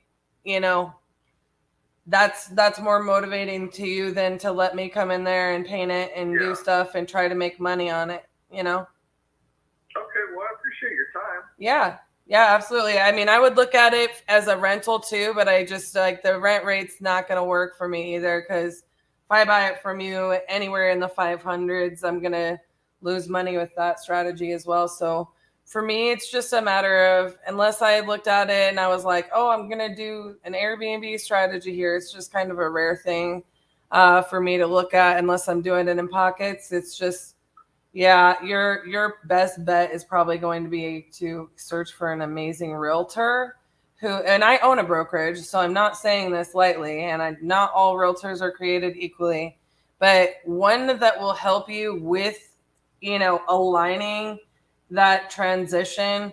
There are owner occupants and there are buyers out there where, even if you didn't sell it at, the full market, or you gave a lease back, or I don't know. It's a scenario in which, an excellent agent might be able to help you get closer to that number versus an investor that's thinking, I'm going to be putting over $500,000 in it to make, I'm putting that much money at risk to make very little money is not probably going to be your best bet, Yeah, like I said, I can hang on to it. I'm not in a rush. Oh yeah, no, I mean, That was just an inquiry. Sure. To see if I sold up, it's an option. If not, I can hang on to it. It's fine. Well, yeah, absolutely. I would just. If I rented it out, I could get my mortgage payment back easily. Yeah, you can probably rent it out for a little over $3,000 a month. Yeah, my mortgage is only $1,800, so. Right, because you have a VA loan on it. Yeah. Yeah, so like I can't get a VA loan for an investment property. You see what I'm saying? Yeah, I understand. Yeah. So yeah, you can definitely turn it into a better situation, with your current conditions, whether you rent it out or definitely if you are looking to sell it and have that transition. It's possible to do it with like a retail buyer with a really good agent. It's just probably going to be a little more difficult with an investor. Okay. All right. Well, I appreciate you. Yes, sir. You have a wonderful evening. You too. All right. Bye-bye. Mm-mm-mm.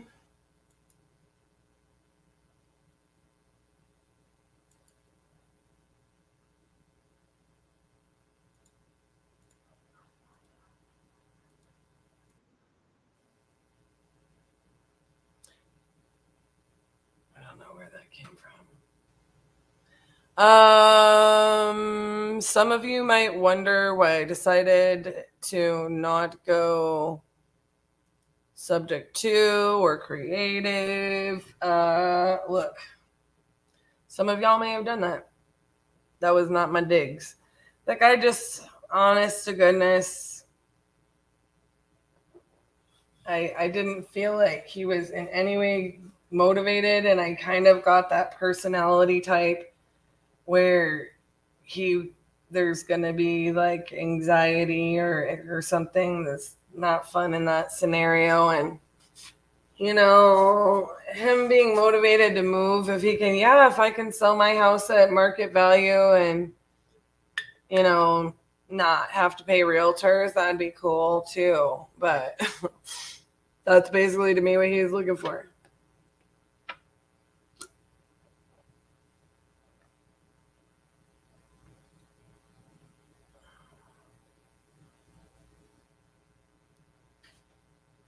Oh, y'all, being on the lake this year has not. We gotta look up a home remedy or something for gnats and flies.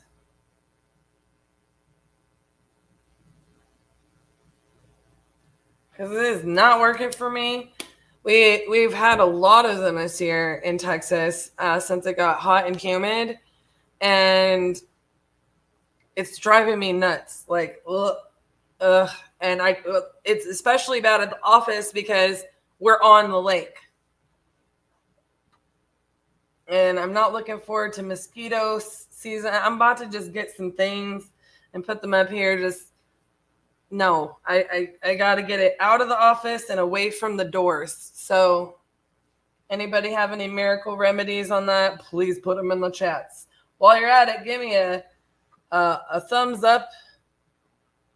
Smash that like button. And I'm going to get rid of this lead in our system.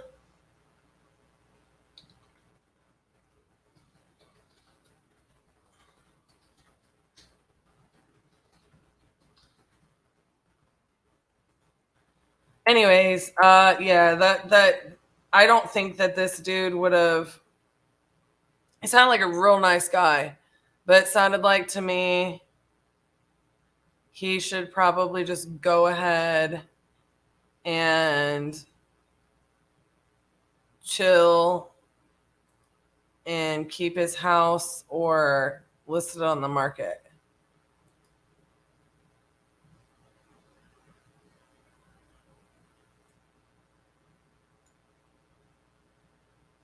I thought there for a second, like, okay, well, maybe like his smooth transition is the motivation enough for him. Or maybe I'll go creative. You know what I'm saying?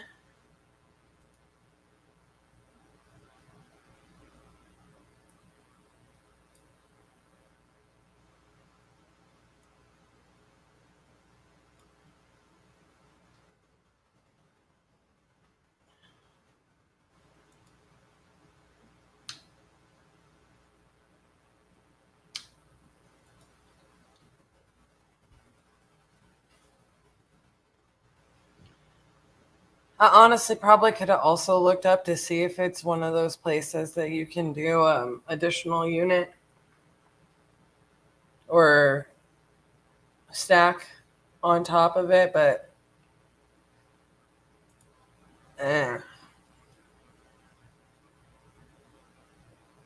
didn't get the vibes. It didn't pass the vibe check on that one.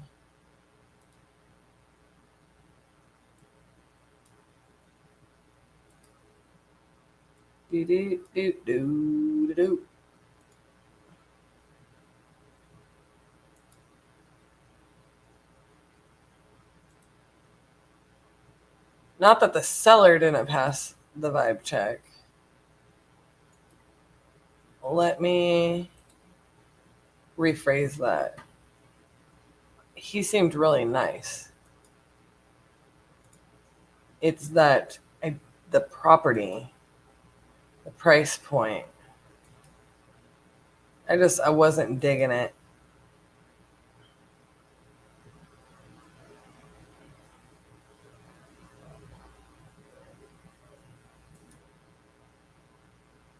I didn't see the money. I said details. Come on. I don't know if y'all know this, but I have to pee really bad. And I am stuck in here with nobody to give me a break. Hey, you want some good news? Yeah. 8421 in Birmingham. Without telling anybody, the sellers just went and showed up today and closed it. And, I thought they were going to probate. And the money's in our account. Who sold that one, Justin? I think so. I mean, that was great. That's a freaking surprise closing. Are the buyers The buyers had already signed and wired. So literally, they just showed up this morning and said, "Let us close." And so it's like, boom, I bet done. they showed up to talk to the probate attorney guy, and he was like, Right. "Bro, No, bro, just figure. Hey, I'm just like, well, see now." What some of you may or may not understand is RJ during the 50-50-50. That's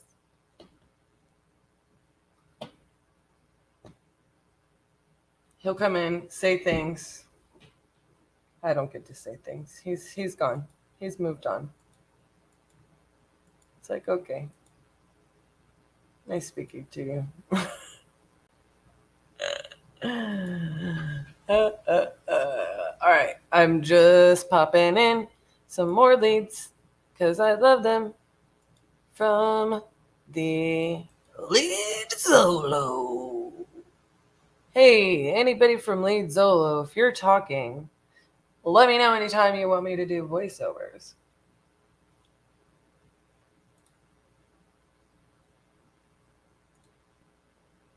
Do.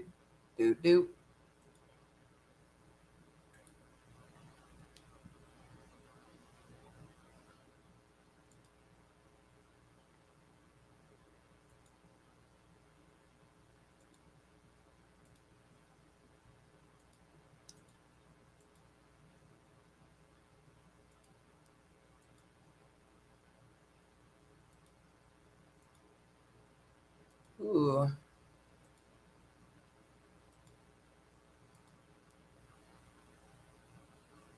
Uh-oh.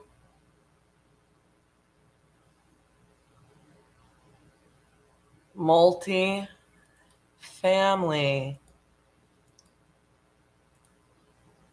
I gotta look. I think this is a state we don't have yet.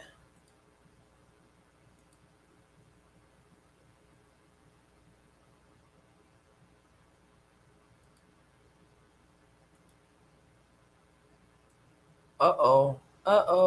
I like this one. Uh-oh. Oh, yeah. Oh, yeah. Ooh, we got some good ones. Oh, no.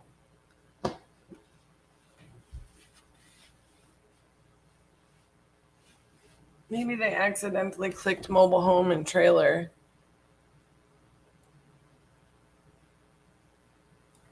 Oh, I was so excited about that one for the location.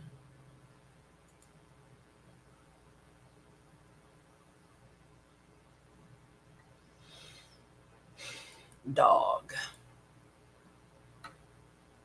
Stinky poo.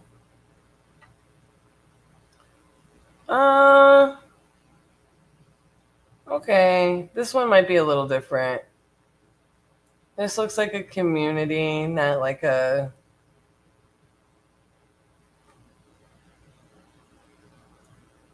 This looks a little different, eh? Let me look from this other street view. Yeah, this is actually cute.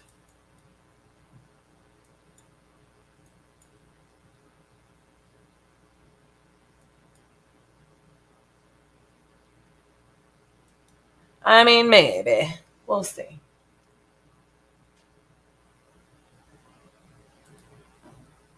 Yeah. That's what he was saying. We didn't know that we were even going to clear the title issue. So very rarely does it look this way, where we're not expecting it to close because we're clearing an issue on the title with the seller. So we're not expecting it to close. We don't know if they're going to clear this issue and they're having issues with it or whatever. And then we don't fund. Like, if that doesn't happen. So very rarely is it, oh, they showed up, cleared the issue, signed, and it's funded. Before we know about it, the money hit our account. So it's usually the exact opposite. So I love that for us. We've been talking to you guys, like, about title issues and trying to be like, going over like the things that can happen so you guys can like learn from them and understand like how we overcome them.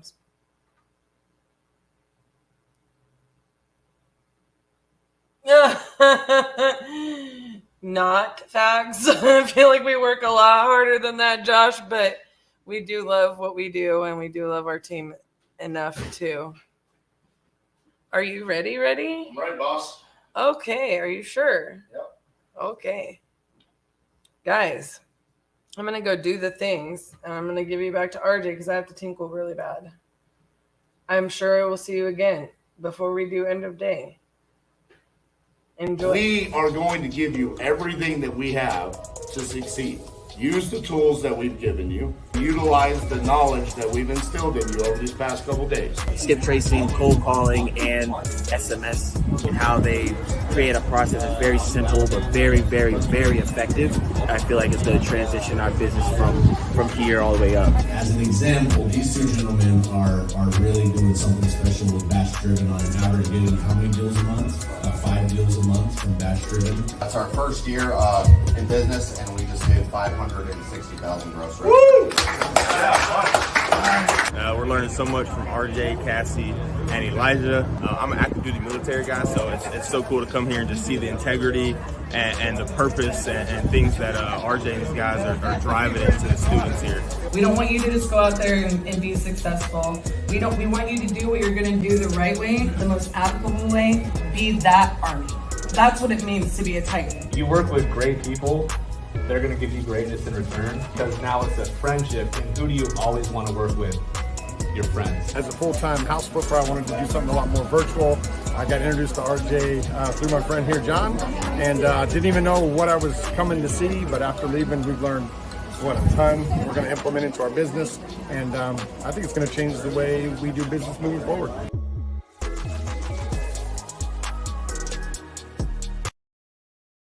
All right. What's up, guys? Fresh off my Pardon the Disruption victory. I think I'm going to need to go back and get a count. I think I might be pushing having the best record on Pardon the Disruption.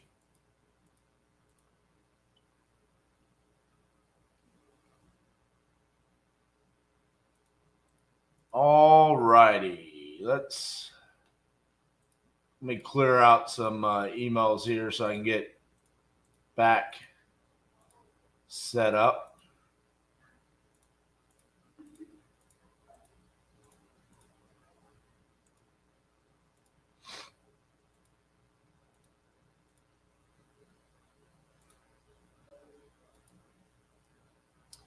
It was like we sent out an assignment.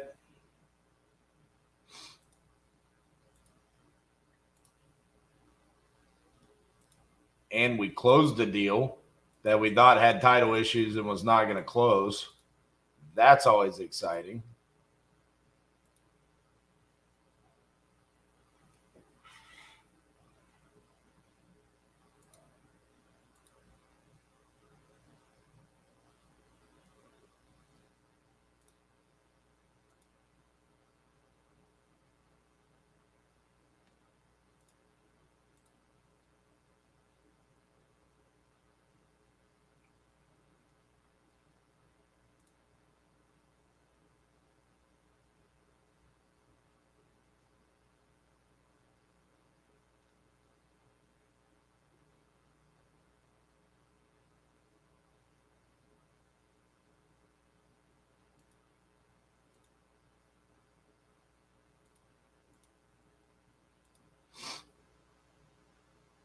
Let's see, where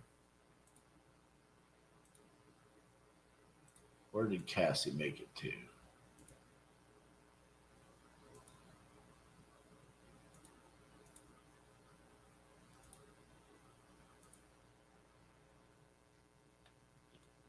All right.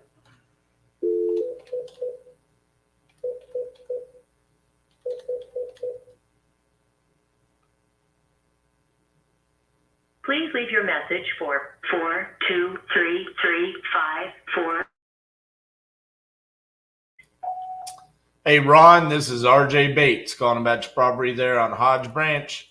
Give me a call back, 817-710-8689. Thank you.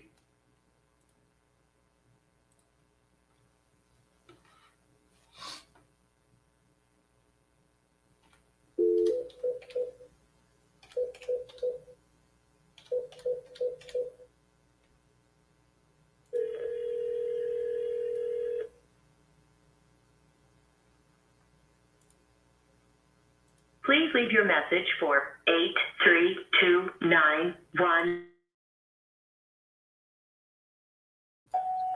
Hey, Aldo, this is RJ Bates calling about 3011 Lane Street. You had entered this on my website saying that you were looking to sell that property. If you could, give me a call back, 817-710-8689. Thank you.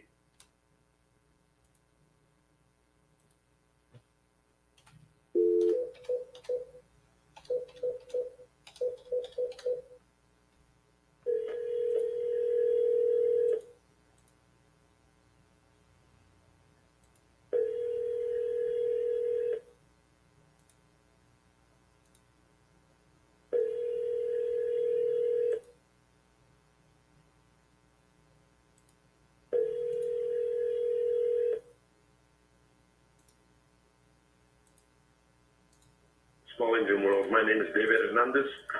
I'm the owner and head technician of the store. If you have any questions or if you have anything that you would like to know about concerning our services, please text me at this number if I'm not available to receive your call. Thank you for calling, and God bless.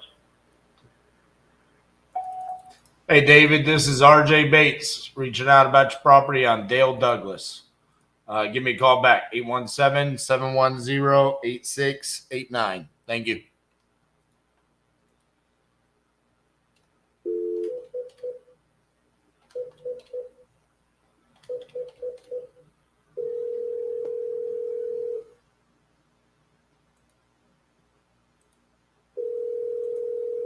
Your call has been forwarded to an automatic voice message system. 33698705778 is not available. At the tone, please record your message.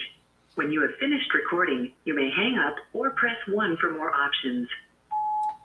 Hey, James, this is RJ Bates calling about your property on Ace Basin. You had entered that on my website saying that you're looking to sell that property. If you could, give me a call back at 817-710-8689. Thank you.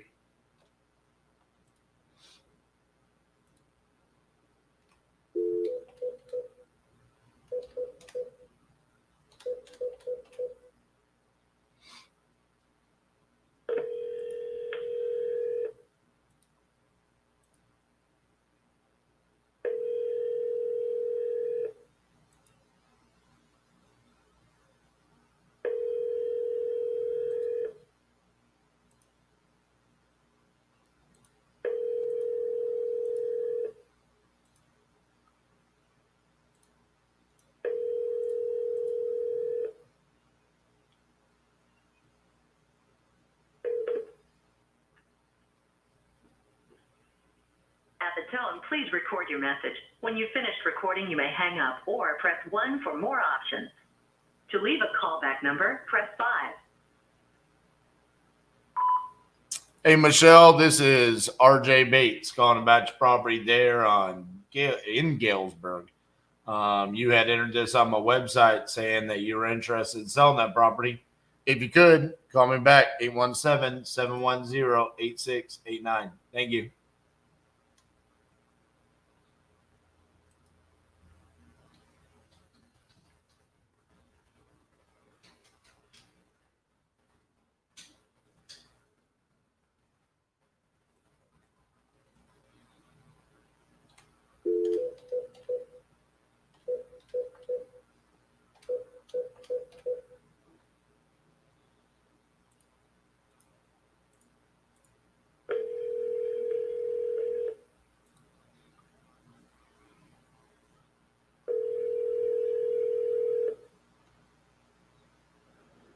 Hello, I'm sorry I missed your call. Please leave your name, number, and a message, and I'll return your call as soon as possible. Thanks, and have a great day. At the tone, please record your message. When you've finished recording, you may hang up or press 1 for more options. To leave a callback number, press 5.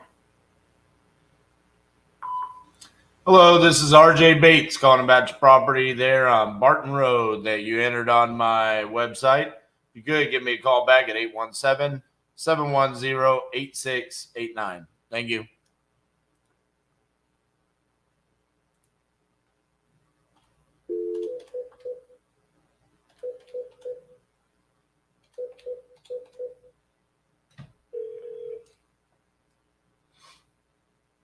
Please leave your message for Shannon.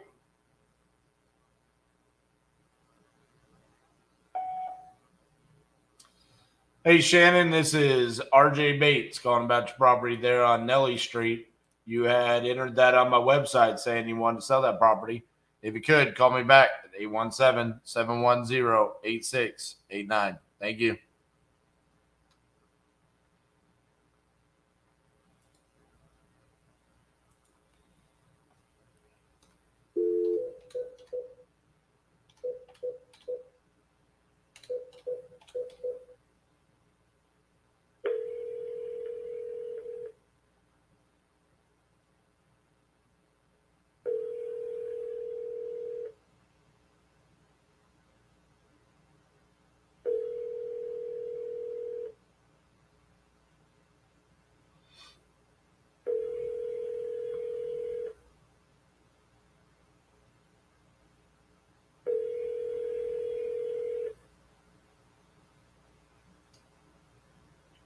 Hi, you reached Jamie. I'm unable to come to my phone right now, but if you leave me your name, number, and a brief message, I'll get back to you as soon as I can. Thanks. Have a great day.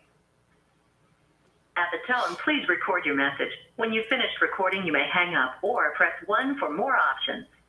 To leave a callback number, press 5. Hey, Tammy, this is RJ Bates calling about your property on Ridge Chapel Road. You had entered that on my website saying that you were looking to sell that property. Good. Call me back, 817-710-8689. Thank you.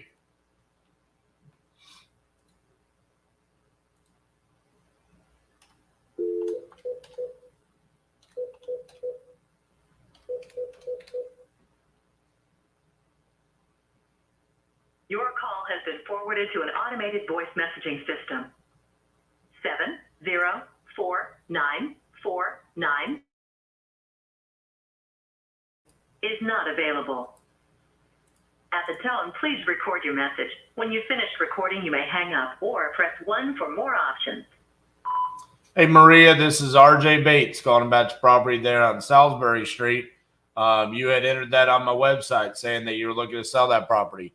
If you could, call me back at 817-710-8689. Thank you.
Your call has been forwarded to an automated voice messaging system. Gail Johnson is not available. The mailbox is full and cannot accept.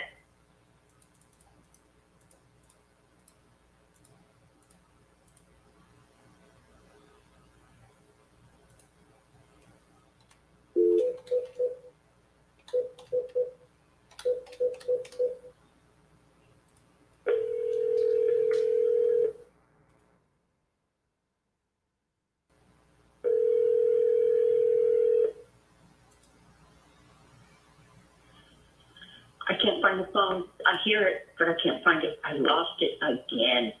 Oh my gosh. Can you help me find it? No, you can't help me find it. You're on the phone. Shoot. I know. You call back. I'll find the phone. The mailbox is full and cannot accept any messages at this time. Goodbye.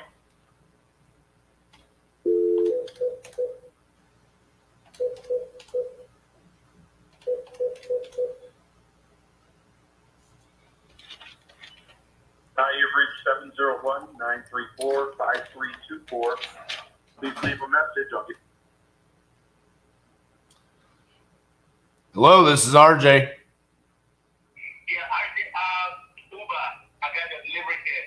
Yeah, we're the office above the Lake House restaurant. Yeah, that's where we are. Well, I'll send somebody outside. Okay, thank you. Bye-bye.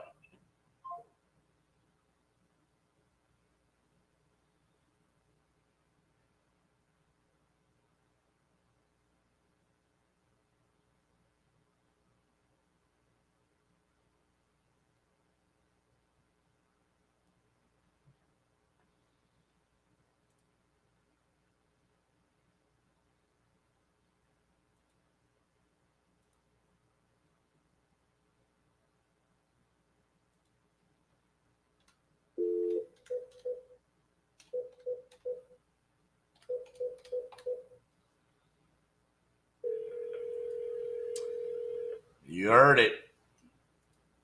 Your favorite message.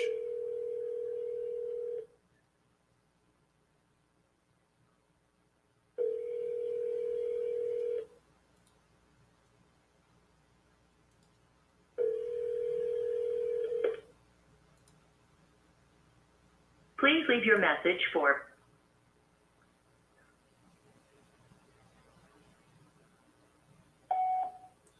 Hey, Jessica, this is RJ Bates calling about your property there on 24th Street.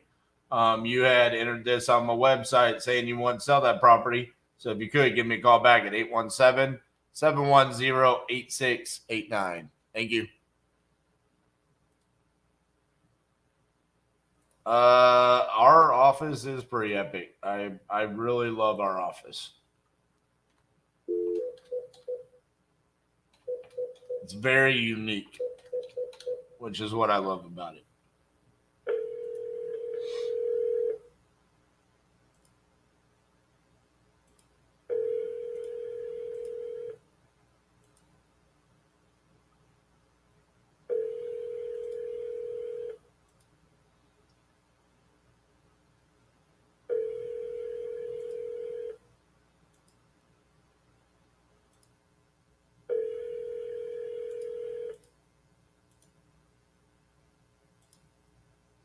Your call has been forwarded to an automated voice messaging system.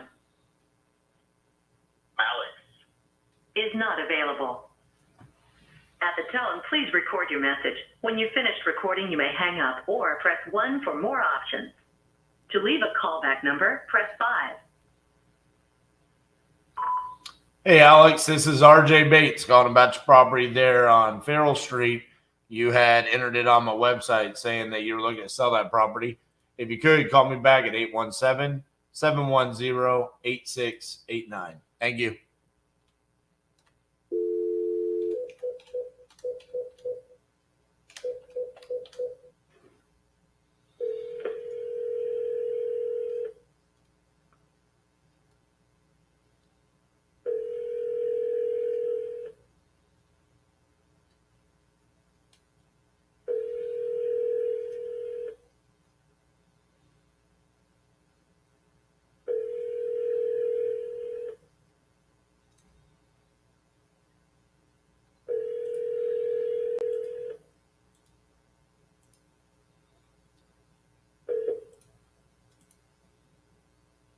Please leave your message for 214.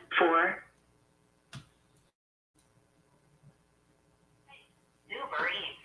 Your delivery person is trying to contact you. Please check your app. Bro, what are you wanting?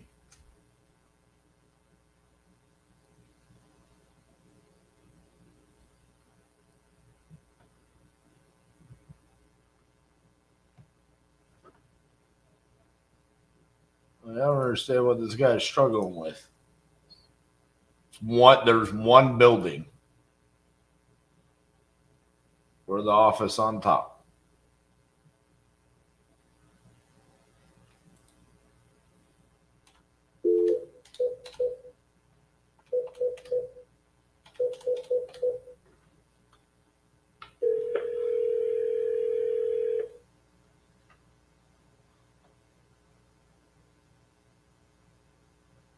Please leave your message for 3.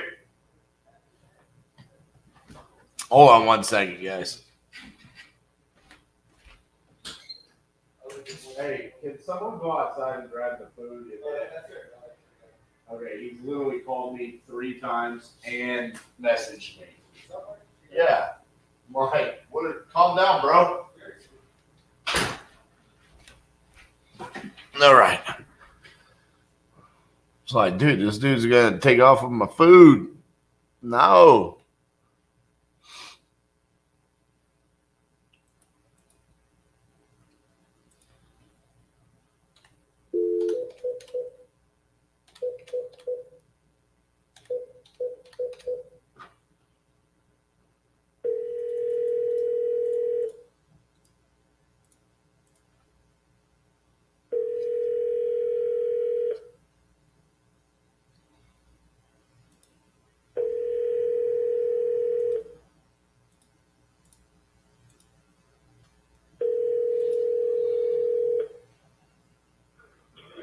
Leave your name and number, and I'll get back to you.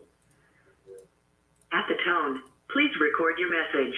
When you have finished recording, you may hang up or press 1 for more options. Hey, Kathy, this is RJ Bates reaching out about your property on Summit Avenue. You had entered that on my website saying you're looking to sell that property. So if you could, call me back at 817-710-8689. Thank you.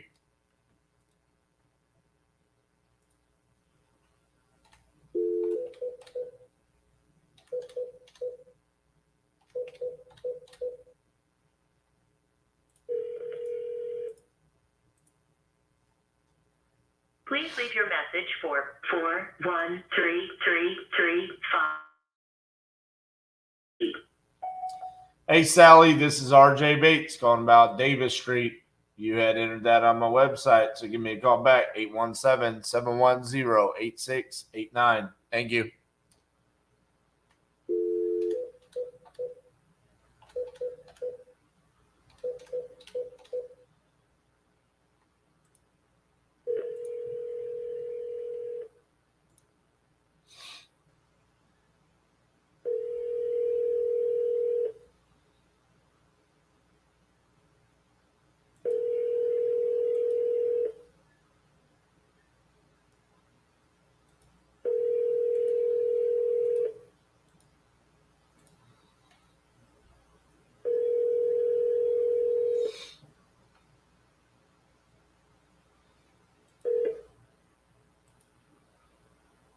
Please leave your message for 6787779. Hey, Lewis, this is RJ Bates calling about your property on Pebble Hill. If you could, give me a call back at 817-710-8689. Thank you.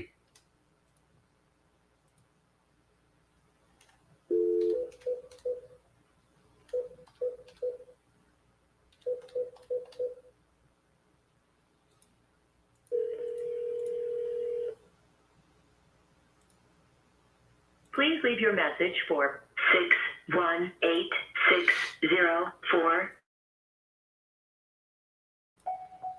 Hey, Cynthia, this is RJ Bates calling about your property there on Pinnacle. You had entered that on my website saying that you're interested in selling that property. So if you could, call me back at 817-710-8689. Thank you.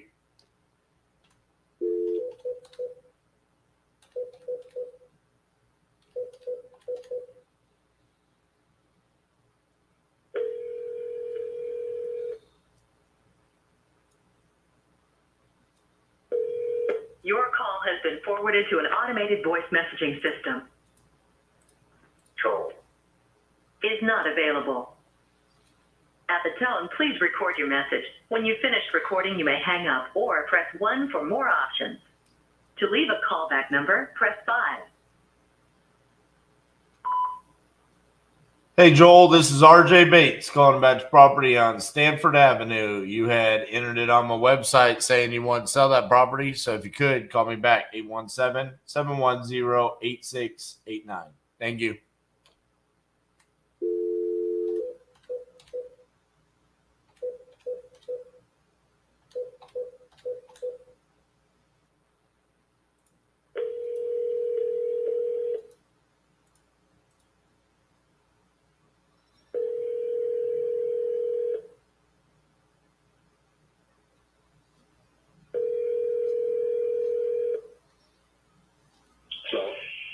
Hello, is this the owner of 16893 Trailview Circle?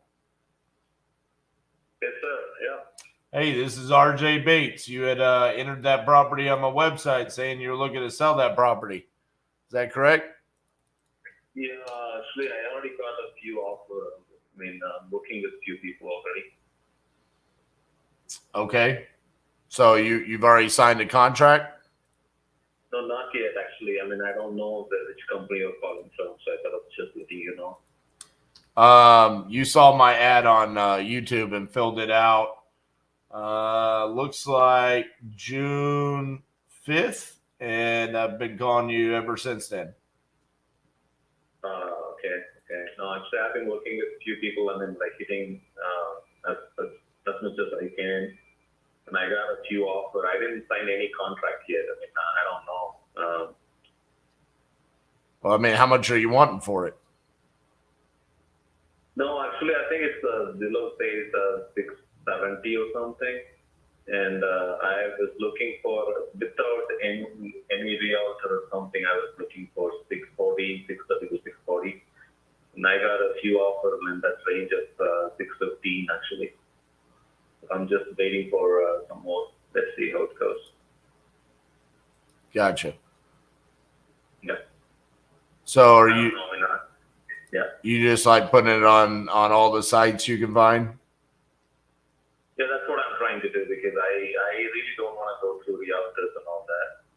I don't want to pay them 6%. I'm okay, so and I was trying to go to multiple places.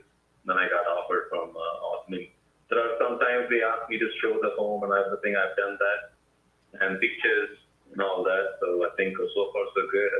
If you can beat that 615, I'm ready to work with you. I don't care who's going to buy the home. So, Right. That looks, from an investment standpoint, that looks like it's a pretty tight number. I don't know what they would really turn around and do with it. Because it looks like, if you listed it, maybe at the highest you could potentially get would be like 675, 680, something like that. So if they're buying it at 615, I guess maybe their goal is to turn around and try to sell it for 680 or something. But I don't think I would be able. I wouldn't be willing to beat the 615. No, that feels like a pretty high number from an investor. Okay, that's fine. Yeah, that's totally fine. Yep. All right. Well, best of luck with that, man. Yeah, thank you. Thank you. Bye bye.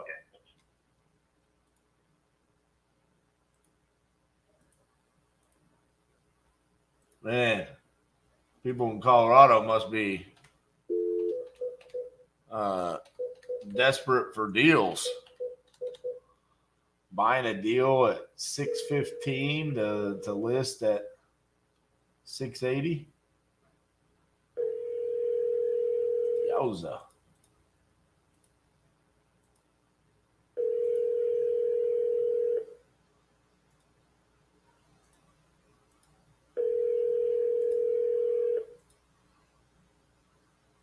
Hello. Please leave a message after the tone. Hello, this is RJ Bates calling about the property there on Jamestown Drive. You had entered that on my website saying that you're looking to sell that property. If you could, give me a call back at 817-710-8689. Thank you.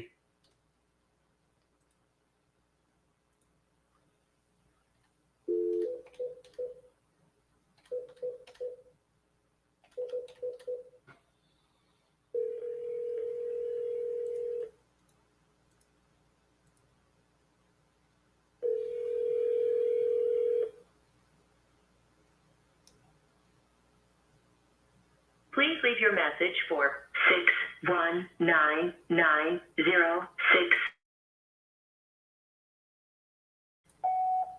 Hey Ruth, this is RJ Bates calling about your property on Coa Court. You had entered that on my website a while back.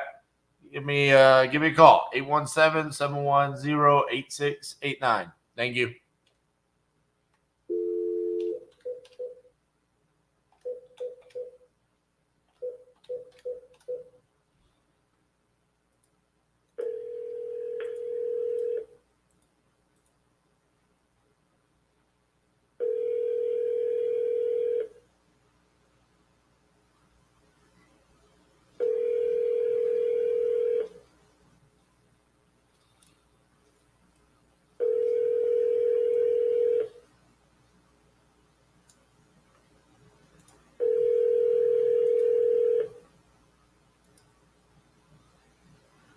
Hi, you've reached Pam at 407-341. Leave your message at the tone, and I'll get back to you as soon as I can. Thanks a lot. Bye-bye. At the tone, please record your message. When you've finished recording, you may hang up or press 1 for more options. Hey Pam, this is RJ Bates calling about your property there in the Villages. Call me back, 817-710-8689. Thank you.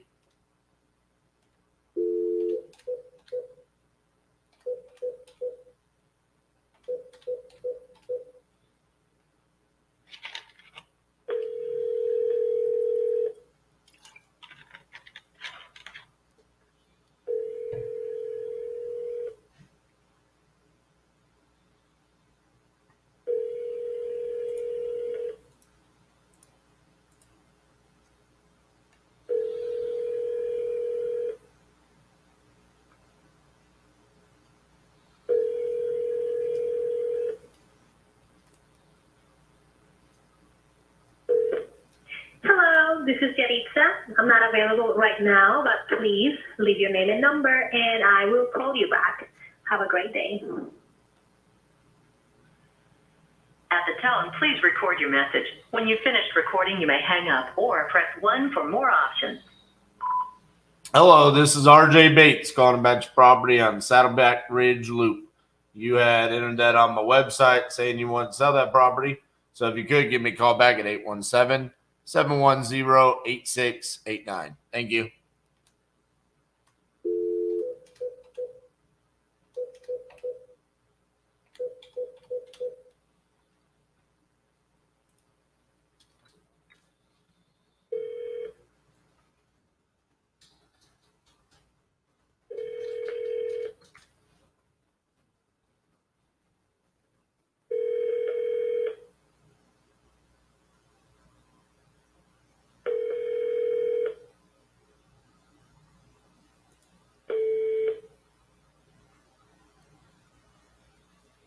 Hello?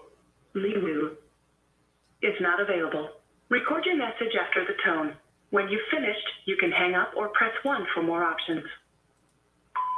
Hey Lee, this is RJ Bates calling about your property there on Mardell Avenue. You had entered this on my website a while back saying you wanted to sell that property. If you could, give me a call back at 817-710-8689. Thank you.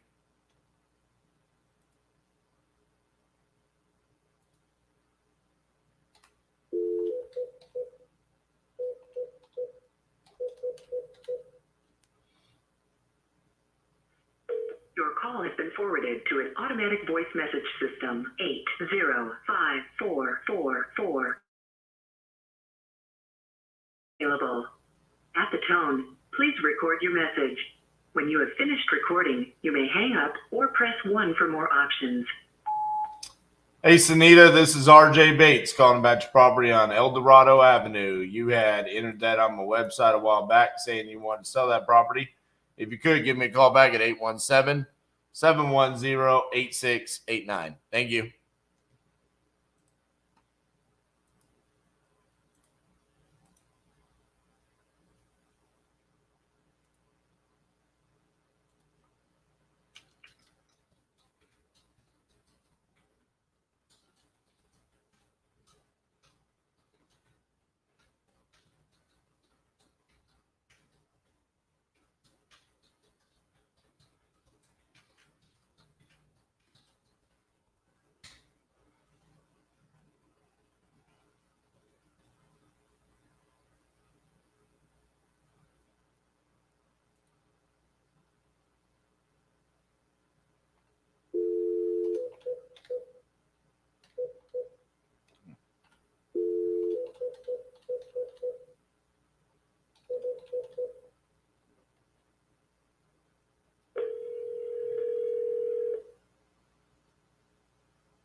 tone, please record your message. When you've finished recording, you may hang up or press 1 for more options.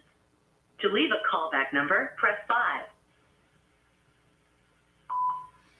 Hey, Rod, this is RJ Bates calling about your property on Ceramic Road. You had entered this on my website saying that you're looking to sell. If you could, give me a call back at 817-710-8689. Thank you.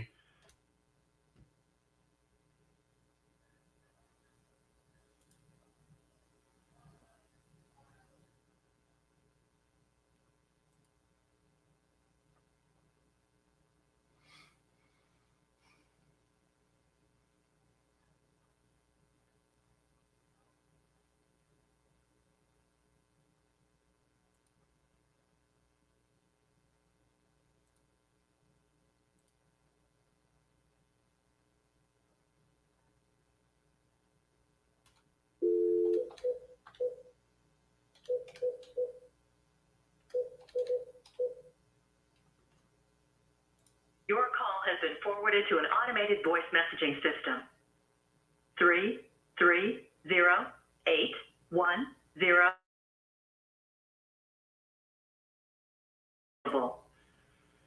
At the tone, please record your message. When you've finished recording, you may hang up or press 1 for more options.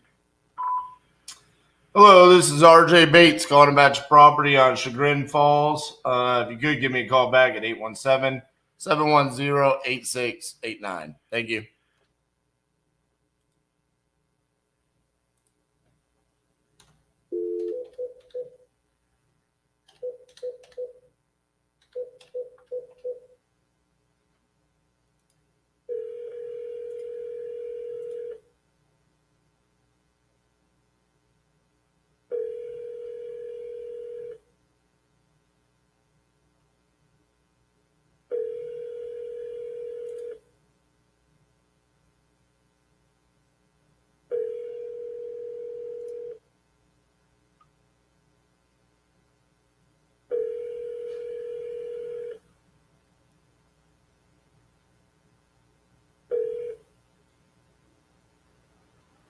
Please leave your message for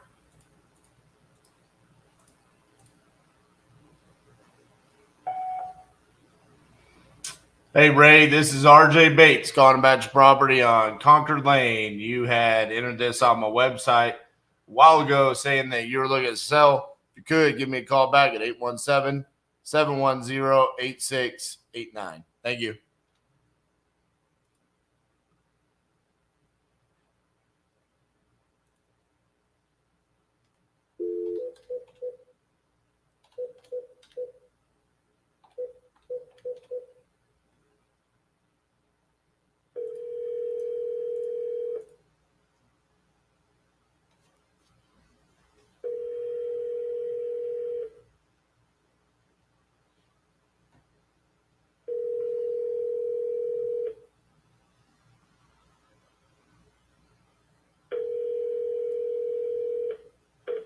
Your call has been forwarded to an automatic voice message system. 7044460.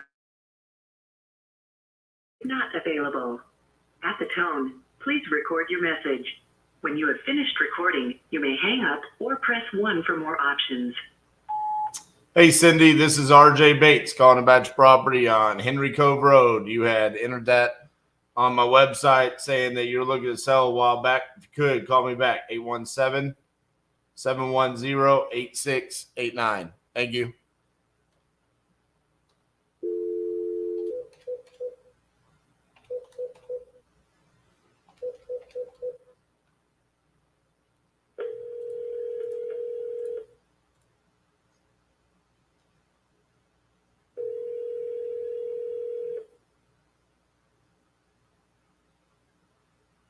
Hi, you reached Kelly. I'm not available right now, but if you leave a message, I'll get back to you as soon as possible. Have a great day. Thank you. At the tone, please record your message. When you've finished recording, you may hang up or press 1 for more options. To leave a callback number, press 5.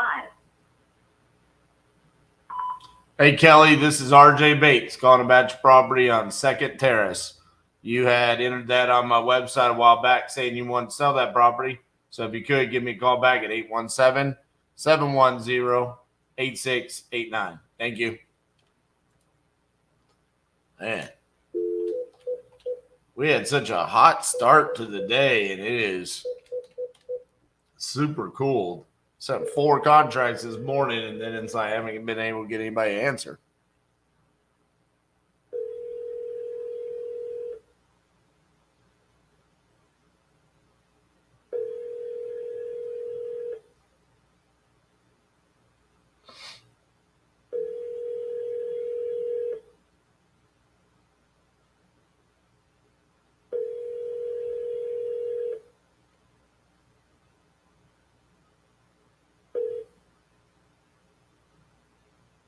Please leave your message for 734-753.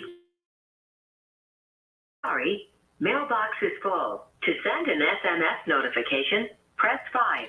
Your SMS notification will include your number 1-817-710-8689. You may enter a different number now, or press the pound sign to send your SMS notification.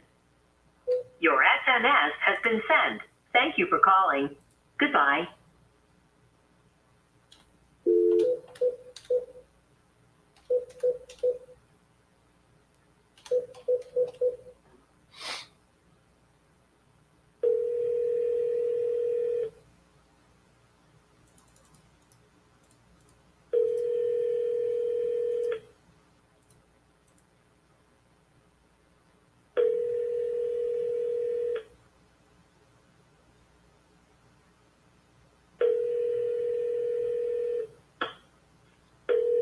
Box belonging to 760317 and cannot accept new messages at this time. Please try again later.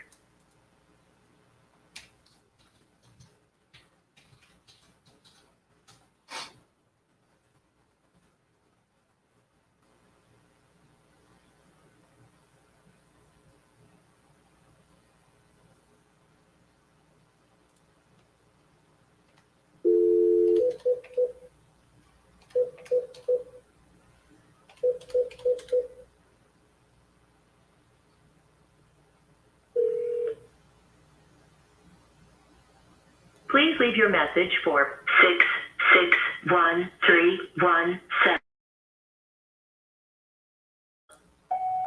Hey, Stacy, this is RJ Bates calling about your property there on Ridgewood Court. You had entered that on my website a while back. Could give me a call back at 817-710-8689. Thank you.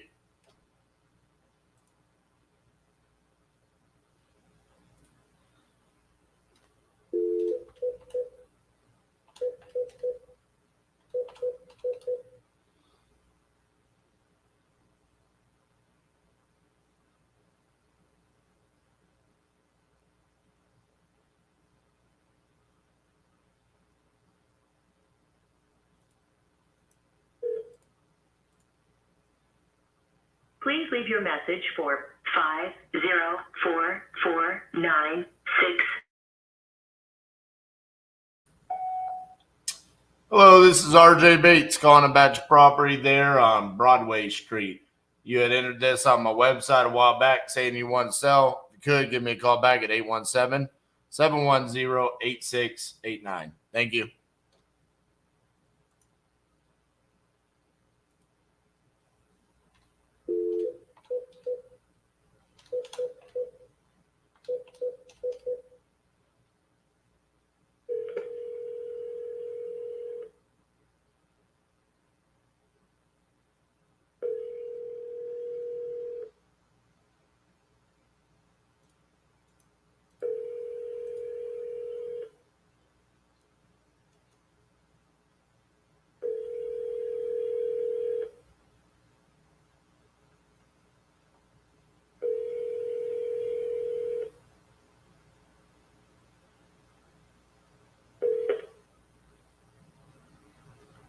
Please leave your message for 347849.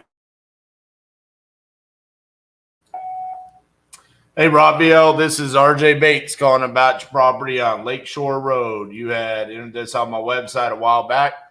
Just give me a call, 817-710-8689. Thank you.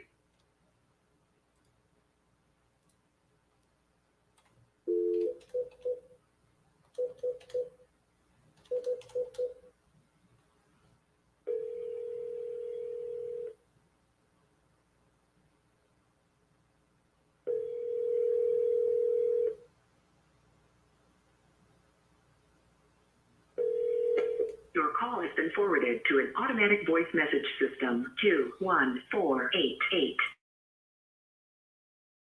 is not available. At the tone, please record your message. When you have finished recording, you may hang up or press 1 for more options. Hey, Jan, this is RJ Bates calling about your property on Trinity Hill. You had entered this on my website a while back saying you wanted to sell that property. If you could, give me a call back at 817-710-8689. Thank you.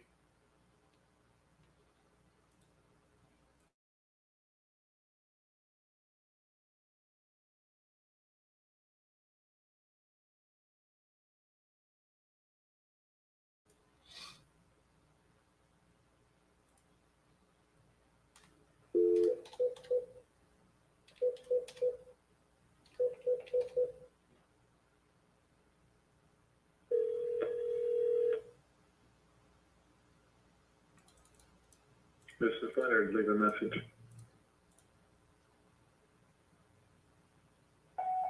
Hey, Leonard, this is RJ Bates. Send, please. Right in the middle of my voicemail to Leonard. Oh, please, give me the call. We got an incoming call, finally.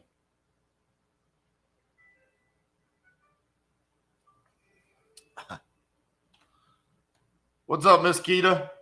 Hey, RJ. So my mortgage provider pretty much they've been like calling me. Like I just got off the phone with them because I'm behind on payments.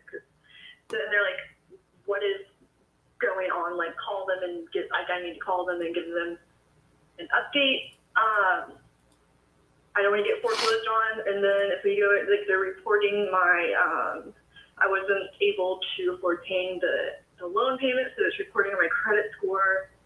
So. Gotcha.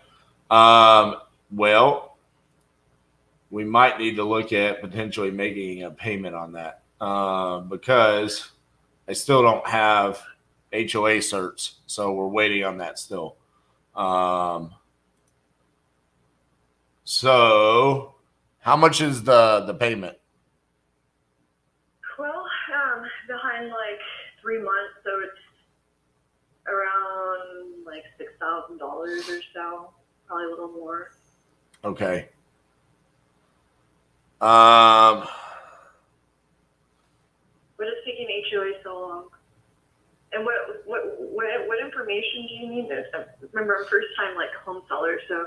When there's an HOA, you have to order what's called an HOA certificate, and you have to pay for it in order for it to transfer to the new owner. So they have to like create the HOA certificates in my name.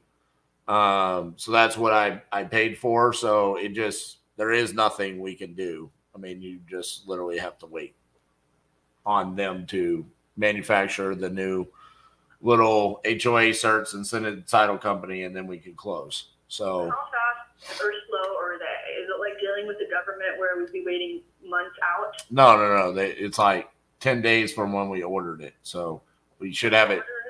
We should have it any day now. Okay. But it's 10 business days. So it's like, that's what I was saying. Like, so Monday doesn't count and whatever other days that they decide that don't count. So, let me place a call to the title company and see if they have an estimation on if they've heard anything today.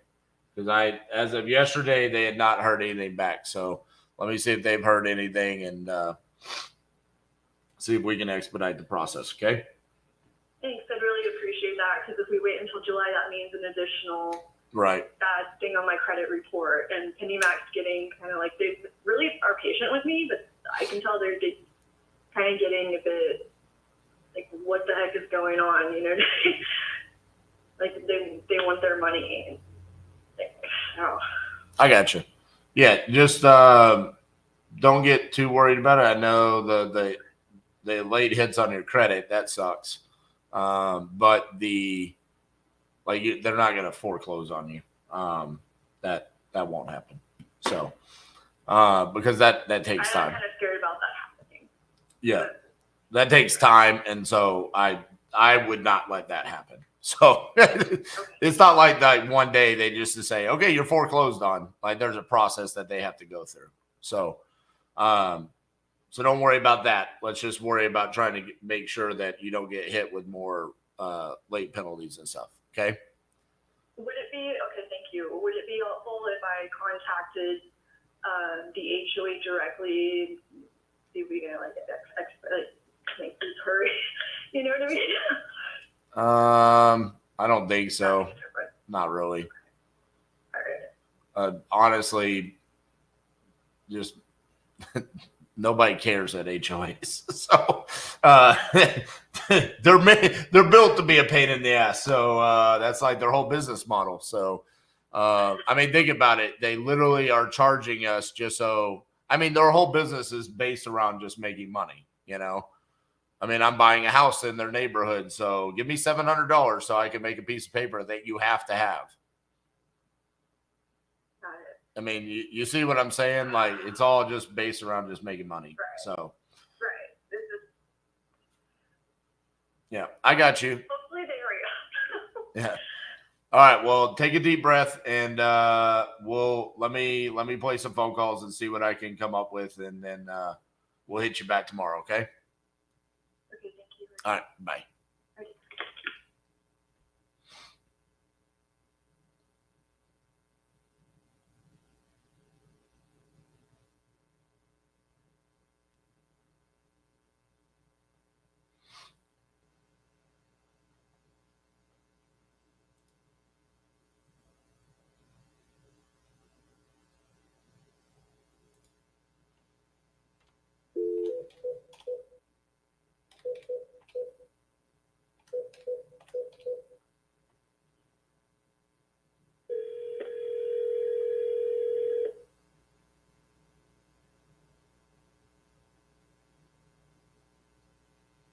Please leave your message for 4343227.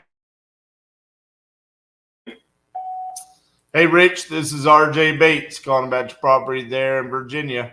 Call me back, 817-710-8689. Thank you.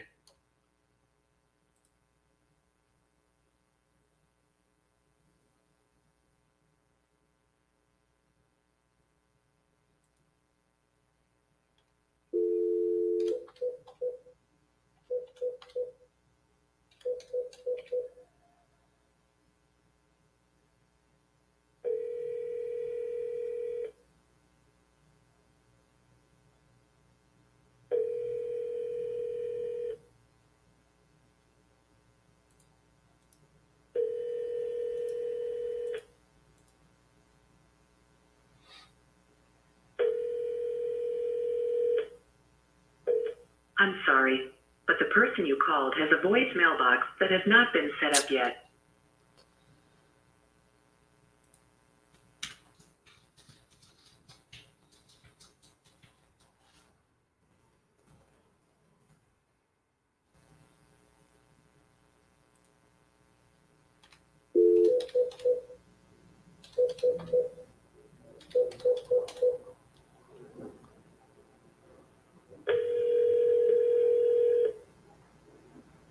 Hi, this is Mindy with Grooming Gals. Please leave a message and I will get back to you at my early convenience. I am sorry that we missed your call. Thank you. The mailbox is full and cannot accept any messages at this time.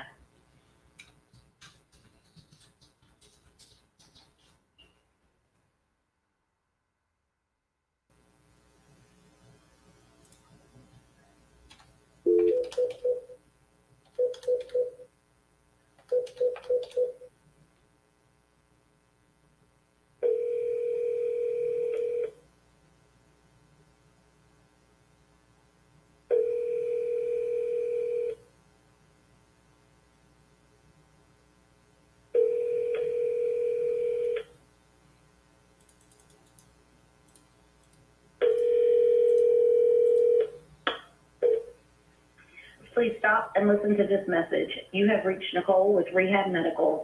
Today is Tuesday, February 21st. I'll be on vacation starting today, returning on Tuesday, February 28th. Until then, for any cares or concerns, you can reach Courtney at the office at 251-327-8. Once again, that's 251. Leave me a message and I'll get back to you. Y'all have a great week. Thanks. At the tone, please record your message. When you have finished recording, you may hang up or press 1 for more options. Hey, Nicole, this is RJ Bates calling about your property on Hamilton Creek. You entered that on my website a while back and haven't heard from you. If you could, call me back, 817-710-8689. Thank you.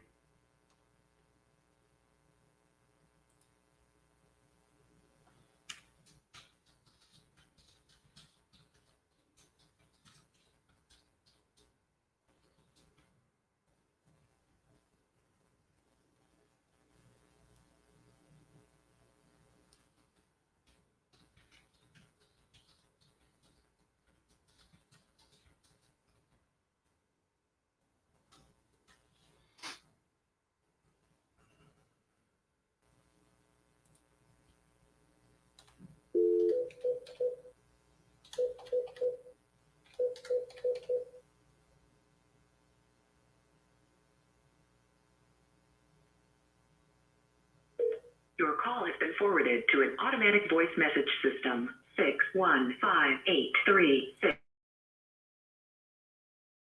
available. At the tone, please record your message. When you have finished recording, you may hang up or press 1 for more options. Hey, Melissa, this is RJ Bates calling about your property on Partridge Court. You had entered that in my website a while back saying you want to sell that property. If you could, call me back, 817-710-8689. Thank you.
You've reached Freedom. Please leave your name and number and a brief message, and I'll call you back just as soon as I can. Have a blessed day. The mailbox is full and cannot accept any message.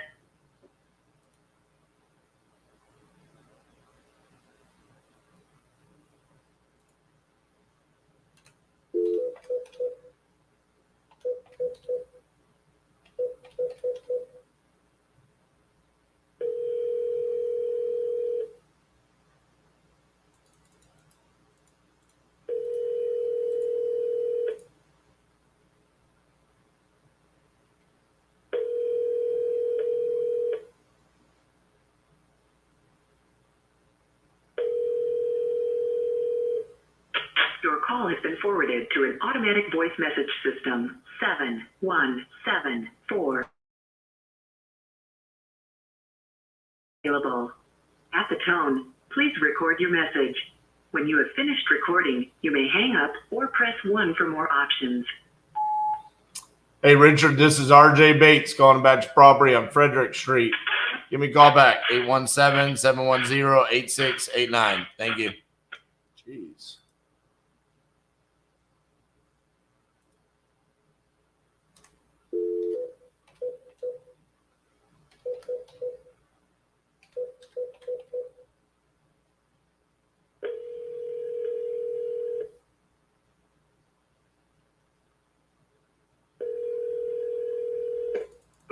has been forwarded to an automated voice messaging system. 917697 is not available. At the tone, please record your message. When you've finished recording, you may hang up or press 1 for more options. Hello, this is RJ Bates calling about your property there in Portland, Oregon. Call me back. Thank you.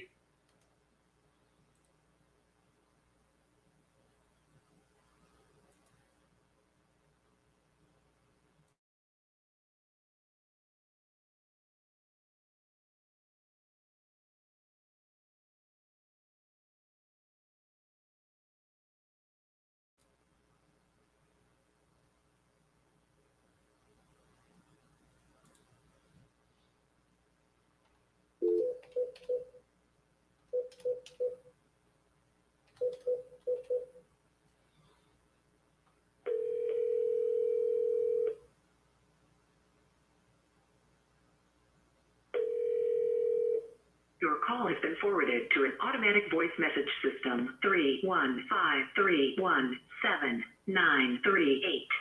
is not available. At the tone, please record your message.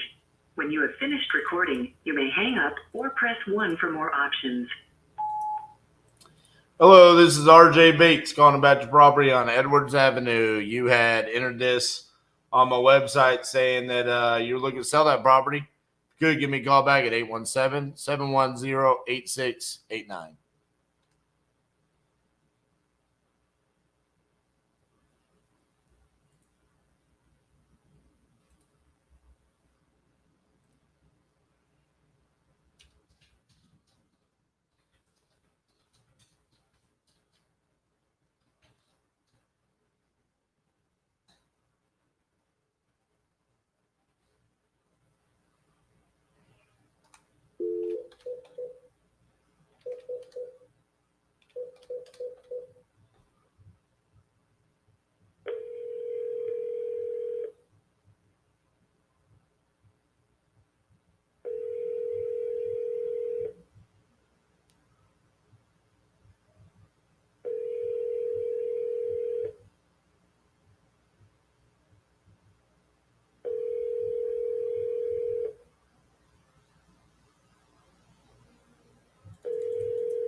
Your call has been forwarded to an automated voice messaging system. Aaron is not available. The mailbox is full and cannot accept any messages at this time. Goodbye. Oh, man.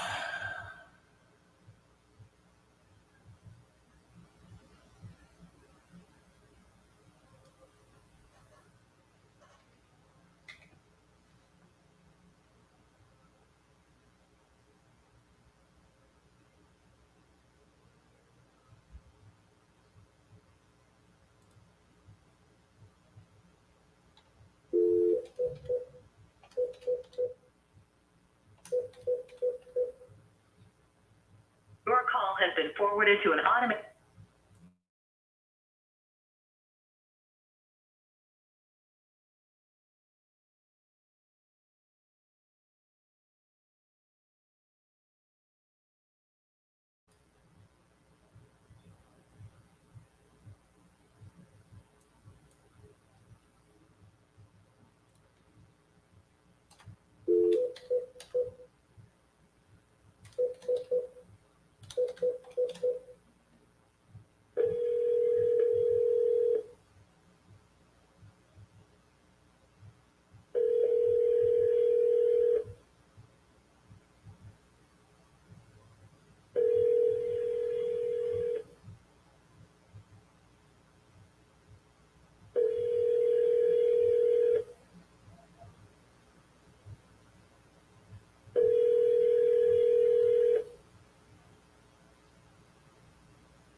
Solar for your message. Thank you.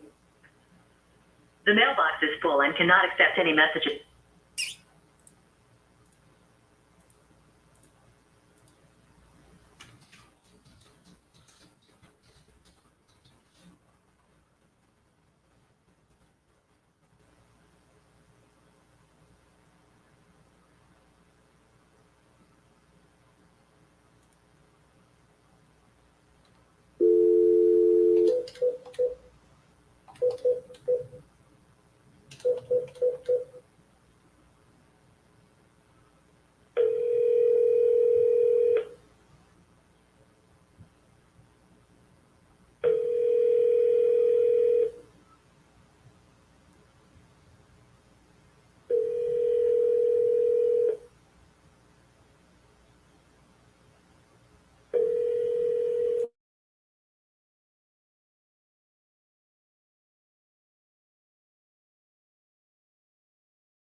450 is not available. At the tone, please record your... I didn't know some of these got cold.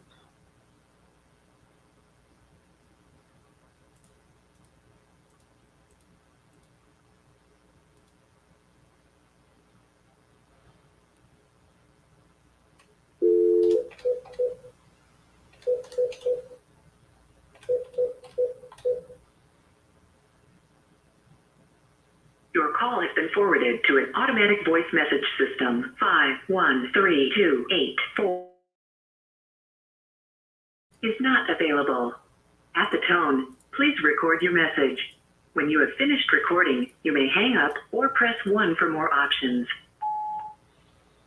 Hey, Peggy, this is RJ Bates calling about your property there in Williamsburg. Give me a call back, 817-710-8689. Thank you. All righty. I believe my son is about to do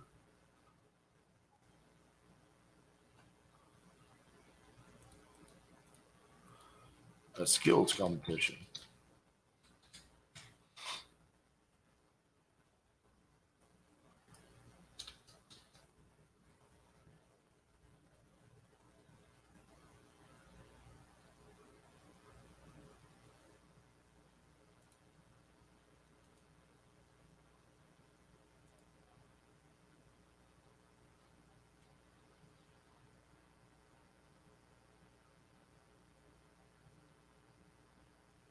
Looks like they're going to do a shootout. I'll pull that up once it starts.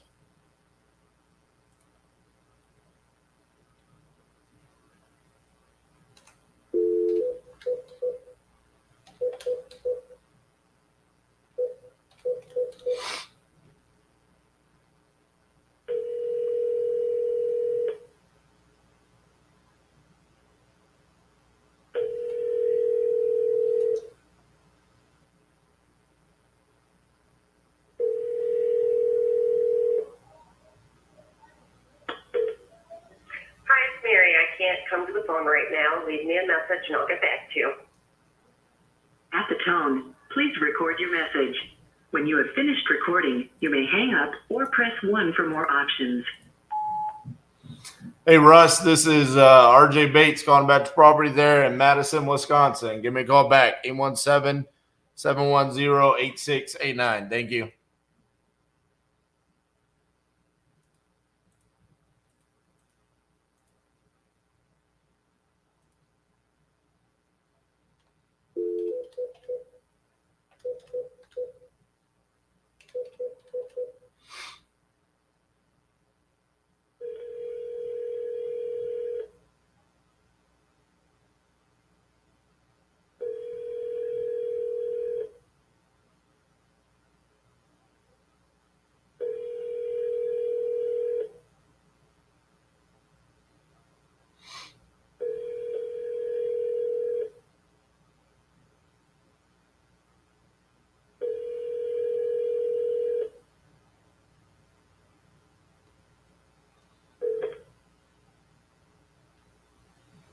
Please leave your message for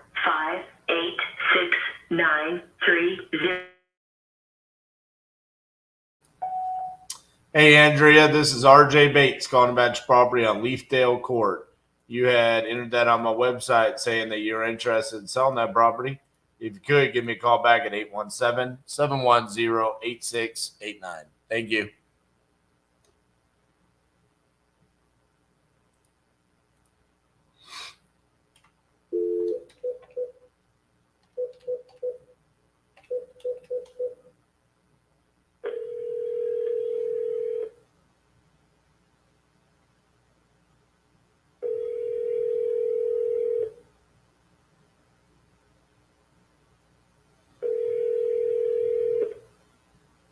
Hello? Hey, is this Terry? Yeah. Hey, Terry, this is RJ Bates calling about your property there on West County Line Road. You had entered this on my website saying you were looking to sell that property. Is that correct? Yeah. Awesome. How much are you looking to get for that property? Around 230, 240. 230, 240. All right. Is it currently vacant? We're living here, but we're moving out. I got you.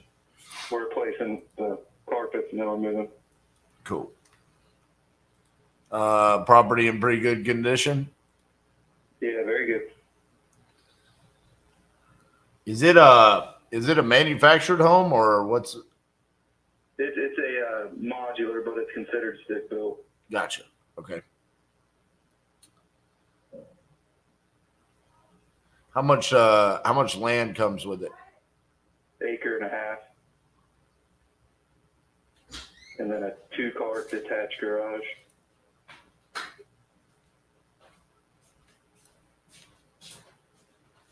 Gotcha.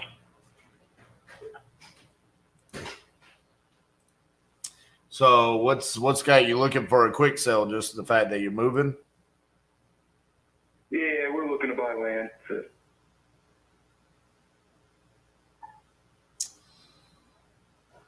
Let's see.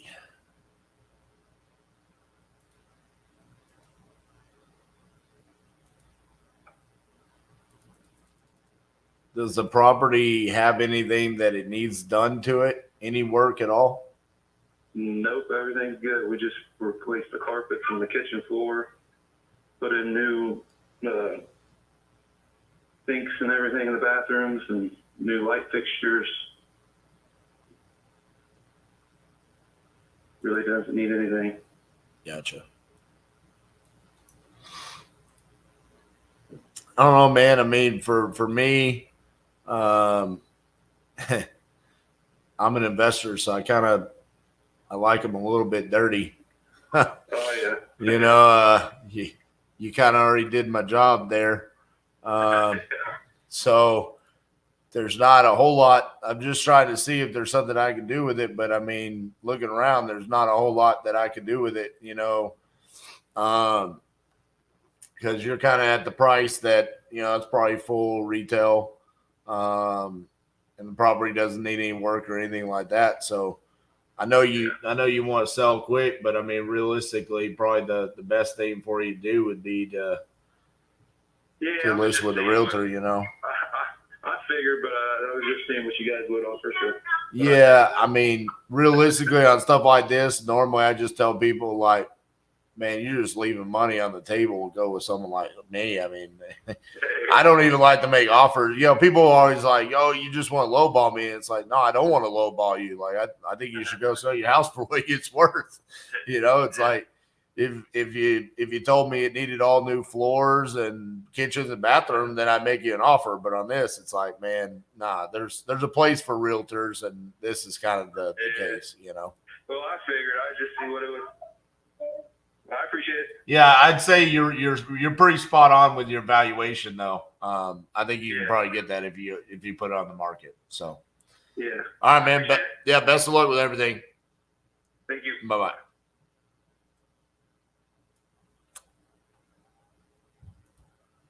Well, dang it.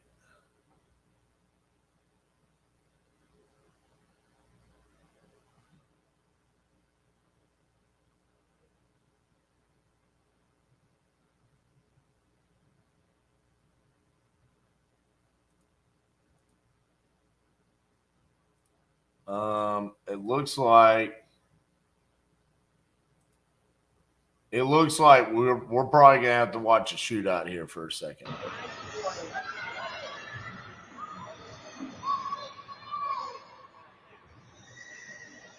So all of these kids are on different teams, and they all signed up for this skills competition, and now they're going to do a shootout competition.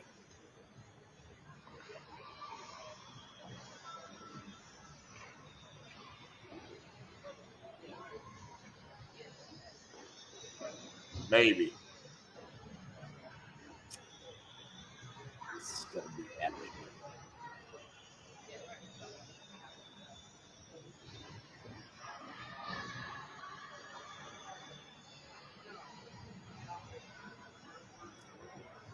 I'm wondering who the goalie is.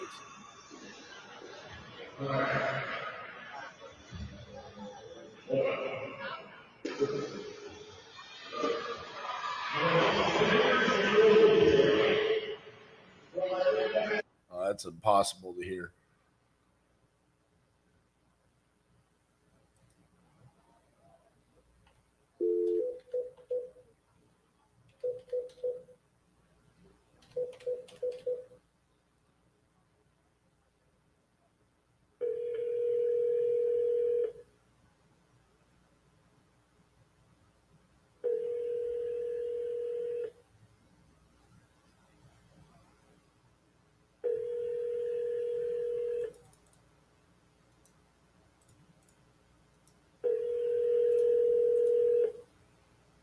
Your call has been forwarded to an automatic voice message system. 9072687.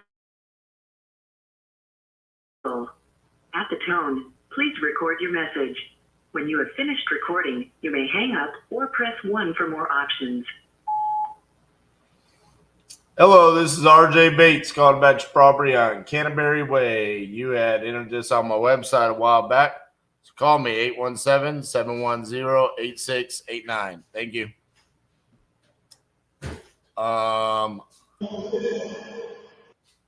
The sniper competition is about to happen. It's where they're doing a shootout. Do you want to bring your lunch in here so you can watch it? No. I'll let you take over for a little bit. I'd like to go eat lunch. Yeah. It's 4. Yeah. Yeah. So I'm going to go eat lunch, guys, because I'm pretty hungry. So I'll see you guys in a minute. Ladies and gentlemen, in the last 2 days, you have been put into a crucible of fire. You have been tested under pressure and heat, and you have come out as pure titanium. It was definitely mind-blowing. Amazing experience. I've never been to anything like it. You can wake you up and spark a fire. Going full force ahead, following exactly what RJ said. This is the kind of program you want to go to if you want to bring a business to the next level. We want you to be a part of the titanium family.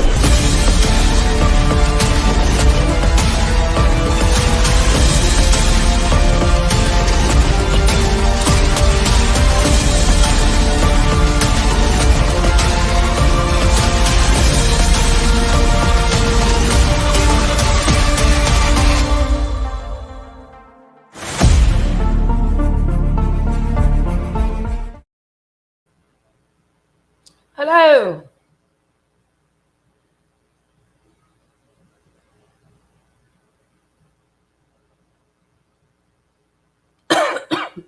Excuse me. I should have brought a drink in here. Hope you're all doing amazing. I'll let Mr. Bates take a break.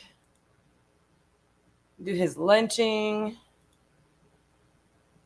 Got some good leads to call on.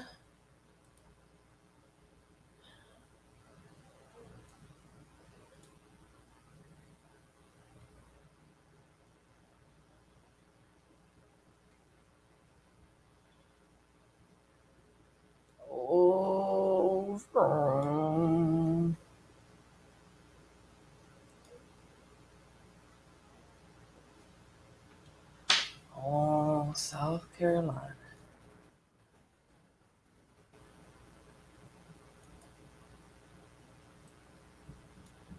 Do.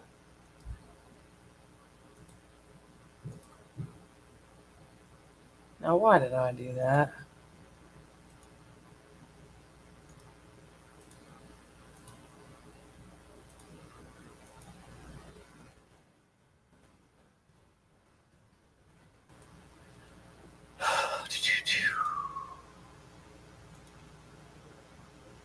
I know it's super fun for y'all too.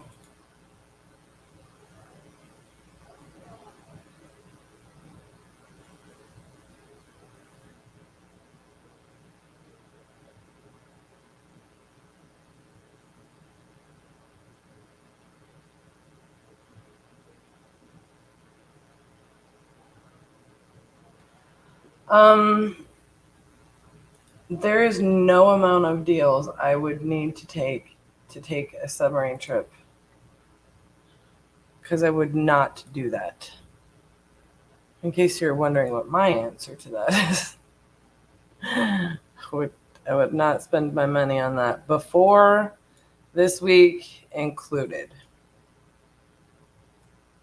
for the reasons in which many people are realizing are the reality of taking that trip this week. That whole entire scenario is just so heartbreaking.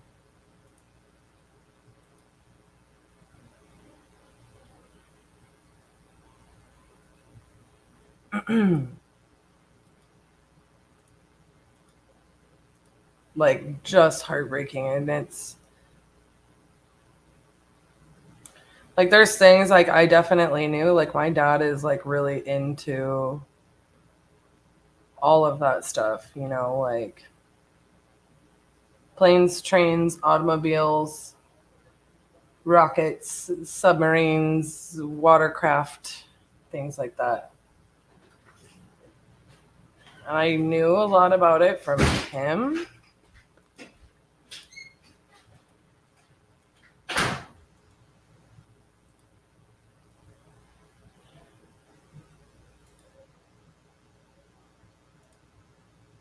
And even like, you know,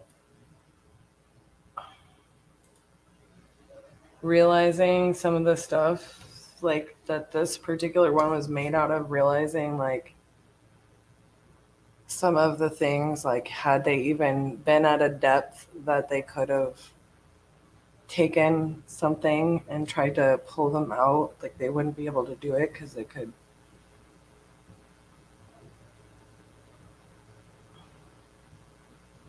It's just, the whole thing is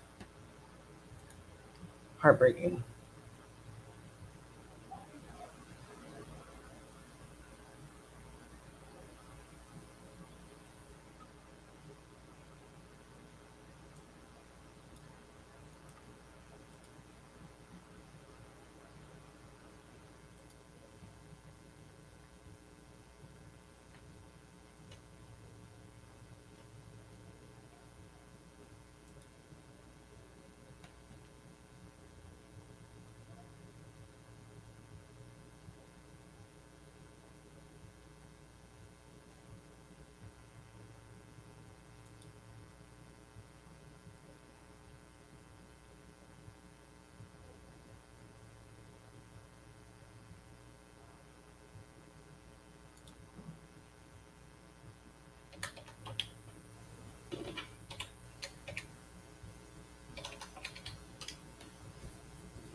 Spoke to May earlier today about the property, and I was just following up.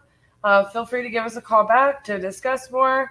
Our number is 817-710-8689, and we look forward to speaking with you.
I speaking with the owner of Seymour Street?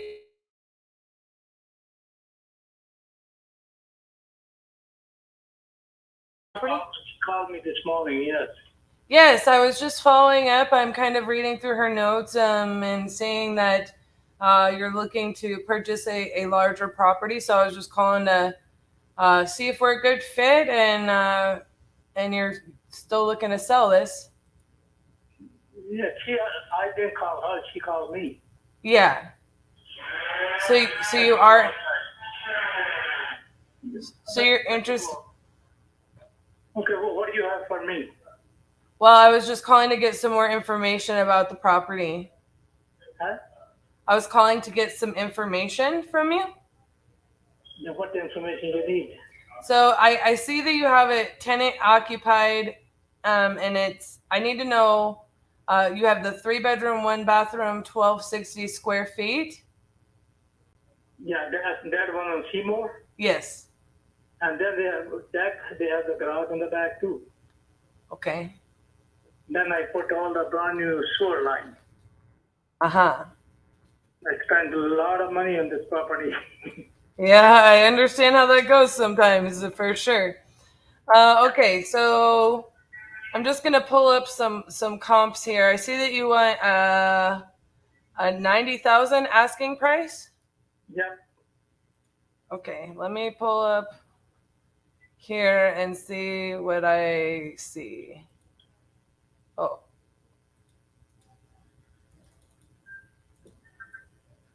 Just to verify. And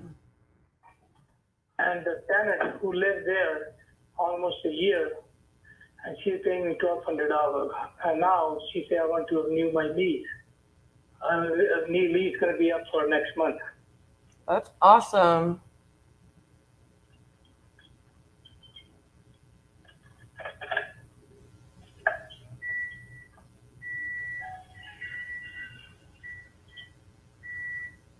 I think my biggest issue here, I think that if this was updated completely, it would be maybe worth your asking price.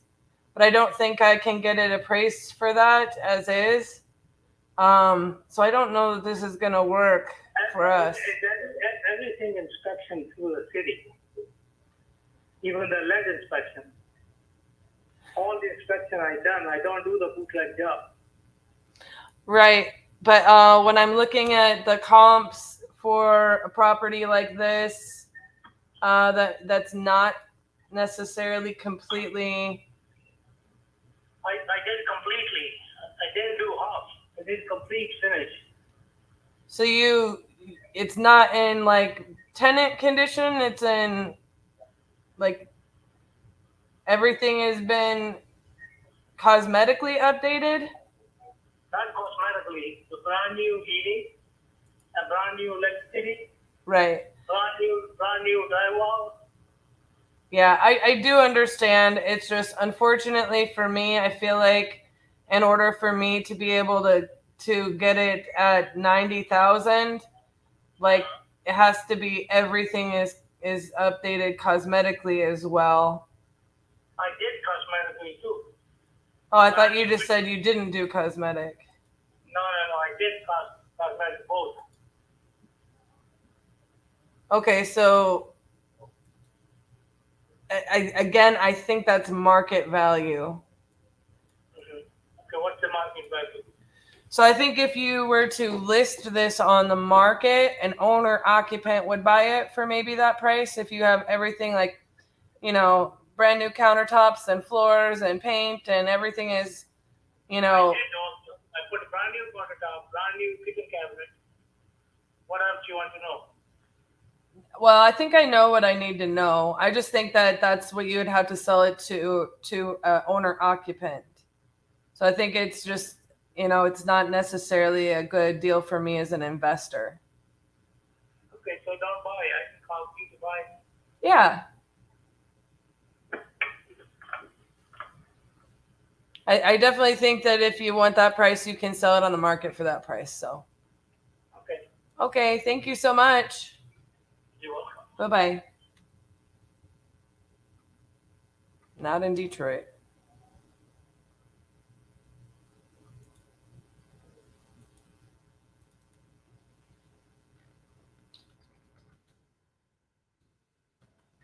He straight up said, not cosmetics, but mechanics, new HVAC.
Message. When you have finished recording, you may hang up or press 1 for more options. Hello, Dr. Jackson. My name is Cassie, and I'm just calling you on your property there on earlier. Had been talking about relocating, and I just wanted to get a little bit more information from you about the property and see if we're a good fit. We're definitely interested.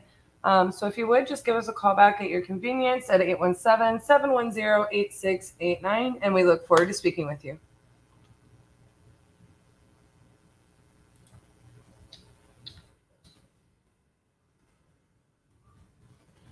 Rick gets on to me for like leaning down and doing that because it's horrible. But I'm telling you, man, I literally don't know how he does it with this desk. I've been wanting to get him a new desk for such a long time, but he's such a creature of habit. Every time I'm like, you need a new desk. Like, we need to get you a new desk. He's like, man.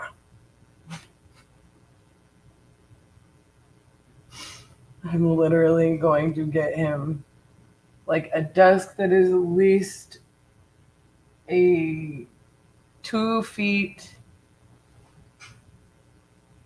longer this way and 2 feet longer this way, and you can electronically make it standing desk. Although that might not be the brightest idea. It might need to be even larger than that, because that way he can put his tower on the desk too, so that he can actually raise it. Either that, or I'm just going to get him a dining room table,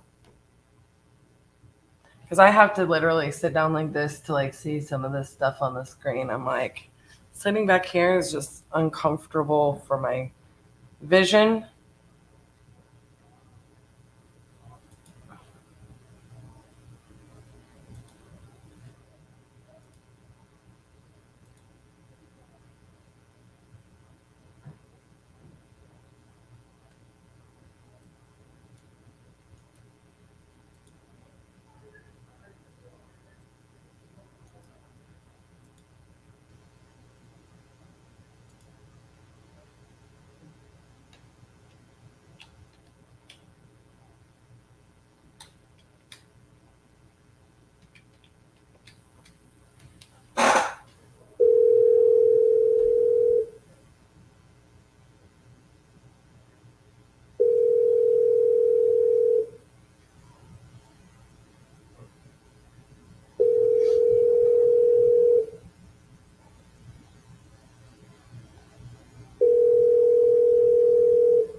It looks like you spoke to May earlier, and I was just, or actually yesterday, I was just following up on that conversation.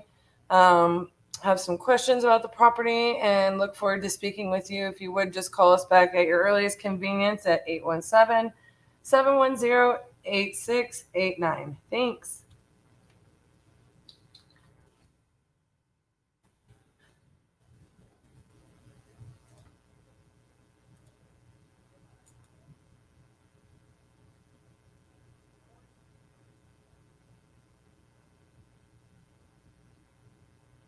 How much do I pay for my desk? Which desk? We have several different desks. I haven't picked one out that I just mentioned, if that's what you're asking. I have to convince him of one that will work for him. Think about building.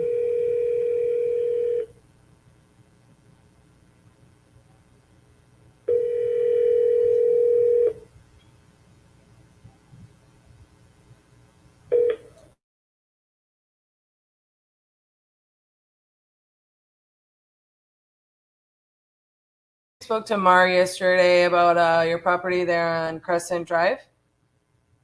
Yeah, yes, I spoke with someone. Yeah, I think he left some notes for me saying that you were interested in selling, but that's about all I see that he noted for me. So I was just following up to have a conversation about that and see if we're a good fit. Well, that's not truly correct. He asked me if I had thought about it, and I said I hadn't, but if it was something that was worth my while, I probably would consider it. Oh, okay. So, you have no idea. You're not necessarily looking to sell. No, what I told him was that if I did, I'd need to first find out what the value is, and if I were to sell it, I'd try to get the top dollar on it, whatever it is. Sure. I mean, everybody wants exactly the top dollar of what their house is worth for certain, right? So I guess in order for me to determine that, I'd have to kind of figure out, what the condition and everything is. It looks like maybe you bought this in 2019? Correct. Okay. And I can look and see if there's, still photos that I can look at from that listing. Have you done any updates to it since you purchased it? Yeah, it'll totally look different. It looks totally different or does not look different? Oh, it's going to look totally different from the pictures you're going to see. Okay. So yeah, I've got those photos pulled up now. So that way as you're telling me what's changed, I can kind of imagine what we've got going on. Well, I've changed inside and out. The front yard had grass on both sides. I removed the grass and some dirt because it was too much dirt falling over onto the sidewalks. And I put white gravel, a retaining block for flower beds, and just did some landscaping. And there was 2 big trees in the front. I removed one of them. And I have just dirt there, which I have a little waterfall, and I have some rocks, petrified wood, the rocks. Cool. And I made a garden on the one side, on the other side, which still were both grass. And then in the back, it was a mess. It had the grass growing over the gravel. I cleared that up. I got rid of some bushes and shrubs that were was just I don't know, to me it didn't look good. Cleaned out the pond, planted other stuff that looks nicer, and I have some fruit trees that I added. I did a carport in the back. Garage that was built here was very low, so your vehicle couldn't even fit in there unless it's a little sports car, low. Yeah. Because the way the garage was, You couldn't get a vehicle in there. Yeah, the photo I'm looking at, it's like it's got a pretty small trailer backed up to it, and I'm like, could that thing even fit in that garage? So yeah, I could see how you would want to add covered parking out there for any larger vehicle than that, for sure. Yeah, I mean, that probably would fit in the garage, but it's low. They have steel beams that are in the garage, and being that they're low, they did have 2 garage doors, but now I have French doors because I made it into like a game room. Oh, cool.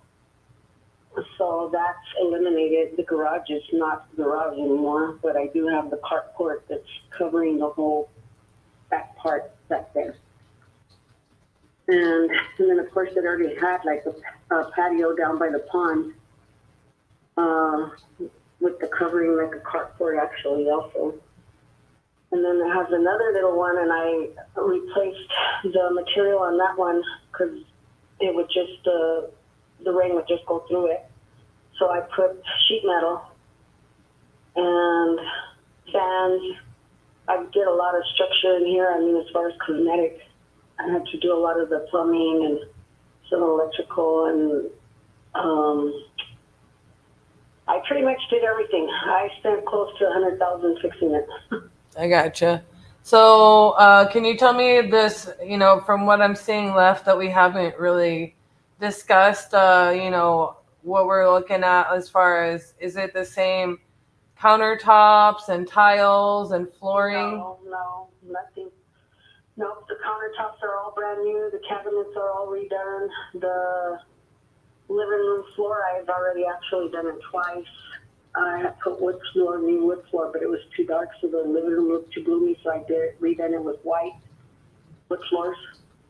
And the bedroom, one of the bedrooms, the big one, the master, I had put carpet in it. I took the carpet out and I put wood floors. And I had put the carpet new when I first moved here, but I didn't like the carpet, so I redone it again.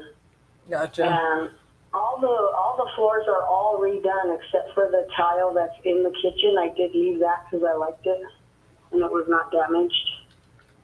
So that's the only thing left as far as the flooring, and then some on downstairs, the tile that was downstairs, but I replaced 2 of the rooms down there. I did new tile. Okay. And then of course the game room has carpet, which is the one I took out of my bedroom, which was not old, was only about a year old. So yeah, everything's pretty much redone. Painted the whole house.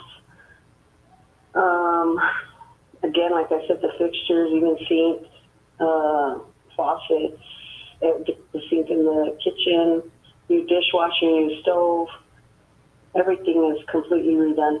Yeah. So it sounds to me like you put quite a bit of money and work into the house, plus what you have purchased it for, right? Yes. So I do think, let me see here.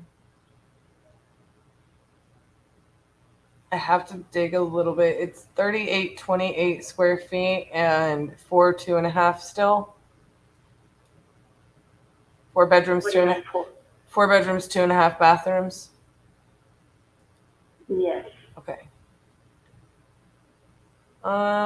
Just going out a little further than half a mile, just because we have a little bit of a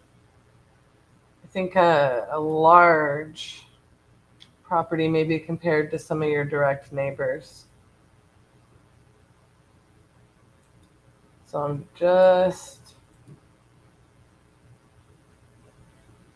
digging in a little bit here.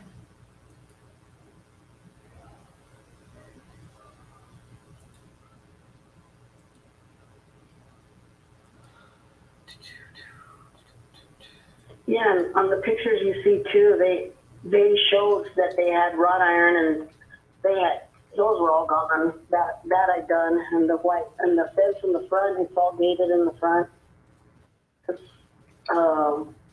only had like the 2 front pieces of fence, and I completely gated it. I mean, it's enclosed, I should say. Yeah. So the wrought iron I put and I also did the fence in the front, the wrought iron fence in the front. Gotcha. So it didn't have it on the north side nor the south side. Didn't have a gate. It was just open. But it did have the wrought iron on the front, which is on the west part of the house, the front of the house. And those were there, but I continued with it to close it. So it has a gate from if you park in that little driveway, and it has a gate in the front by the mailbox. And I put a new mailbox because it had one of those old ones. The one I have is just a key. Gotcha. Okay.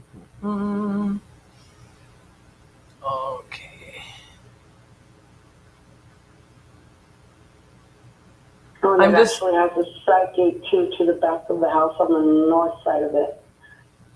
And some little stairs I put down on the side there. I'm looking at a really similar property here. So I think I have good news for you in that I think, you've added quite a bit of value to your property, and I do think that you could sell it and capitalize on some profit from the money that you've put into it. However, I don't know that it is necessarily a good investment property for us as we're investors. But I do think that if you were to, want to, move into a different property or location for any reason, that you could, in essence, sell it for well over $500,000 from what I'm looking at. Yeah, that's what I kind of figured. Yeah. Close to the 6. I don't know about close to 6, maybe closer to like the 550 range. So what would you probably be looking at is somewhere close to, oops, I clicked the wrong thing. I clicked the calendar instead of the calculator. Give me just 2 seconds. I don't know why he doesn't have this pinned on his computer. Let's see. If you were talking, you have 37. The only reason I think the 550 range, I don't know that your garage enclosure would be 100% considered added square footage. And then also on an appraisal for you to not have garage parking kind of bumps that down a little bit. So it just depends on that part. I kind of figured because sometimes, when you had to pull it down, it loses the value. The same having not a garage, but really it was just wasted space there. Just garage. Yeah, no, I mean, it totally makes sense. That in that garage situation, it's only just a matter of like on an appraisal how they calculate it, right? And what it does in the market and so on and so forth. It may not be a big difference to somebody who buys it and that's right for them and whatnot, But realistically speaking, I do think, with the square footage and what everything I'm looking at, the market would justify somewhere in that, close to 550 range for the property. That being said, for us, typically what we're looking to do is get something that we can add value to and list it or hold it and rent it. Just as a summary, I mean, we'll look at different properties for different exit strategies, but for us, like if you sold this That's what I kind of thought. Yeah, if you sold this at 550 on the market, you'd probably pay about $38,500 in closing costs, and you'd be able to net, minus your taxes or any liens or anything like that, about $511. So, that would pay off then your loan. You'd be able to capture back any cash that you put into it. So say, you had a couple hundred left on your loan and you put 100 into it, you'd still profit pretty good to sell the house, Yeah. Yeah, I think so too. And really, I mean, my granddaughter is looking to go get her own place, and so it's a big house. It's a really big house. Yeah. And it has a lot of potential though, because my brother was renting from me down there on the bottom there, and if I wanted to, I could put a wall up, and he has his own privacy. But he's my brother, so I don't really care. Yeah. But I'm saying it does have potential even to make an apartment out of it down there. Yeah, I mean, and that's a good, house hacking is a really great, way to add. And for me, I believe, just look at what you've done with the place. You've put, money into it. You've increased the value significantly by adding value. You bought it right. You bought it at the right price. You really did. You got yourself a good property there, right? And you updated it, and it looks like you put a good amount of good work into it that adds good value to the property and brings it up to that market value just over the portion of a handful of years, right? And and if you were to house hack, I don't really house hack. Just it's not my style of investing anymore. Because I do this all day, every day for a living. But that's what's called house hacking, and you turn, part of your house into a rental. So an ADU, or you turn it into a multifamily or whatever.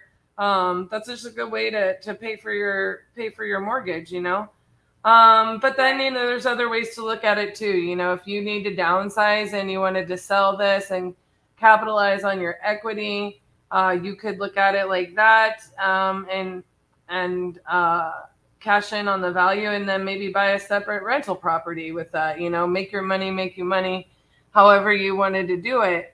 And then there's kind of other ways to look at it. You can eventually turn any property into where it's like you're acting like the bank, and you go get a different property that you want, but for most people, it's just a matter of their circumstances. But I definitely encourage real estate investing. It's what I do all day every day, so I clearly believe in it.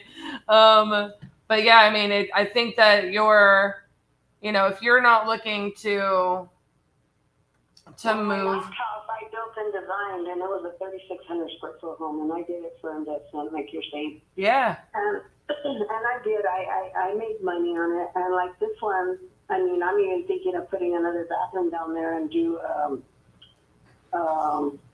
what do you call it when they just rent it for a weekend? Short-term rental. Oh, I forgot. Airbnb. Airbnb. There you go. Yeah. Yeah, and because it does have where I can have the privacy to my part up here. Yeah. So they cannot enter here if I put a door on the bottom of the stairs. Yeah. And I mean, there's so many things to do with this house if I really want to. Yeah. And like I said, I have rented it. I rent to my brother, so that helps, But like you said, it does help for the mortgage and whatnot. Oh yeah. But I even built the shed. Me and my brother actually. I bought a shed from Home Depot, put a shed out there, and I've done a lot to this place. I mean, a lot. Yeah. I encourage you to keep investing in your real estate. You seem to be doing a good job of it so far. Yeah, I'm gonna be 60 this year, so I want to have a small place, do nothing, because even the yard, I keep up with it. Yeah. It keeps me busy, I guess, keep me young. Yeah, I was gonna say a big place and a big yard. I understand that it can be a lot of work. Yeah. Yeah, so I kind of am considering to sell it, and then at some point I kind of don't want to, but I don't know. I just think, right now, like my granddaughter is going to be moving out, and my brother's renting from me, so Yeah, but it's just too big. So yeah, my thought is probably downsize. Yeah, I mean, and definitely, you know, again, you have options there other than your traditional sale, and we would be more than happy to take a look at it when you decide, you know, you're ready to downsize and whatnot. We'd be happy to look at it again and do an assessment on what we think, you know, we could do with it. Or if you wanted to get creative and then use that money to go purchase another property that's smaller and it fits you, and then still make money on this one passively, you know, there's ways to look at it like that. Or, you know, like I said, if it's going to be a something that you're going to want to just cash out and get out from under your belt, you know, I can take a look at the market value then too. Okay. Well, thank you. I appreciate it. Yes, ma'am. And you can just keep this number. This is the main number to our office. Okay, and your name is? Cassie. Cassie. Okay, well, thank you, Cassie. Thank you. You have a wonderful day. Thank you. You as well. All right, bye-bye.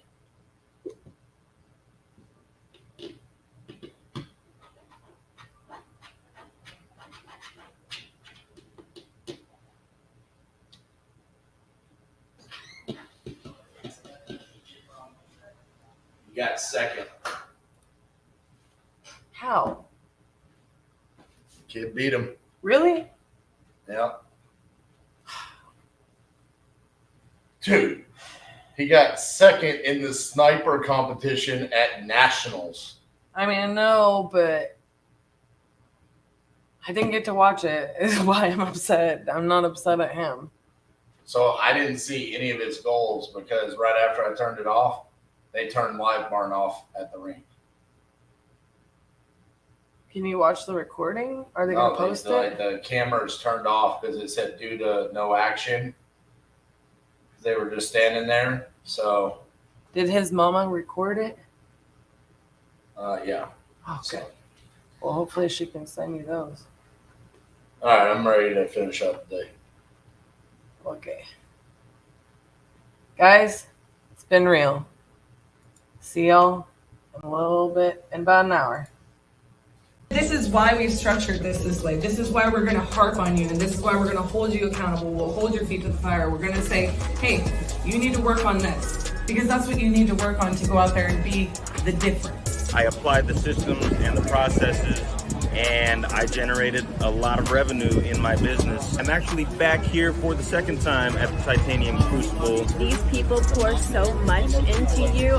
Nothing like it whatsoever. The amount that they pour into you is priceless. Iron truly sharpens iron. Can't underestimate that stuff. This literally right here, what we're doing here at the Crucible, was literally just a manifestation of words. We said we're going to do it. Operate in the destiny that God gave you. The wealth will come. Lean not to your own understanding, but in all your ways acknowledge Him, and He'll direct your path. This thing is so powerful, it will change your life. It's such a blessing, and I recommend it to anyone and everyone looking to change their life and get on track. Get off your ass and come do it, man. Take a chance, put your faith in Titanium, and get out here, man. Much love.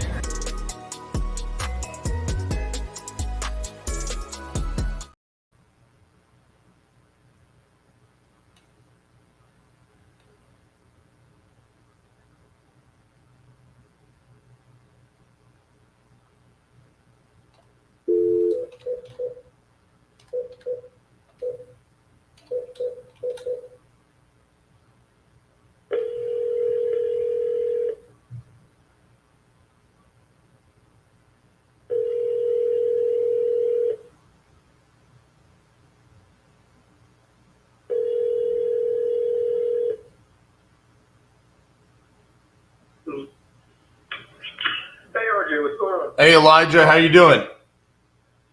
Good. Let's go. I've been, doing some thinking, and I think we could probably move forward, but we're really looking to get 10K for it. Okay. Would you come up a little bit on the price? About $2,500 up? Let me look. It's been a minute since I looked. I remember you sent me that video and it was pictures. It was pretty rough. Yeah, but I got to at least cover the dumpsters and getting all the junk out of there. Like I said, I took 125 yards of trash. With me and my wife, took 125 yards of trash out of that place. All kinds of stuff. So we got to at least. All right. I mean, I ain't gonna beat you up over $2,500.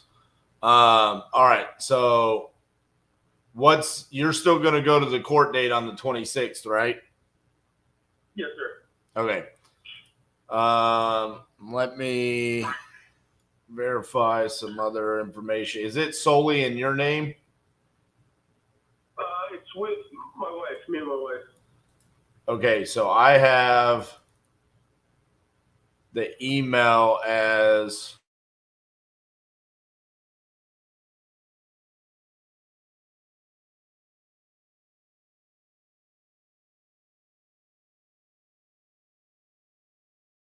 Different one, actually. I'll send it to you.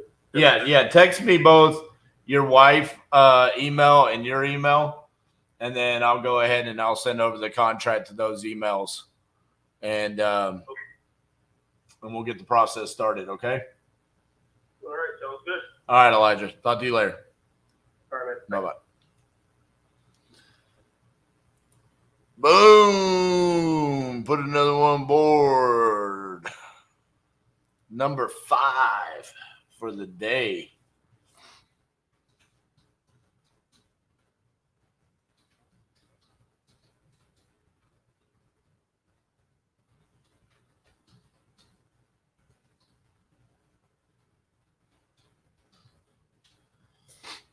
Third from Lead Zolo.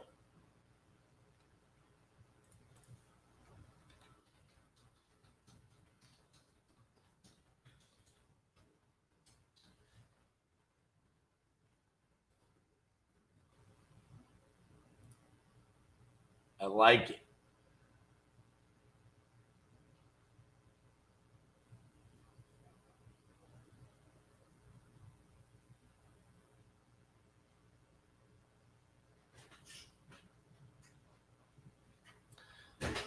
Sending out the 5th contract for the day.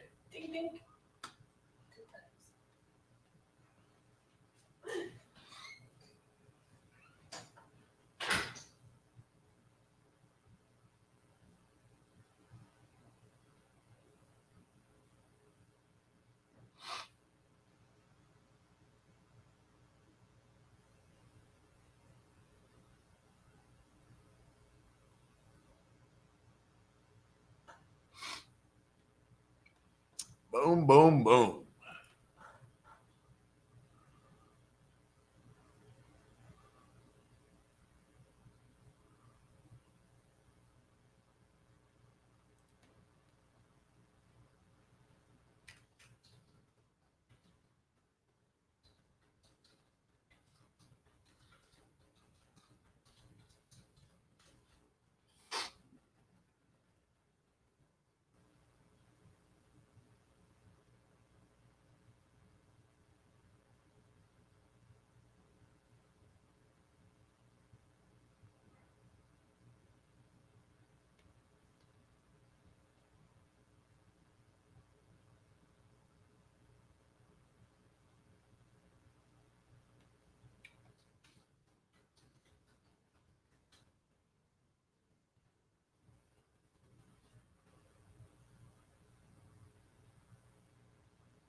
Hey, this is Jessie. Leave me your name and number, and I will call you as soon as I finish the task at hand. Thanks. At the tone, please record your message. When you've finished recording, you may hang up or press 1 for more options. Hey, Jesse, this is RJ Bates calling about your property on Cloverdale Give me a call back, 817-710-8689. Thank you.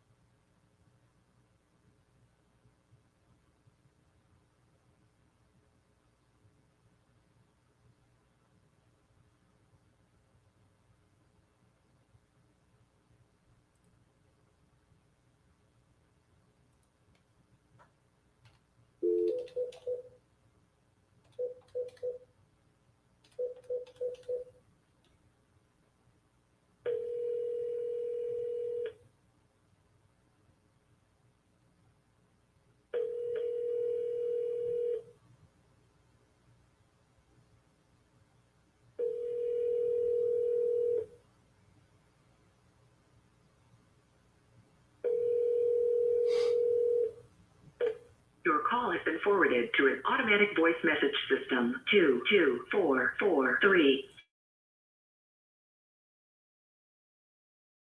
At the tone, please record your message. When you have finished recording, you may hang up or press 1 for more options. Hey, Dennis, this is RJ Bates calling about your property on Southern Dunes. Give me a call back, 817-710-8689. Thank you. No, Pin, man, I'm laser focused on what I'm doing over here, man. I don't have time to buy an Airbnb right now.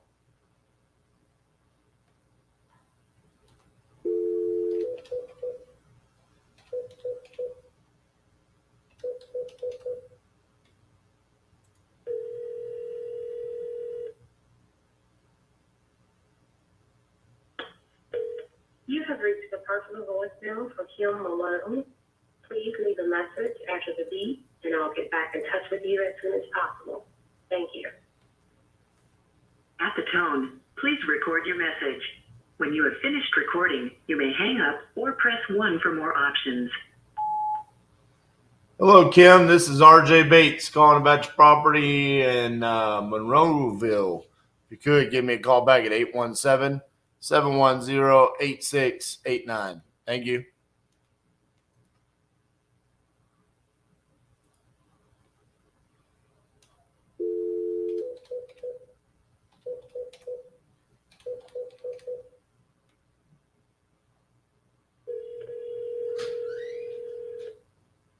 What? Send it.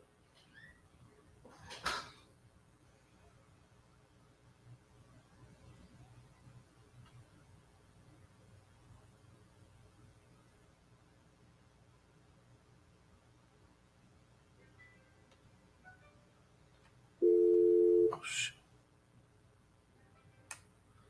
Hello, this is RJ. Yes, sir. Yeah, were you returning a phone call? Yeah, I think you left me a message. Okay, it was probably about a house that you were looking to sell that you entered on my website. Do you remember doing that? Not sure, but maybe. But I'm not selling my house. I'm actually buying it. Okay. Yeah, I mean, if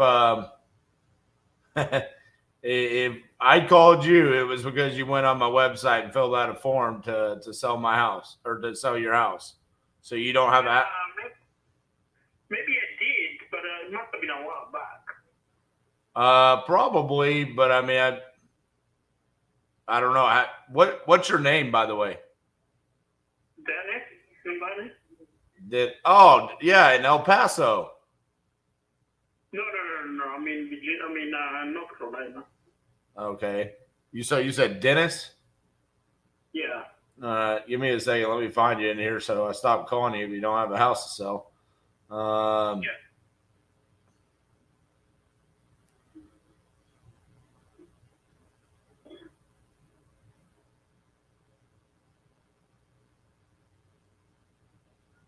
Yeah, I mean, you probably have a bunch of voicemails from me. Maybe. I don't know. Yeah, probably call. If it's been, I'm going way back in my list here, which means I've probably called you quite a few times. Yeah. So my property is 2226 if that helps. Oh, yes, I'll do. Yeah.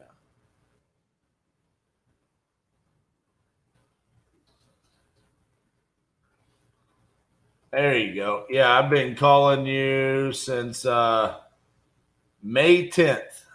So, yeah. Oh, okay. So yeah, you're not interested in selling that property anymore? No, maybe at some point I will look to see if I can pull equity out of it. Okay. All right. Well, yeah, I'll just make sure to take you off my list, okay? Well, I appreciate it. All right. Thank you. Bye-bye. He says, probably a while ago, you don't say. I've called you probably 30 times, bro.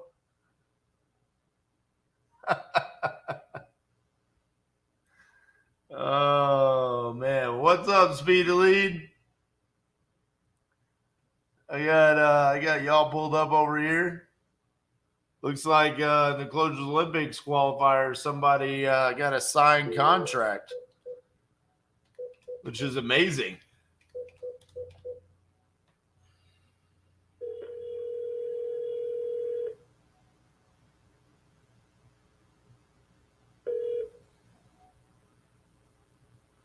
Please leave your message for 678-651. Hey, Kendra, this is RJ Bates calling about your property there in Grovetown.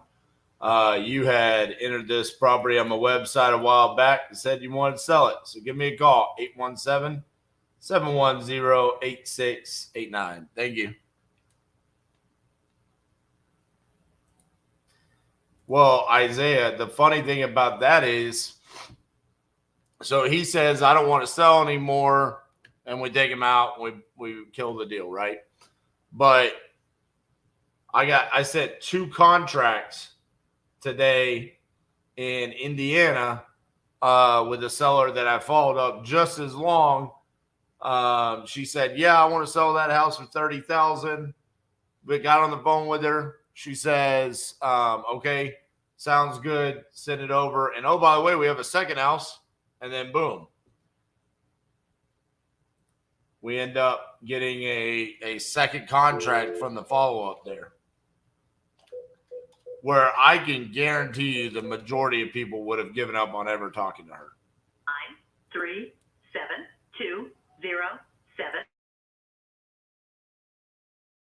is not available. The mailbox is full and cannot accept any message.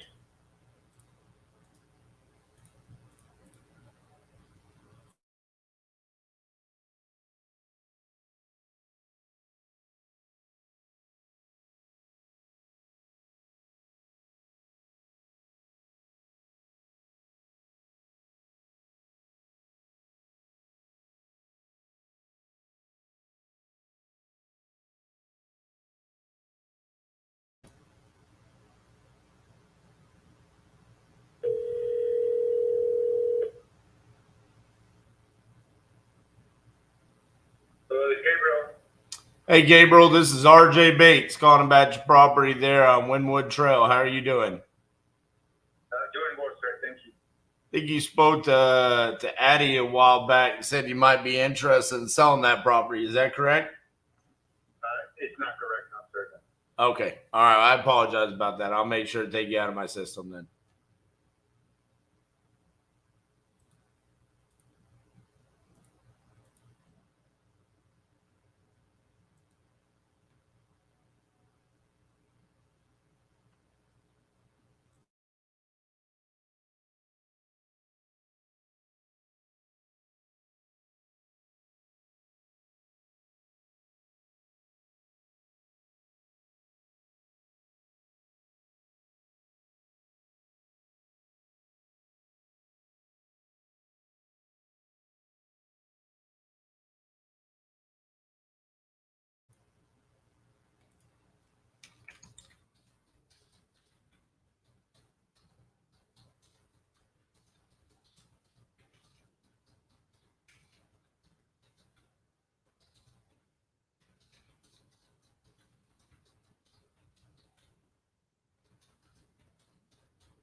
What happened here?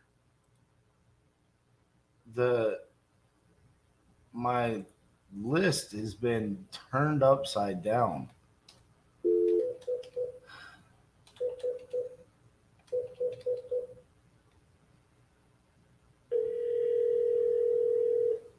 Your call has been forwarded to an automatic voice message system.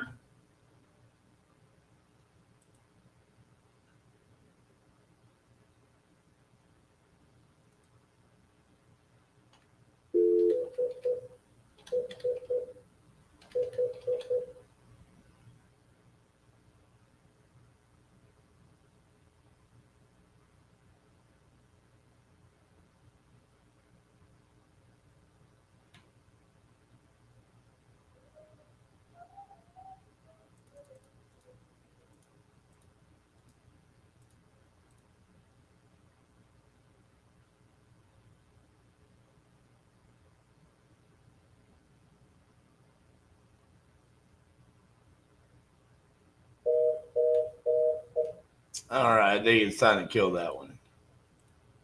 That one has been acting weird since we got it. And I think it's over. Time of death on that one.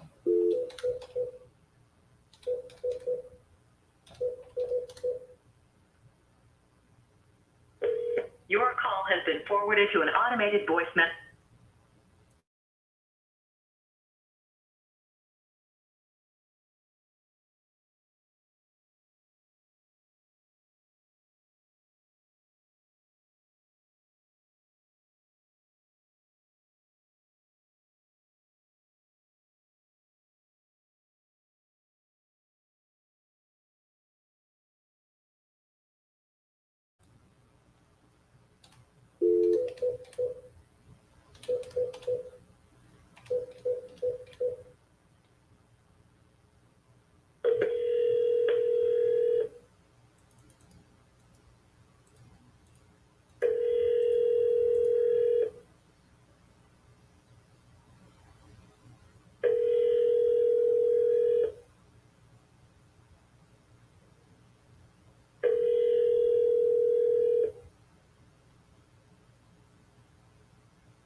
One, 3, 5, 9, 4.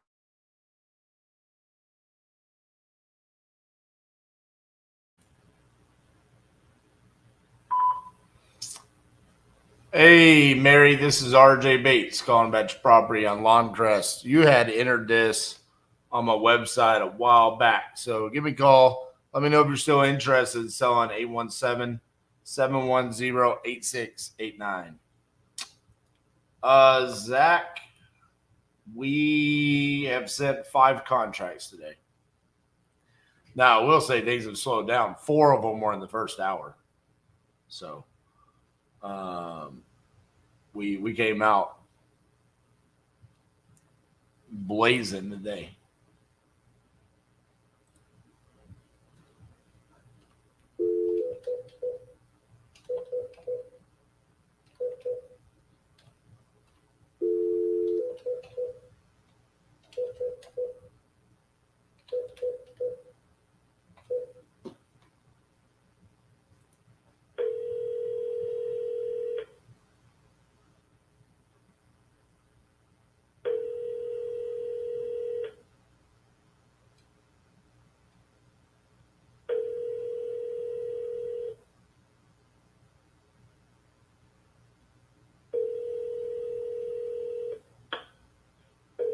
The mailbox belonging to 7757.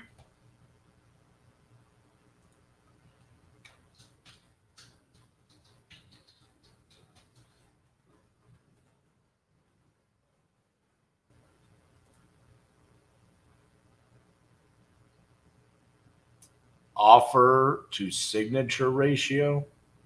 Like when you say offer, you mean like an actual offer I made or a contract that we sent?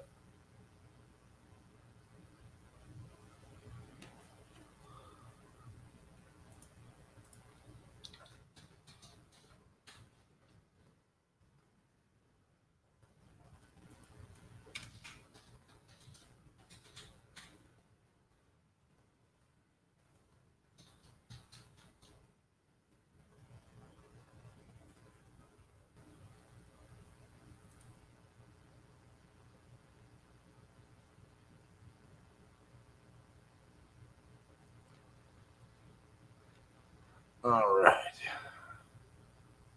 Oh, it should be like 75 to 80%. I mean, there's no reason for it not to be.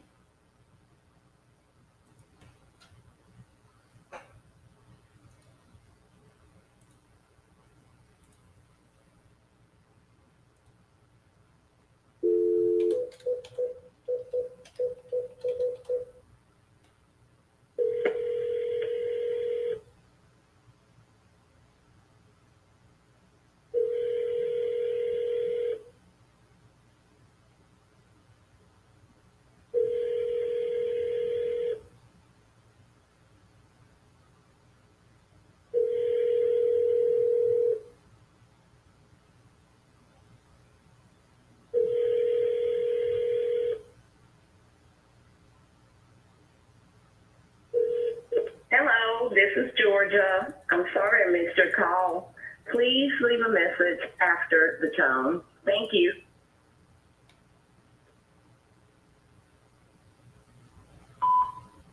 Hey, Georgia, this is RJ Bates calling about your property there on Watson K that you entered on my website saying you wanted to sell. If you could, give me a call back at 817-710-8689. Thank you.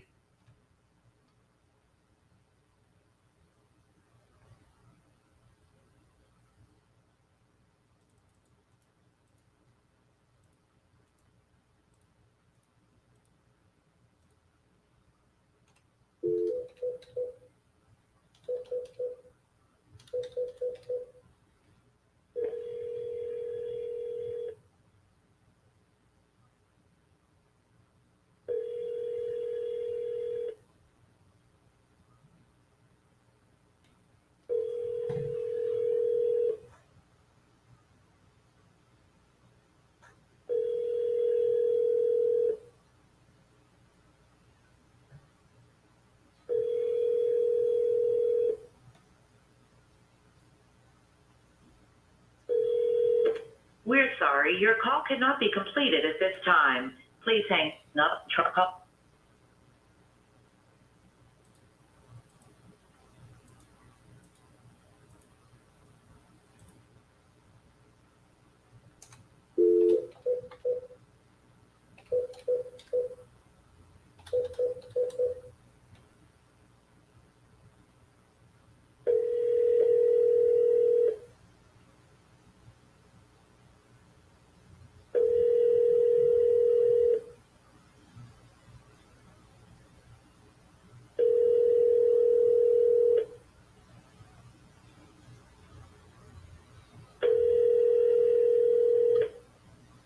Your call has been forwarded to an automatic voice message system. 72053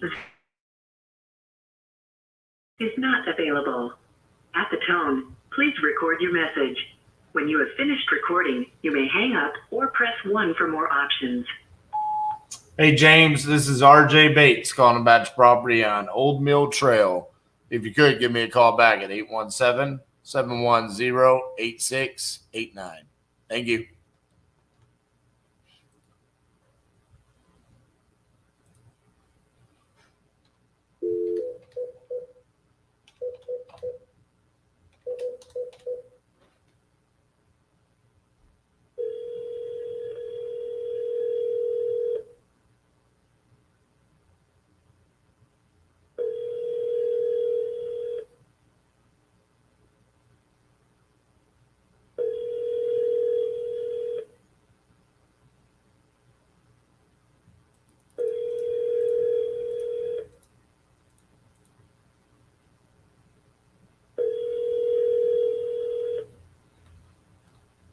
Oh, buddy. Trinity's playing on 2 versus 2. Let's bring it up. There he is with the puck. Move up. See him. Oh, come on, dude. Oh, come on, Bubba. Put it away right there. I don't know how this works. I think it's like first to score. Ooh, good play, goalie.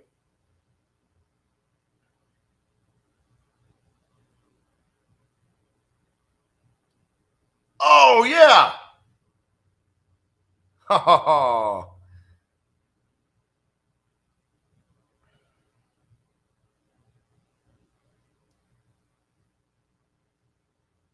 oh, good save.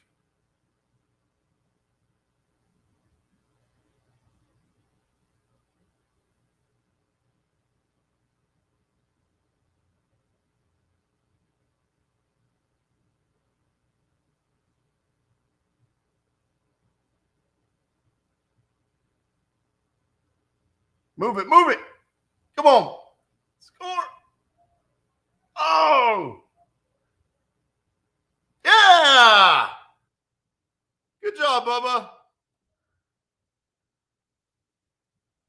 Turn it and rip it. Yeah, back to back, baby.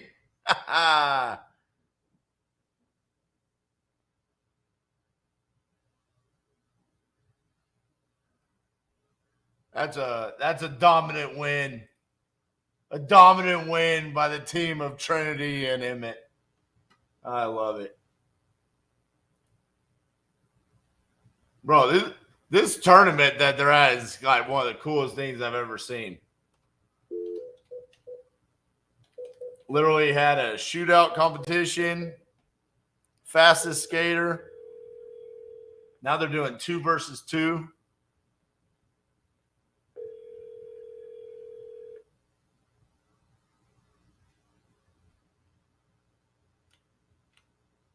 Please leave your message for. He finished second in the sniper competition, which is a shootout. They called it the sniper. It's going to be very interesting to hear his feedback because they lost this morning's game, but I don't know if he's going to be that upset.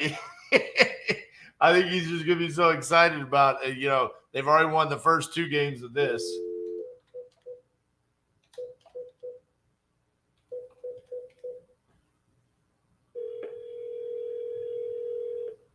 This is actually roller hockey. It's the roller hockey nationals.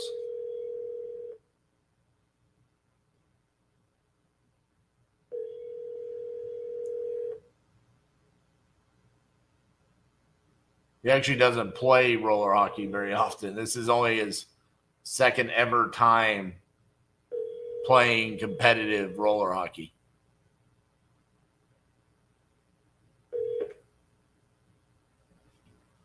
Please leave your message for 7067689. Hey, Steven, this is RJ Bates calling about your property on Luke Drive. Give me a call back, 817-710-8689. Thank you.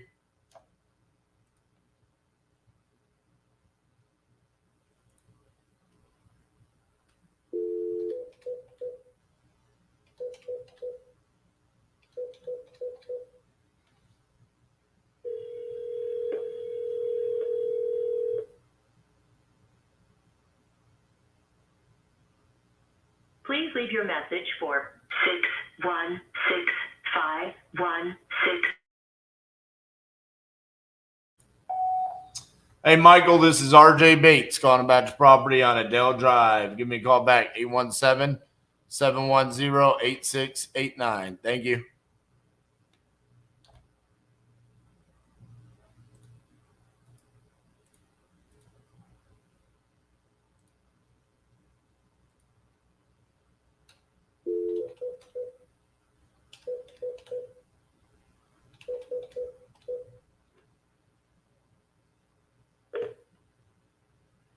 Hi, you've reached the office of Dr. Marta Oakley of the Creative Potential Institute.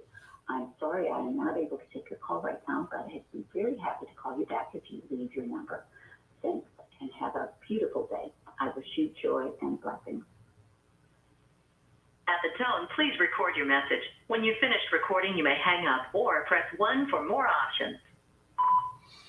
Hey, Dr. Marta, this is RJ Bates calling about your property on Augustine Avenue. You entered this on my website a while back saying you wanted to sell that property. So if you could, give me a call back at 817-710-8689. Thank you.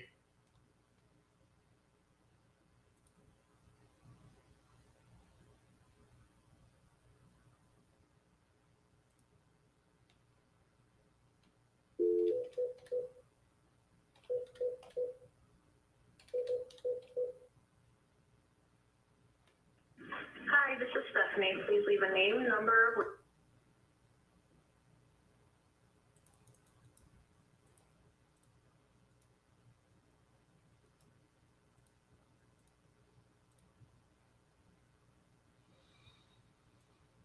All right. Who do I need to follow up with to get some of these contracts signed? Let's start off by looking at what contracts we sent. See you, Pin.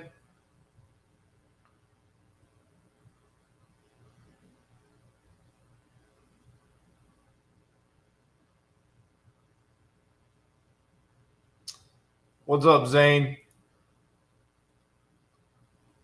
By the way, Willie signed the contract last night.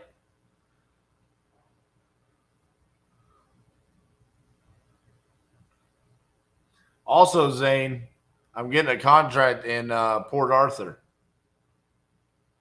It's a super shitty house, but let me know if you want to help me out with it.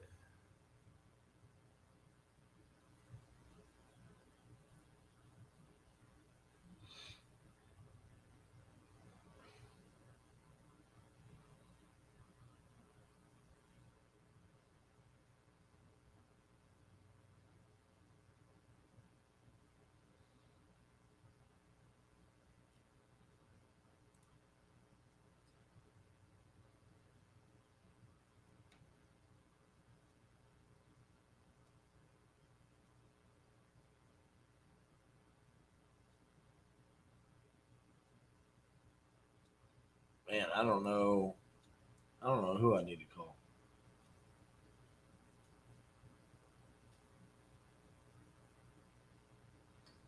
Oh, things have gotten tougher. Great. Because I believe I just got the toughest deal ever to move. So that doesn't make me feel too good. I mean, I essentially told him, Zane, like,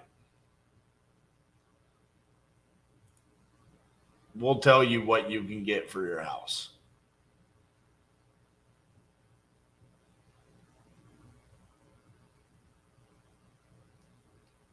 And at that point in time, he can take it or leave it. So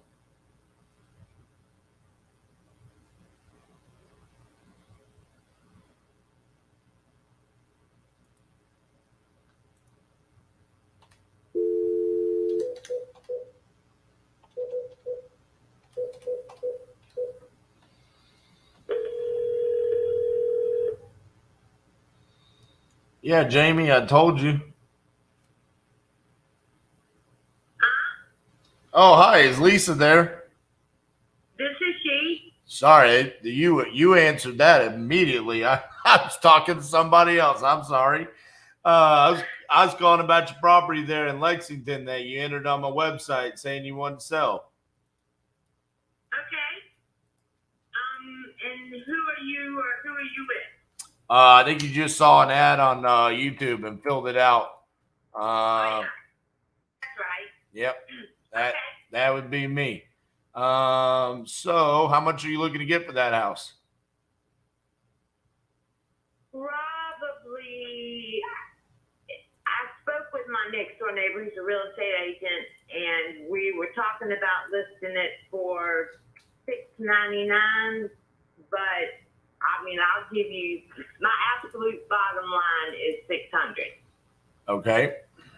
And you probably, if you're interested, then I'll tell you the story on it. Well, are you interested? It's huge. Why is it so big? Let me tell you the story. Sorry. Let me tell you the story about it. It is an 8,000 square foot building. When we bought the building, it was an empty building. There was nothing in it. We were going to do our house in the upstairs and a garden center in the downstairs. 1 month after we bought it, I had a traumatic injury to my spinal cord. I had to have surgery. We built the upstairs in our house, and and it's a very nice, high quality, everything in it's high quality. During that time, it took a couple of years to figure out that I was not going to recover from my spinal cord injury. And as a matter of fact, I was deteriorating. I'm in a hover round right now. And so we decided that we were going to have to do the downstairs because I couldn't get up and down the steps. And I wasn't crazy about having to get in an elevator anytime I wanted to move around in my home. So we called all the contractors and builders back, and we did the downstairs. So this building is literally two houses. The upstairs is gorgeous because it was going to be my home. It's got two huge bedrooms in it, two full baths, a laundry center, a full kitchen, and this huge great room. It's pretty fabulous. And then we built downstairs. We built another kitchen. It's got a big sunroom in it. It's got it's the den, and also it's like a great room because it's got a little den spot to it, but it's also got a huge dining room table, and it opens up, and it's all open concept. In the downstairs, we've got 3 bedrooms, and in the back of the downstairs, it's a huge storage room that could be converted into whatever somebody wants to convert it in. We didn't finish it. Now, the building has blown insulation. It's wind rated at 150 minimum miles per hour. My electric bills are as low as friends who have 2,000 square feet homes. And the reason is because of the blown insulation. When the power goes out, the temperature just doesn't change a whole lot. In the yard, I'm one of those end of the world prepper type people. So I put a $5,000 high pressure hand pump on my well so that if the power ever goes out, I could literally provide water for the whole neighborhood. It's easy. The property sits on an aquifer, which is an underground lake. My property all of it is on top of an aquifer, and part of my next door neighbor's property is also connected to the aquifer. I have peaches, pears, plums, raspberries, blueberries, strawberries, blackberries, grapes, at least all of those. And there's one other fruit tree, and I keep forgetting what it is. I have asparagus growing. I have all those things that I named growing in the yard. They're established. And I have asparagus. I also have numerous raised beds where I grow the seasonal crops like, I do corn, not in a raised bed. And then I do the tomatoes, cucumbers, whatever the season is, I'm using all my raised beds. And there's a bunch of them. And there's a bunch of really good soil in them. It's all organic. There's a screened-in front porch that is 30 feet by 60 feet, I want to say. It's beautiful. That's in the front of the house. I think, do you have any questions? The master bathroom downstairs is 500 square feet, and it's all tiled. It's gorgeous. And I also have walk-in closets for all the bedrooms downstairs. I mean, it sounds amazing.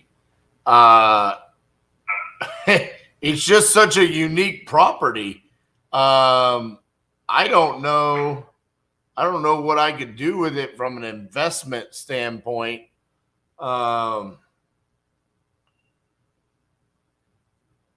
Just because of the unique nature of it. So, I mean, I think if you've got your neighbor who says they can sell it, that's probably, I mean, it's probably going to be your best option because it sounds like it needs to go to someone that wants to occupy it, right, and is going to enjoy it just as much as you do.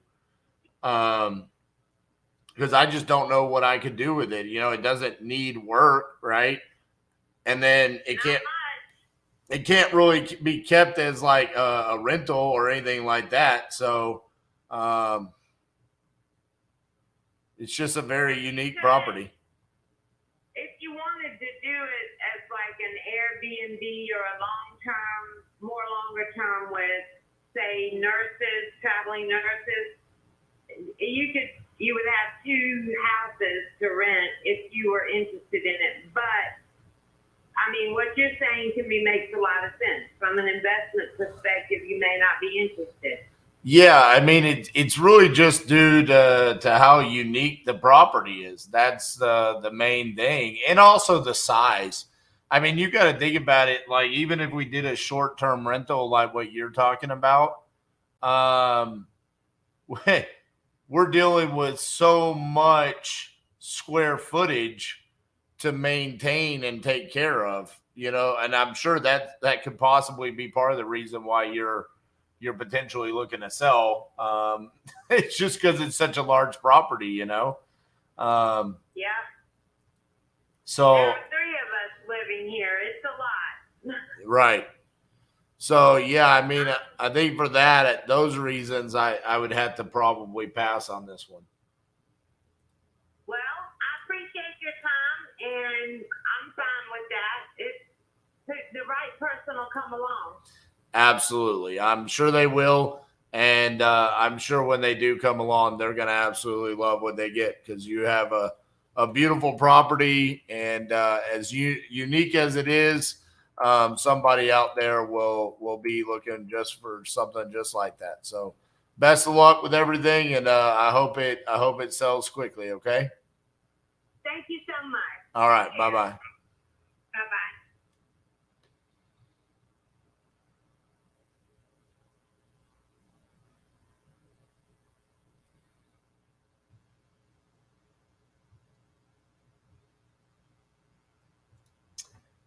Actually, Zane, no, it was a barn dominium. So they built a barn. Oh man, my allergies. They built the barn, and then they did the barn dominium. They finished out the house up at the top, and then they finished out the bottom. It's an 8,000 square foot barn. Just like from the street view, when you look at it, it's just a metal barn, but it's actually a huge 6,000 square foot house inside the barn, and then 2,000 square foot of barn space.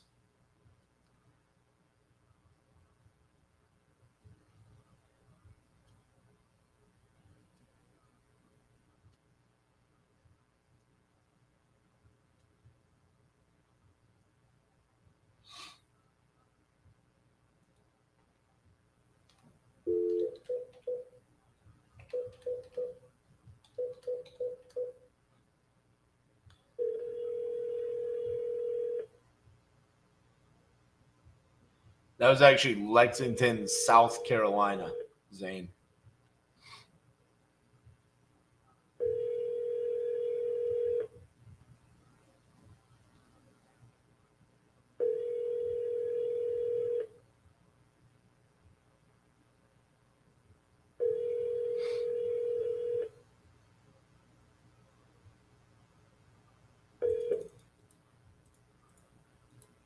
Please leave your message for 8062336. Hey, James, this is RJ Bates calling about your property there on Teakwood Street. If you could, give me a call back at 817-710-8689. Thank you.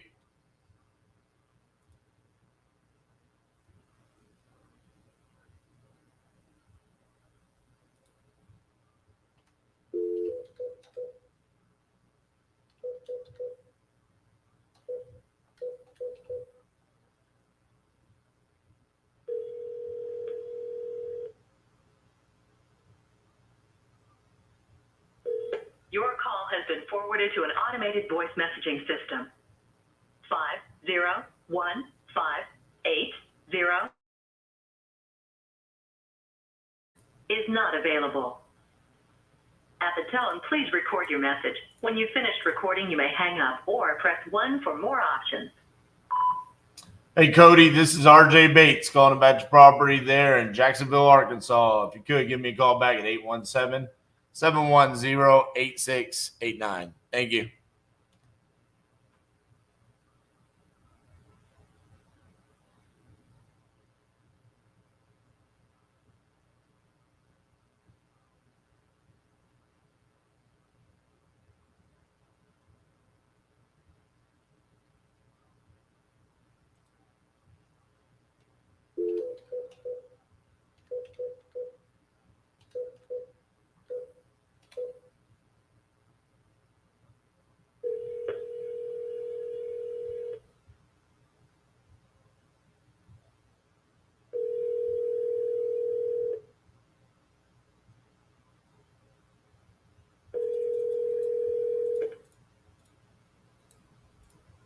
Please leave your message for 505620.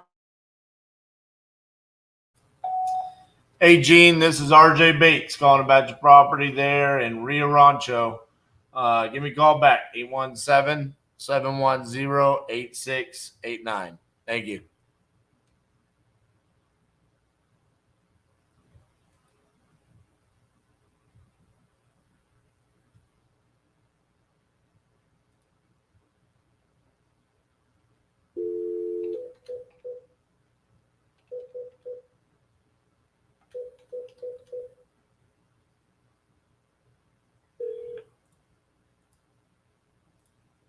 Please leave your message for 401226. Hey, Harmony, this is RJ Bates calling about your property there on Victory Highway. Give me a call at 817-710-8689. Thank you.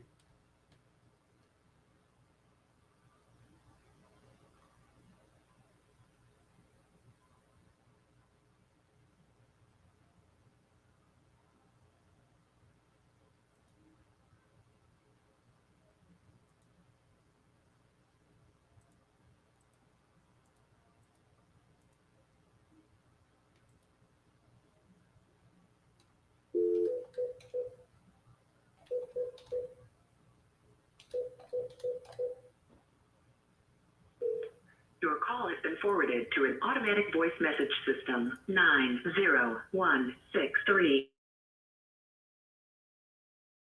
Available. At the tone, please record your message.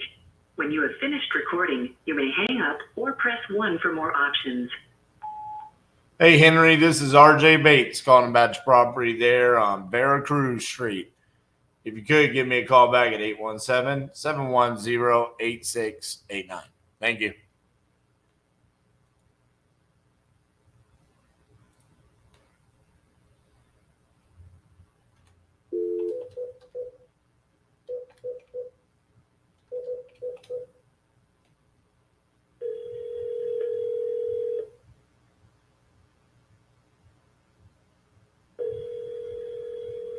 Your call has been forwarded to an automated voice messaging system.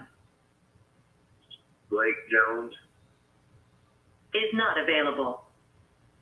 At the tone, please record your message. When you've finished recording, you may hang up or press 1 for more options.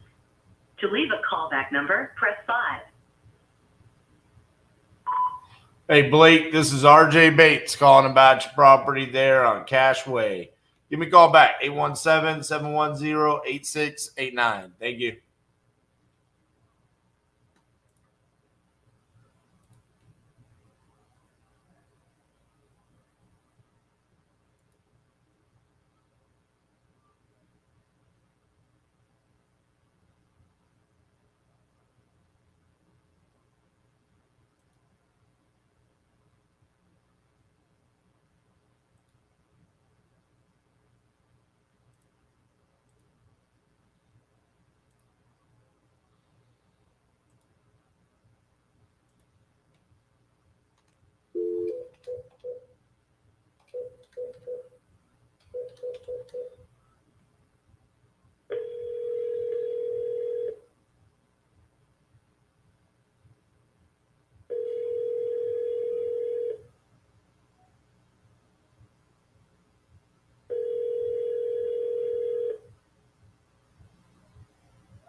has been forwarded to an automated voice messaging system.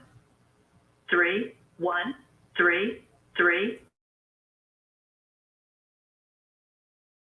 is not available. At the tone, please record your message. When you've finished recording, you may hang up or press 1 for more options. Hi, Alexis. This is RJ Bates calling about your property there on Granville Avenue. You entered this on my website saying you wanted to sell that property. So if you could, give me a call back at 817-710-8689. Thank you.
Should I try to get this?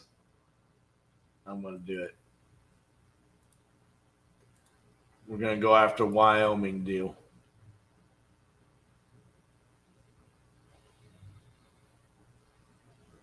This is purely to try to get 50 states.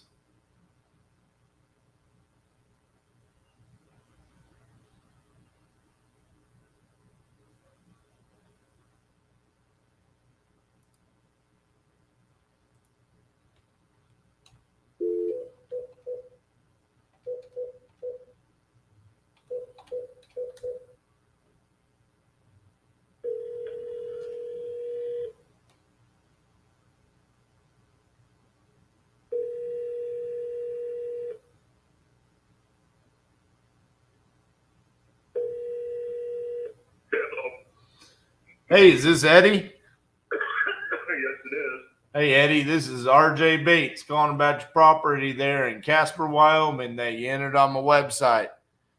You still looking to sell that property? Yeah, that's a long time ago. You're about the fifth call today. The fifth call today, huh? Yeah, from all over the place. From California north to Texas. There's even one phone call from Ireland, of all places. Well, there you go. Well, They're Irish, dude, 'cause that's a hell of an accent. all right. Well, are you still looking to sell that property, or are you good? Well, I'm looking to sell it. You know, I'm entertaining offers. I'm not going to get lowballed, and I know what I want, and I'm not going to take anything less. Well, cool. Well, how much you want for it? Oh, $3,000 in gold coin, $20 gold pieces. I don't speak that language. Well, it's a hell of a lot better than any other investment out there. I mean, how much do you want in just cash? Well, that is cash. $20 gold pieces. Okay. But no, I mean, cash, I'll entertain anything over 200. All right. And it's, is it tenant occupied or is it owner occupied? My son lives in it. I actually live in Grayville, Wyoming. The house is located in Casper, about 210 miles southeast of me. Gotcha. So if I bought it, is he going to want to stay there and pay rent, or would he move out? He'll probably skedaddle. They'll probably just split the cash with him, and I think he'll probably move to Oregon. I got you. That's his kids all that often. Does it need work, or is it in good shape? Well, it's in decent shape. I mean, they could all, any house you buy could always use a little work, but I mean, it needs a little bit of floor covering in it. That room's probably, I don't know, it's 15 feet wide by 16 feet, I guess, probably need to keep the carpet or some. Yeah, I got hardwood flooring up to the edge of it, but that's all. There's one wall that needs painted.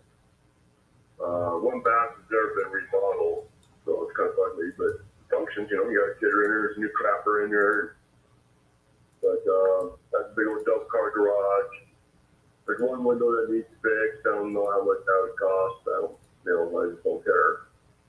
But, for the location and the price of property in Casper nowadays, it's not an outlandish price for it. I don't know if you follow the investment trend, if you follow the problems in Casper, but there's a huge shortage of houses. Right. And there's a huge, going to be a worse and worse rental market. I mean, my rent is good. I don't know about that one. That's my one granddaughter. That's my grandson. Damn. So, but, like I said, I'm not, I don't have to sell it. It's right now, you can put a tax write-off. So that's the income taxes. Right. I mean, in my farm, I got in Grable, I don't have to pay income tax. So, if I had to pay it off somewhere else, no big deal, I can pay it, no problem. I do have a mortgage on it, just pay them out more money. That's the reason that's why the reason I want gold coin is because gold coin's legal tender, and somebody hands you $1,000, it shows I got an absolute loss on the property, Now the investor or whoever buys it comes up with the gold, I don't care, it ain't my problem, that's their problem. And the gold price is tanking, I mean, you're already saving, from 2 months ago, gold was 2,050, 2,016 ounces, down to 1930 today, was last I checked. Well, it just gets cheaper. I mean, if we're going to close on it, it's going to be at a title company, and it's going to be with me wiring money from my bank account. I mean, okay. Or you wire it to it. You can wire it to SD Union. They'll do it that way. I will let you figure that out. I'm going to do what I do with all of the houses that I buy the same way that I always do. I mean, I'm the wild partner. We used to horse trade here all the time. I mean, I even had a guy offer me, 14 fully automatic weapons. I said, no, I don't want to get the federal time for those. But I sure considered it for a minute. But, I mean, I'll even take registered Charlets, But, in fact, there's 2 Charlotte bolts for sale right now in Texas, and one's $100,000. I'd take them in trade. What if I give you 75 Egbitis? A 75 what? Egbitis. What the hell's that? I don't know. I don't know what the hell you're talking about, so I just made up a word. Oh, well, sure. All right. Well, so you said 200, right? Well, at least 200, yeah. I like just 200. How far above 200 do I have to be? I don't know. Wait for one other guy. He already gave me a firm offer a little over 200, so I'm waiting to see what his other offer he comes back at, because I countered, and I won't tell you what the counter was. But I will tell you, he also included gold coin, too. I like it. Well, yeah, there's a lot of people out there, and people don't realize how many people take and deal in gold nowadays. I mean, good God, you got countries out there paying for their oil imports in gold. They don't use American dollars anymore. They use gold. I will say this. There was a gentleman in Minnesota I talked to the other day that brought up the exact same topic. So you're making me think that I should look into it more.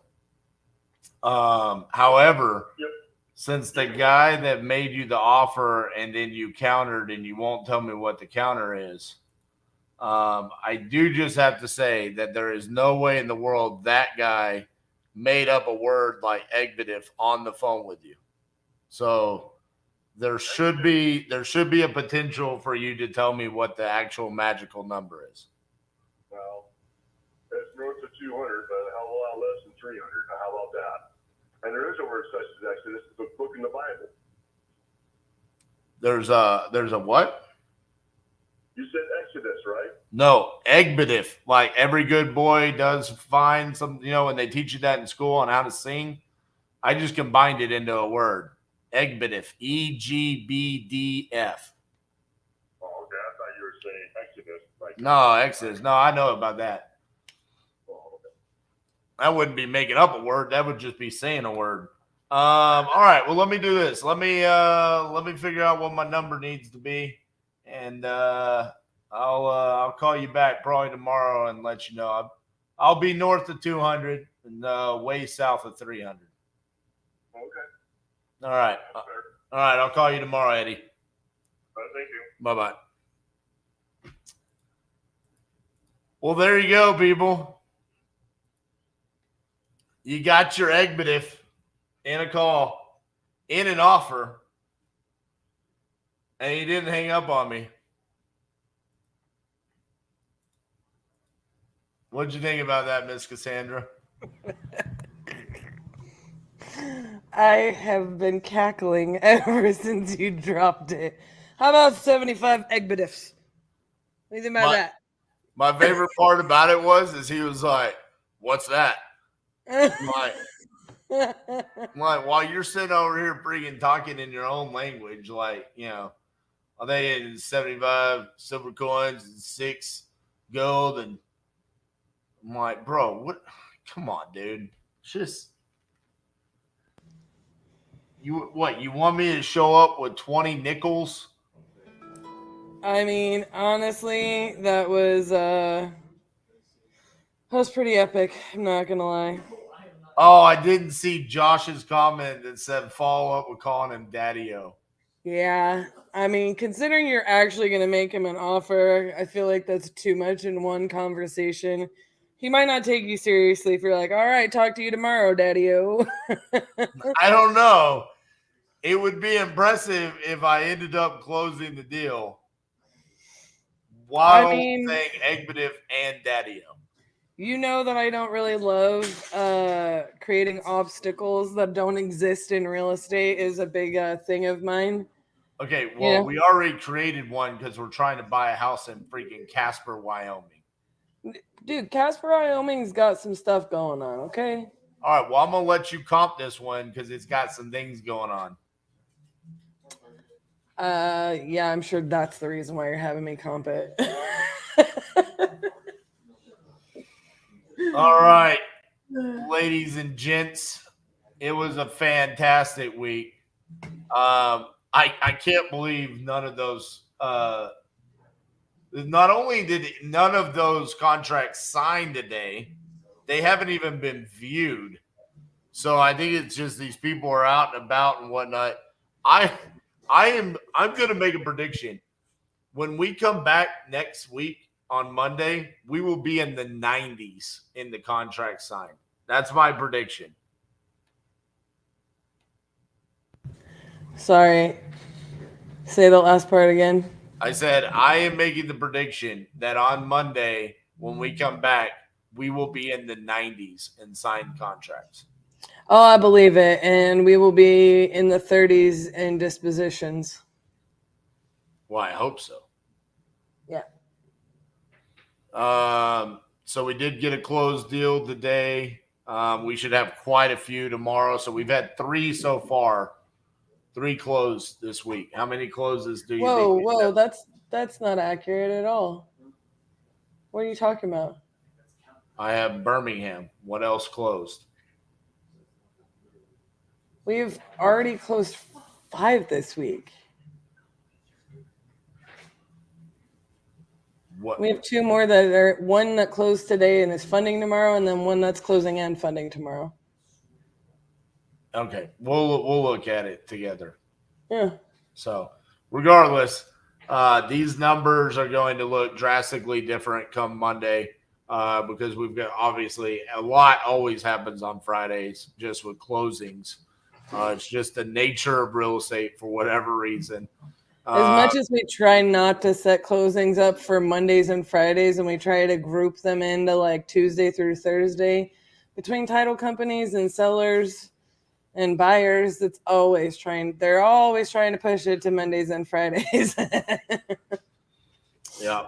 So great week. I mean, ultimately, I think this has been the best week so far of the challenge, in my opinion. Really, yeah, absolutely. I think it's the first week we've really been like start to finish, just we're actually in, instead of like, it's kind of the nature of the KPIs with this challenge, right? It's like first you dip your toe in, then you're up to your ankle, then you're up to your calf, and then your knee. Like at this point, we're in the water. We're above, we're into the shoulders, and so that's where we should see the consistent lead flow through start to finish. I will say that is the one thing that's a little bit different about this 50-50-50 compared to the first is that for lack of a better way to put it, like then we were able to close deals faster at title, in my opinion. Oh, I agree. I mean, it's ridiculous how slow some of these title companies move on different things. I mean, and just today alone, I mean, on one of our deals, I think the team had to freaking get a settlement statement rewritten 3 times. 3 times, yeah. Galen, no, it's not calling tired landlords. Go watch my video on how to pull a list on batch leads. It's literally called how to pull a list on batch leads. It's not tired landlords. So, but it is cold calling. Listen, I mean, overall, the title company situation, the slowness of getting title commitments has been just alarming. I mean, we literally had a deal that it took like almost 3 weeks to get a title commitment back. And it was funny. This was a conversation on Pardon the Disruption. It has been the past 2 weeks about title and title attorneys and title insurance. And it's so frustrating. This is the most frustrating part of real estate. Somebody said it the other day, and I am not trying to like sidetrack, side note nation us over here by any stretch of the imagination, but they were like, you guys should just open a title company. And like legitimately never before in my life have I been like if somebody said that, I'd just be like, bro, broken focus, but I have to say sometimes I'm tempted to look into it just for the reason of like, Lord Jesus. Yeah, I mean, it's frustrating when your money is impacted by a third party like that. So, all right, guys. I feel like I left it all on the table this week. So, yeah, great job, partner. I hope you guys got a lot out of it. I don't know how many contracts I sent out this week, but it feels like a lot. And I got more contracts I got to write. I think I have to write 3 contracts right now just to get them sent out. So I hope you guys are getting something out of this challenge just as much as we are. We appreciate all the support. We will see you guys Monday morning for day 37. Do you know what state it is?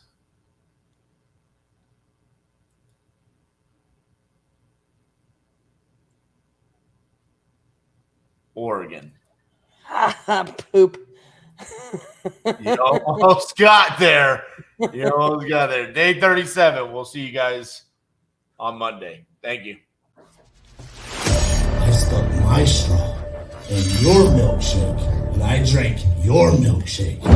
You can get chewed up and spit out if you don't understand these things. Go drink your milkshake. Are you prepared to do what it takes to get what you want? There's money in this room. There's millions of dollars in this room networking. It's about consistent, intentional, tactical action. I'm on a mission to make something change in my environment. It's going to give me what I want, and I'm obsessed about it.